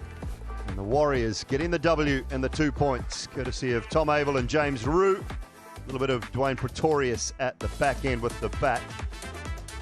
Chris Wood was excellent with the ball, as was Ayan Afzal Khan. And the Giants in reply, 40s for Moeen Ali and Azmatullah Omarzai, and Gurbaz with 30. Patirana, the standout with the ball, 3 for 19. Sharjah Warriors winning by 11 runs. We are ready for the post-match presentation. Over to you, Alan Wilkins. Another very good game of cricket in the DP World ILT20 and a win for the Warriors by 11 runs. We would like to thank all the sponsors of DP World ILT20 for Season 4. DP World, 1X Bat, Big Ticket, TCL, the Cycle Hub, Exchange On, and Crypto Cash. And we'd also like to thank all the stadium authorities, the government organizations for the smooth conduct of this match. First award tonight, the DP World Dispatch of the day. This is James Rue of the Warriors for this reverse 6 of Ayan Khan, and that reverse 6 by James Rue from the Warriors of Ayan Khan earns him the DP World Dispatch of the day. Also a check for $1,500 and a trophy. Ishan Chopra, Head of Partnerships, DP World ILT20, presenting that award. Thanks, Ishan. Thanks, James. Well done. Right, let's speak to James Vince, captain of the Giants. Right, James, there you go. A close game. I guess it's difficult when you're 38 for 4 on the power play to recover from that, but you did. Yeah, Mo and Azmat thought a really good partnership, rebuilding. I think at halfway we're pretty happy with the score we had to chase. It was a slow wicket, but pretty true. I think once the partnership was going, as we saw with Abel and James Rue, you know, there were gaps we had, and obviously there was a short boundary to try and exploit as a batter as well. So as you say, they're losing 4 wickets in the power play. It's always going to be tough to come back from, but we gave ourselves a bit of a chance in the end, but unfortunately, yeah, came out on the wrong side. Yeah, is that the key, losing those wickets at the top? Yeah, I think the first 3 or 4 games, our power plays are excellent. Last couple of games, we've lost early wickets and we've not been able to recover. Well, we did recover a bit tonight, but it set us behind the game. So, yeah, finding a balance there of defence and attack when it's a little bit tricky or we've lost a couple of wickets, it's a fine balance because you don't want to sit back and let them bowl to you, but also losing 3 or 4 wickets is always hard to recover from. James, thanks very much indeed. You fight on, the Giants. Thanks a lot indeed. So, James Vince, captain of the Gulf Giants. Sikandar Raza, skipper. Come on, Sikandar. Captain of course, the Warriors. Oh, well done, back to back. I mean, that's a change of fortunes for the Warriors. Yeah, like I said in the last game as well, we were getting so close to winning the second and the third game that we always kept that belief alive that if we can do small things well and try and win those crunch moments, the luck can always change. And I said that at the start as well, ILT has been one of those tournaments where a team could lose 3 in a row and win 5 in a row, things like that. It has been the case in the past 3 years as well, so we were never worried about it. We just have to get our act right, and I think we're starting to get it right, but I think there's still something to improve on. What did you say to your bowlers after your batters had got you to 166? 174, sorry. Yeah, what did you say to them? Yeah, I said, listen, we bat, even though I batted for a little while, but listening to the other boys who batted on it, it doesn't look like that it's a wicket that's coming on really well. I think what is really important is the power play. That's an area that we have been struggling. If we can, because the new ball is coming on really well, if we can bowl well with the new ball and try and keep the run rate down, I think we give ourselves the best chance to win the game. And after that, I thought the wicket did get better a little bit, but credit to Patti and Tuskin and every seamer that came on to bowl after. I thought they did a fantastic job. And also, we keep asking Adil Bhai to bowl those tough overs, and I think he keeps standing up, so that's a good sign. Well, you've just taken my next question, which was, you know, at the top there with Wasim and with Pathirana, they made those inroads early on for you. Yeah, certainly. I thought Tuskin bowled really well as well without the reward as well. Yeah, Tuskin, unfortunately we had a drop catch in the first over, but credit to the team as well. The heads could have done really easily because the first over we spoke about fielding and then the catch went down. But I thought everybody got behind each other and we kept the belief alive, and I thought Tuskin made a great comeback in the next over to get that wicket and close the power play down really well in the 6th over. So I thought he played a really good role with Wasim, and Wasim was picking up wickets. And then Patti, of course, is class and quality, so it was nice to see him shine today. And from the commentary box, we'd also like to thank you for withdrawing your appeal. Yeah, against James Vince. No, Vince is a gentleman of the game as well, and we didn't think that's the right way to play. Whether he was going to hit the stumps or not, I didn't care. Yeah. But I thought it was nice to just withdraw and keep the spirit of the game alive. Absolutely. Sikander, thanks. Well done. Thank you very much. Captain, who's now won back-to-back matches for the Warriors. Now then, our last award is the Player of the Match award, a check for $1,500 US and a trophy. It is Matish Patirana for a blistering spell. And Mr. Mohammed Umar Shah, Sharjah Warriors representative, presenting this award to Matish Patirana. 4 overs, 13 dot balls, 3 for 19. He was deadly tonight. So Matish, wonderful. Come and stand here. Come and tell us about your bowling and how well, because you always bowl with a smile on your face. What made you feel so good tonight? Actually, first of all, I won't still. I'm getting this feeling after completely 1 year, because I struggled a lot in last few months and work really hard on this. But still, I think I have to improve a lot. I'm still not in my old rhythm, but I'm still improving. So, and also today game was really happy thing for me, and I think it will help to boost my confidence for future. The Sri Lankan flag is flying well here in this tournament. You're flying it. Patun Nisanka, not tonight, but Tushara as well. It's going well. How pleased are you for Sri Lankan cricket? Yeah, actually, I think it's a very good point for us, because we have in World Cup in next few months. So our boys doing really good. So I think we're playing in our home conditions as well. So I think it will be a good point for us. Just one last question. When you were warming up, you know, at half-time, you weren't with the group. You're on your own. Were you thinking? Were you psyching yourself up? What was it? No, just I'm doing my things. So just calming myself. That's all. And you looked very good, and you bowled beautifully tonight. The commentary box was really impressed. Well done. Thank you so much. Matish Patirana, our player of the match tonight, and a wonderful win for the Warriors. They've won back-to-back now. They're on the way up. Thank you very much, Alan Wilkins, and to the 2 skippers, and Matish Patirana, our player of the match. The Warriors 4 points. They sit alongside the Capitals and My Emirates now with 4, and all 3 of them just 2 points behind the Gulf Giants. So a long way away from the Vipers, but it is about making that top 4 for the playoffs. Final to be played, of course, on the 4th of January. Tomorrow we are back down at Abu Dhabi. Yeah, we'll bring that back for you. There it is. DP World ILT20 action. Match number 17. It is Jason Holder's Knight Riders up against the Lockie Ferguson's high-flying Vipers. Live 6 p.m. on air from Abu Dhabi. It's been all about the Warriors here in Sharjah this afternoon and this evening. 2 points for them.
Welcome back to Sharjah Cricket Stadium and have a look at this. Match 16 belongs to the Sharjah Warriors. Back-to-back wins. They win tonight by 11 runs. Some great individual performances.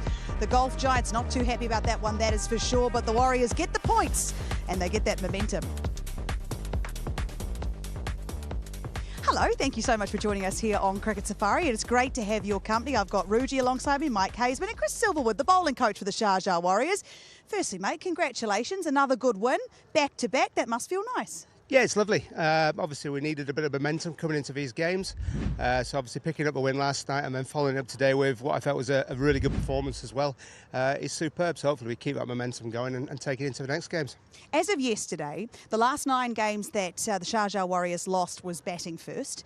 And now you've won 2 on the bounce, batting first, which must be good. And it's a long competition. It's good to know you can do it. But your bowlers, particularly tonight, talk us through their performance and what you liked about it. I just thought we stuck at it. We did the basics well, which is one thing that we've really spoken about, is trying, especially here. I mean, the length is so important, and making sure that we hammer away at that length time and time again and make it hard for the batsmen to score. And I think today we did that, and especially from the seam unit, I thought they were excellent. They certainly were. And Ruji, we talk about wickets in the power play, how important it is. And, well, 4 for the Sharjah Warriors tonight. It's a nice way to do a power play.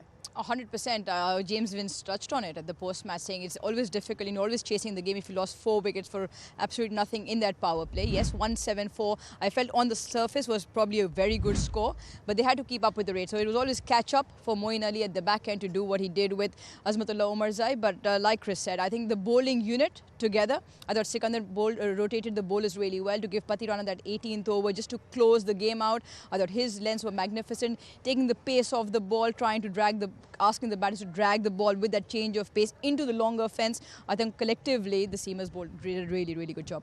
Hazy, I don't want to put anyone on the spot here, but I'm going to, certainly in front of Chris. I mean, you retired yesterday from the game. Ruji got it wrong again today. And Simon Dool and I were the only ones that picked the Sharjah Warriors up the wires, and we got it right. Even though you've retired, who were you cheering for again?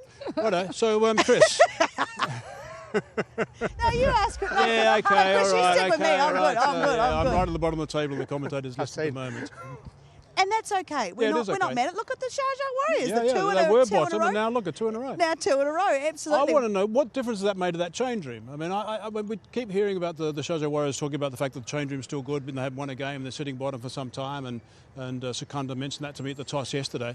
But this must make a massive difference now in that change room once they win that one yesterday and double up today. It does. Obviously, the confidence will grow. We know that. But, I mean, just to talk about the dressing room for a second, it has always been very good in there. The camaraderie, we stick together, and we do work very hard together, especially in practice. And it's great to see the boys get that success out on the field for the hard work they put in. But I think it'll make the confidence grow. Obviously, give the momentum that we've mentioned. So hopefully we go from strength to strength and we can keep pushing this. And how tough is that as the bowling coach to get that environment going straight away? Because I mean, you guys come straight in. You're not you're together all that long. How tough is it to gel those guys straight away and get them firing? Well, I think a lot of it's down to the character of the people we've got in the dressing room as well. You put the right collection together. I'm not saying it's easy, but it's more doable.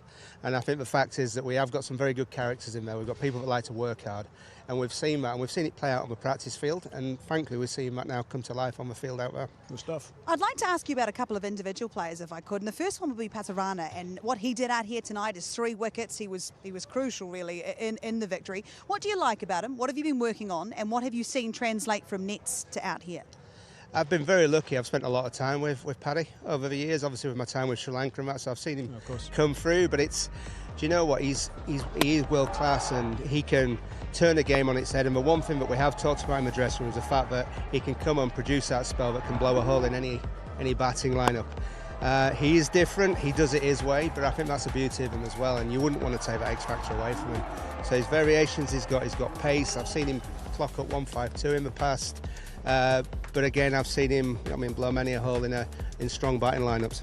And these variations that he does have, the release variations, the delivery from the shoulder is generally the slower delivery, and the one from the chest is generally the stock ball. What do you polish up with that? Anything? Well, as I said, he does it his way, and I think it's just a natural variation in the release point of what he's trying to do, to be honest. But it is different. like I say, he can bowl fast, he's got good variation, he's got a good bouncer, and he's got a really, really good Yorker. And his control is just building all the time. Because there was a little bit of concern that his release points were different a couple of years ago. I remember it was a bit lower than it was now. But I mean, the instinctive play, the way the Sri Lankans go about it, is a completely different game to most. Yeah, I think so. I mean, we don't often see, let's say if we go back to England, we don't often see actions like this. I think what we do see in Sri Lanka is that there's many various ways of doing things, and one thing they do is embrace that, and I think it's great, to be honest. So for me to work with, obviously, Patty and Nuan over the time, it's taught me a lot about, do you know what, sometimes you've just got to ride this and you've got to work with what they're good at. And just try and promote that, and that's exactly what these guys do. If we could touch on another man who performed very well tonight, Wasim Akram with the ball, another 3 wickets for him. What was your assessment of his performance tonight? I thought it was excellent tonight. I think, you know, I mean, he got a little bit of stick last time we played these guys, and I think to come out and show the confidence he did and get stuck into them like he did and pick up the wickets. I mean, picking up the wickets was key at this point. We knew that we were going to come hard at us. And taking wickets is always going to be a key for us to win this phase of the game and ultimately go on to win the match. When you have a player that doesn't maybe execute plans the way you initially talk about, which happens, we all have bad days. I mean, look at me. No, I'm joking. But also, you know, you do have bad days. Yesterday I said it was Saturday. But we move on. But what do you say in the dressing room when they haven't had the best day? And how do you ensure that in these environments, when the tournaments, yeah, they're sort of long, but they're actually very short in the grand scheme of things, how do you keep the ball rolling? Because right now the games are coming thick and fast for you guys. It is, you pump the tyres up. I mean, there's a lot of information out there that you can use as well to actually show them where things went wrong. But equally, you can show them how to get it right as well. And I think that's more important, is right, okay, well, this has happened, but this is how we go on and put this right. And next time, if we do this, the chances of your success are very high. So you pump the tyres up and get them back out in the park and let them go and express themselves. Can I go back to the first game? I've known Dwayne Pretorius, obviously, for a long time. He would have been devastated after that first game. He got pumped into the shop window and that sort of stuff. It would have been really low. I know him very well to know that. But so how do you handle that straight away? I mean, I guess you don't at the time. You speak to him probably the next day. But what was the process? Well, I left him that night. In fact, I walked up to him, put my arm around him, give him a pat on my shoulder, a little bit of a nod, and then the next morning at breakfast, I caught up with him and to find out how he was really. Right. And from there, we looked at what happened, methodically picked it to bits. Yep. And then, as he does, he went into the nets and he nailed all his skills. Yep. And we worked his way through every phase, up front, in the middle, and at the death. And we just looked at a couple of little key points that he could use. He found one that worked, and the next thing you know, his confidence is through the roof, and he's performing again. And got some runs with the bat as well. Absolutely. Important time. And you also mentioned a couple of key players, and you want an environment that breeds positivity. Now, you've got a stand-in captain who's obviously been captain for many franchises. How does his role help, or how does his presence help? Because, hey, he's a very good utility cricketer in being a complete all-rounder, but just his changes of bowlings today as well, with Tim Southee missing out, I'm sure that must give you guys a lot of confidence and comfort in terms of talking to the younger lot of players you have. Absolutely. I mean, he has got the best out of some of our players here. I mean, he communicates well with him, he can get his points across. He manoeuvred the bowling well, and obviously he's in the middle of it all the time, is in the action, which always helps as well. But, you know, I mean, his character's coming out here and he's showing that. Can you confirm that he does stop talking at some stage? No. You can't. We'll ask the umpires. We'll ask the umpires. They got an absolute earful tonight. No, but he's fascinating to watch because even when he didn't have the captain's armband on here in Sharjah, and I think maybe your first or second game, he was so electric in the field. He was giving it his all, and it was great to see him again lead from the front tonight. But I'd like to talk about a couple of other English boys in your side when it comes to the batting. And let's start with Tom Abel, who really helped set the platform after, I mean, JC and TKC, they did a bit, but maybe not enough, not what we're used to seeing from them. And then for him to come in and play the way he did, what did you like about it? I just thought he played very good cricket shots. I mean, that was the first thing to me. There was no slogging, it was just good cricket shots at the right time, making good choices, you know, I mean, picking the areas he wants to hit. And he was just very calm and collected the way he went about it as well, which really settled things down for us. And you talk about the characters, the right characters in the change room. I mean, Tom was exactly that right character. He was at this stage, and as I've just said, he calmed the situation down, and like I say, he just methodically went through what he was doing, which is what we see back in county cricket back home and at the Blast and everything else. So he's done it his way, and he's proved that it works. And I'm sure he's terrific in the change room with the younger guys as well, and passing on stuff. Absolutely, he does. I mean, again, just going back to the dressing room, we do talk a lot in there. We share ideas, and it's a very open forum in there, which really helps. But equally, you look at him in the field as well. You get him and Ethan running the boundary last night, and again round here, it's electric, and it makes a massive difference for us. And you got a little bit of electricity behind the stumps in James Rue. Great to see him make his debut. I mean, what a ridiculous first shot on your first ball at the tournament. Like, have some, enjoy it. That was brilliant to watch, fantastic. Yeah. But tonight, to sort of back that up again with the bat, what should that be telling us about the environment that you have here with the Sharjah Warriors? Well, I think it shows that people can come in and fit in straight away, and that's what I love about it. They can come in, they can express themselves, and they don't feel under any pressure to be anybody but themselves. And I think we've seen that with Rui coming in here. I mean, he's come in, he's played his shots, he's settled in very nicely, and he looks like he's been here for a long time, which is super. He certainly does look like he's been here for a long time. Is that how you imagine your second game going down? I did not play the reverse sweep till I retired. So then, not me. You're not the guy. Not me. But, you're not. But like Chris is saying, I mean, exuding confidence with no baggage, because he obviously hasn't got the legacy in terms of proving a point. But coming off from the English setup, the reverse sweep to Rashid Khan yesterday to get off the mark and a nicely flicked off his legs, and then a reverse sweep for 6 again tonight, just shows that you guys allow him to play that natural variation. And also the other thing was he understood the situation of the game. Yes, played his shot, but ran very well between the wickets with Tom Abel and allowed that 71 partnership to brew. Yeah, I think you've hit the nail on the head there. I mean, one of the things that we did do is run very well, and we knew that if the boundaries weren't coming, the one thing we could do is pushing the field and turn those ones into twos and put the fielders under pressure. And I thought the two of them did that really well. And he's busy behind the stumps as well. There's always something going on back there. If I was a batter, you would make the batter sort of put you off a bit, wouldn't it? You still can't out-chat Sikandar Raza. But can he out-chat me? See, we don't know. We don't know this yet. I'm happy and Laura should have a one-on-one. We could see what happens. So what next for the Sharjah Warriors? You got a day off, a day or two, and then back to it? Day off tomorrow. So they'll have a rest tomorrow and a couple of days training and then back in. So we'll just, again, have a look at where we can improve, get on the training field, practice that, and come back and see what the next game holds for us. Brilliant. I love that for you. Well, thank you so much for your time. We really appreciate you coming over and chatting to us. Congratulations. Another good win. Back to back. You're a legend.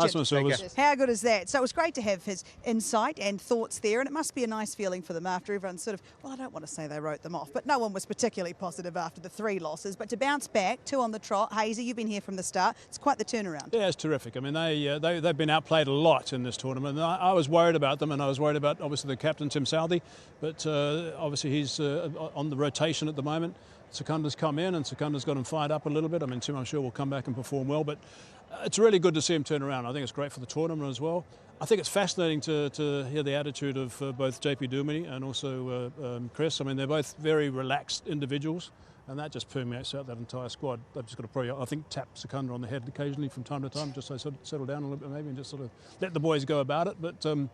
But good on them. It's clearly a good environment. My understanding is JP's a big dancer and singer, so maybe if Sikandar could sort of channel that energy into a bit of singing and dancing. I mean, I've offered up a song every single game we've been here. In the build-up? The build-up, no, not during. You. No, sorry, I could do it all, sorry, but I was talking about Sikandar. Oh. Maybe that's where he could start to put some of his energy, although it must be one of those things where they say people, leading by example, particularly in the field when things are a little bit in the balance. Then having Sikandar, he's your guy. Yeah. 100%. Like I said, he comes with a wealth of experience in all facets, bowling, batting, and he's a gun fielder as well. But I think more importantly, what must give Sikandar and Chris and JP a lot of confidence is that multiple match winners in the last 2 games. You saw Johnson Charles with the runs, Sikandar himself an all-round performance. Tonight, James Rue and Tom Abel with the runs to get 174. I think 174 they should just trademark. Just get 174, bat first, because everybody's going to choose to bowl first. So you bat first, get 174, and that's the template. I think that should be the only chat Sikandar should have with anybody else.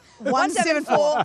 174. Put it on a T-shirt. Horses for Courses is on one shirt, and 360 duplex. Yeah, all of that. 360 deluxe. 360 Oh, we've got a lot of trademarks to work through here. A lot of T-shirts. Absolutely. But you just need to remember what day it is. I don't know what day it is today. So what we're going to do is we're going to take a short break here. I'm going to let these two go because I think it's Friday. Just joking. What day is it? Monday, maybe. We're going to take a short break. I'll find out what day it is. And when we come back, I'll have some new guests to talk us through the Golf Giants. Stay with us.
Welcome back to Cricket Safari. Thank you so much for staying with us. Well, another good win for the Sharjah Warriors here at Sharjah Cricket Stadium. It's good for them to get a win at home against the Gulf Giants, who have been looking really interesting in this tournament. I've got Waka and Simon Dool alongside me now. And boys, if you're the Gulf Giants right now, did you let this one slip, do you think?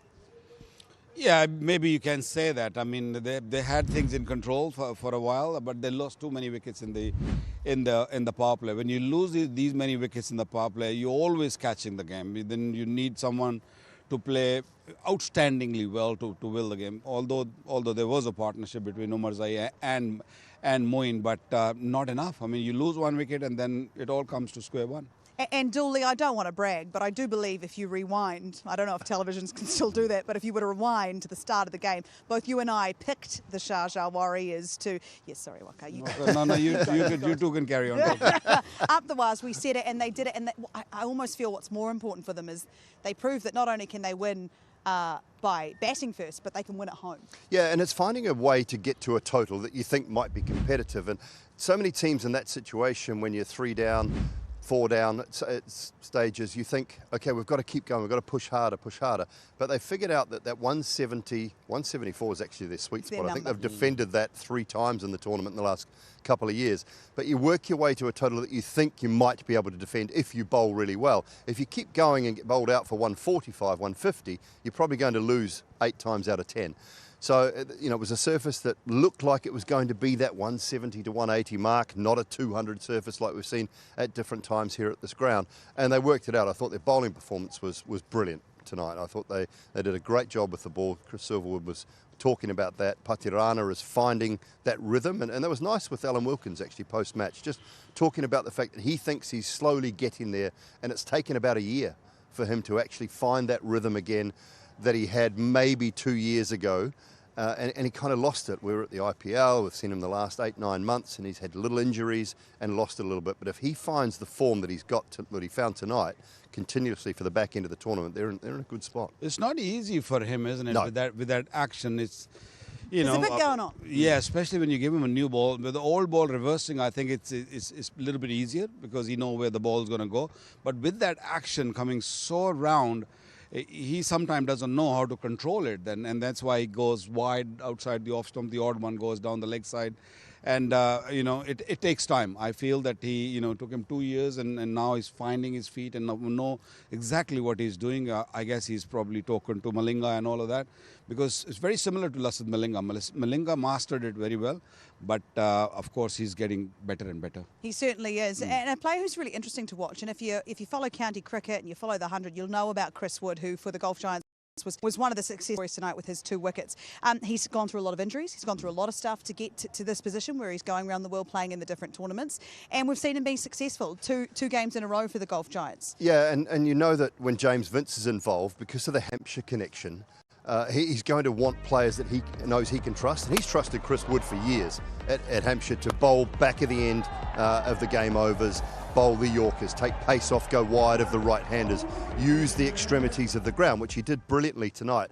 And when you have a captain that's backing you from an ownership point of view, because James Vince will have a reasonable say on who they buy at the auction, what sort of players he wants to captain. You know, Liam Dawson's another one. Yeah, those are 3 very tight Hampshire boys. Yeah, they are. They're Hampshire boys. But from a captaincy point of view, you want to be going to. Waka's done captaincy at the international level. You know you want players in your side that you know you can trust. Yeah. When you go to them to do a job for you, or at least attempt to get that job right. And in Chris Wood, he can trust. And, he's been very good, I think, the last 2 games. It's just been their batting in the power play tonight and on just the little moments that have let them down. It's a tricky one with the way world cricket is and the way they've got to pop in and pop out. He leaves in a couple of games' time, so the Gulf Giants lose him. But they seem to have a bit of a resurgence in Gurbaz and what he's able to do out there at the moment. He hit some ginormous 6s tonight. I mean, he didn't quite get his team, obviously, across the line, but he is looking in some good form all of a sudden. Yeah, him and Nisanka, I think both, are big pillars up front. And if one of them gets going, it makes job very, very easy for the others. And today he looked good.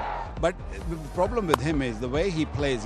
He's a stroke maker and he will give opportunities. He will, hit one in the air and hope that it will drop. But the thing is, he gives a start, what you're looking for. In the power play, if he gets even if he gets 25-30, quick 25-30 is better than getting somebody, you know, who gets 50, you know, run a ball or 40 balls 50. I think it's better. And him and Shankar, I think the two players who are so strong up front.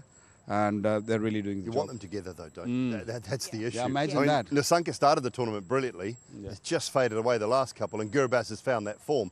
That combination gets going, then the Giants are right back in amongst them. But Moeen Ali also tonight showed just how valuable a player he is to have around, because they were still in it as long as he was at the crease. Yeah, I mean, that partnership with Omazai was, you know, a crucial partnership. And they looked like they got the Giants back into the mix. They got them back into the game. And it just, again, as Waka said earlier, though, that little moment there in the game when you're 4 down already, you lose one, and then you're into the bowlers or the all-rounders that are coming and having to do a big job to finish things off. Moeen was good with the ball, I thought. You know, he's just such a talented cricketer, and he's in a great space at the moment too. You know, moved his family out here to Dubai.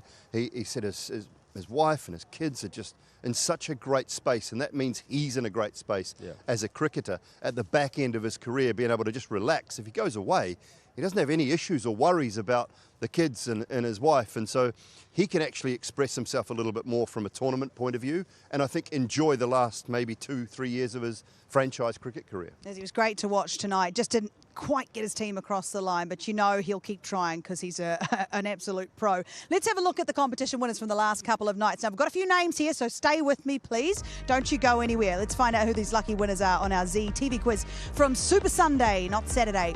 A reminder that double the number of games means twice the number of prizes. In the afternoon, we asked who was the leading wicket taker in the DP World ILT20 Season 3. The answer, of course, was Fazal Haq Faruqi. Question 2, how many times did my Emirates face Sharjah Warriorz in Season 3? And the answer to that one was 3 times. And the evening game, Match 15, we asked the two following questions. Who met the final of the DP World ILT20 Season 3? Dubai Capitals and Desert Vipers. And the second question was, who were the unlucky losers in the final? And the answer to that was the Vipers. So congratulations to all of our lucky winners who are on the screen now. For anyone who took part in tonight's quiz, all the results will be announced tomorrow night, so best of luck. Congratulations. Don't forget the old T's and C's apply. Well, I feel like... The Wasim Akram. I saw Wasim Akram. He's everywhere. Not. There was a Wasim Akram on there, number 9. How many are there? Wasim Akram? I don't know. We've got 2 here. Oh, we'll keep them coming. I didn't think you allowed your phones at the ground. Simon Dool. Okay, let's move on because this competition keeps on rolling on and it is flying through. We've got the Vipers taking on ADKR. I mean, who's your pick there, Waka? I'm not saying it now. It's too early to say. Let me sleep. Have a go, mate. Let me just sleep over what happened tonight, and we'll come back tomorrow. For you, Dooley? Well, the Knight Riders are too good a side on paper to not get a win at some stage, but they just can't find the recipe. They cannot find the recipe at the moment. The Vipers are flying high. To me, they look the most balanced side from a batting and bowling point of view in the tournament. Easy to say because they're 6 from 6, but at some stage they're going to lose a game. And at some stage, is it going to be to ADKR? At some stage, that Riders outfit are going to turn up. They're going to get on their bikes at some stage. I would love that. Has everyone got that visual of everyone Jason Holder on his motorbike turning up to the game? So you're picking ADKR? I'm going to decide tomorrow, Laura, please. For goodness sake. Well, don't listen to these two. You make your own decision, but make sure you join us tomorrow as the DP World ILT20 continues. Thank you so much for joining us in Sharjah. See you tomorrow.